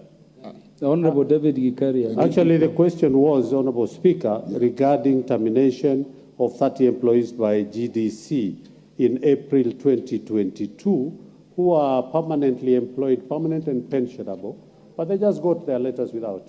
Thank you. Cabinet Secretary, you have that response, or we could direct Honorable Gikaria to pursue it with your office separately.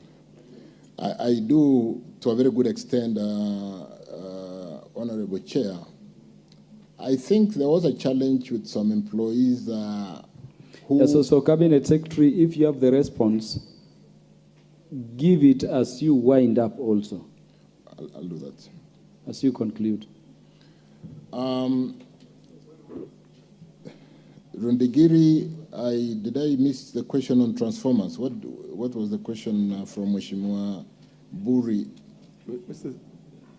Speaker, my point of order is that... I want to request that we allow the Cabinet Secretary to conclude. I know, I'll allow him, but we have a tradition in this House and we have ways in which we transact these things.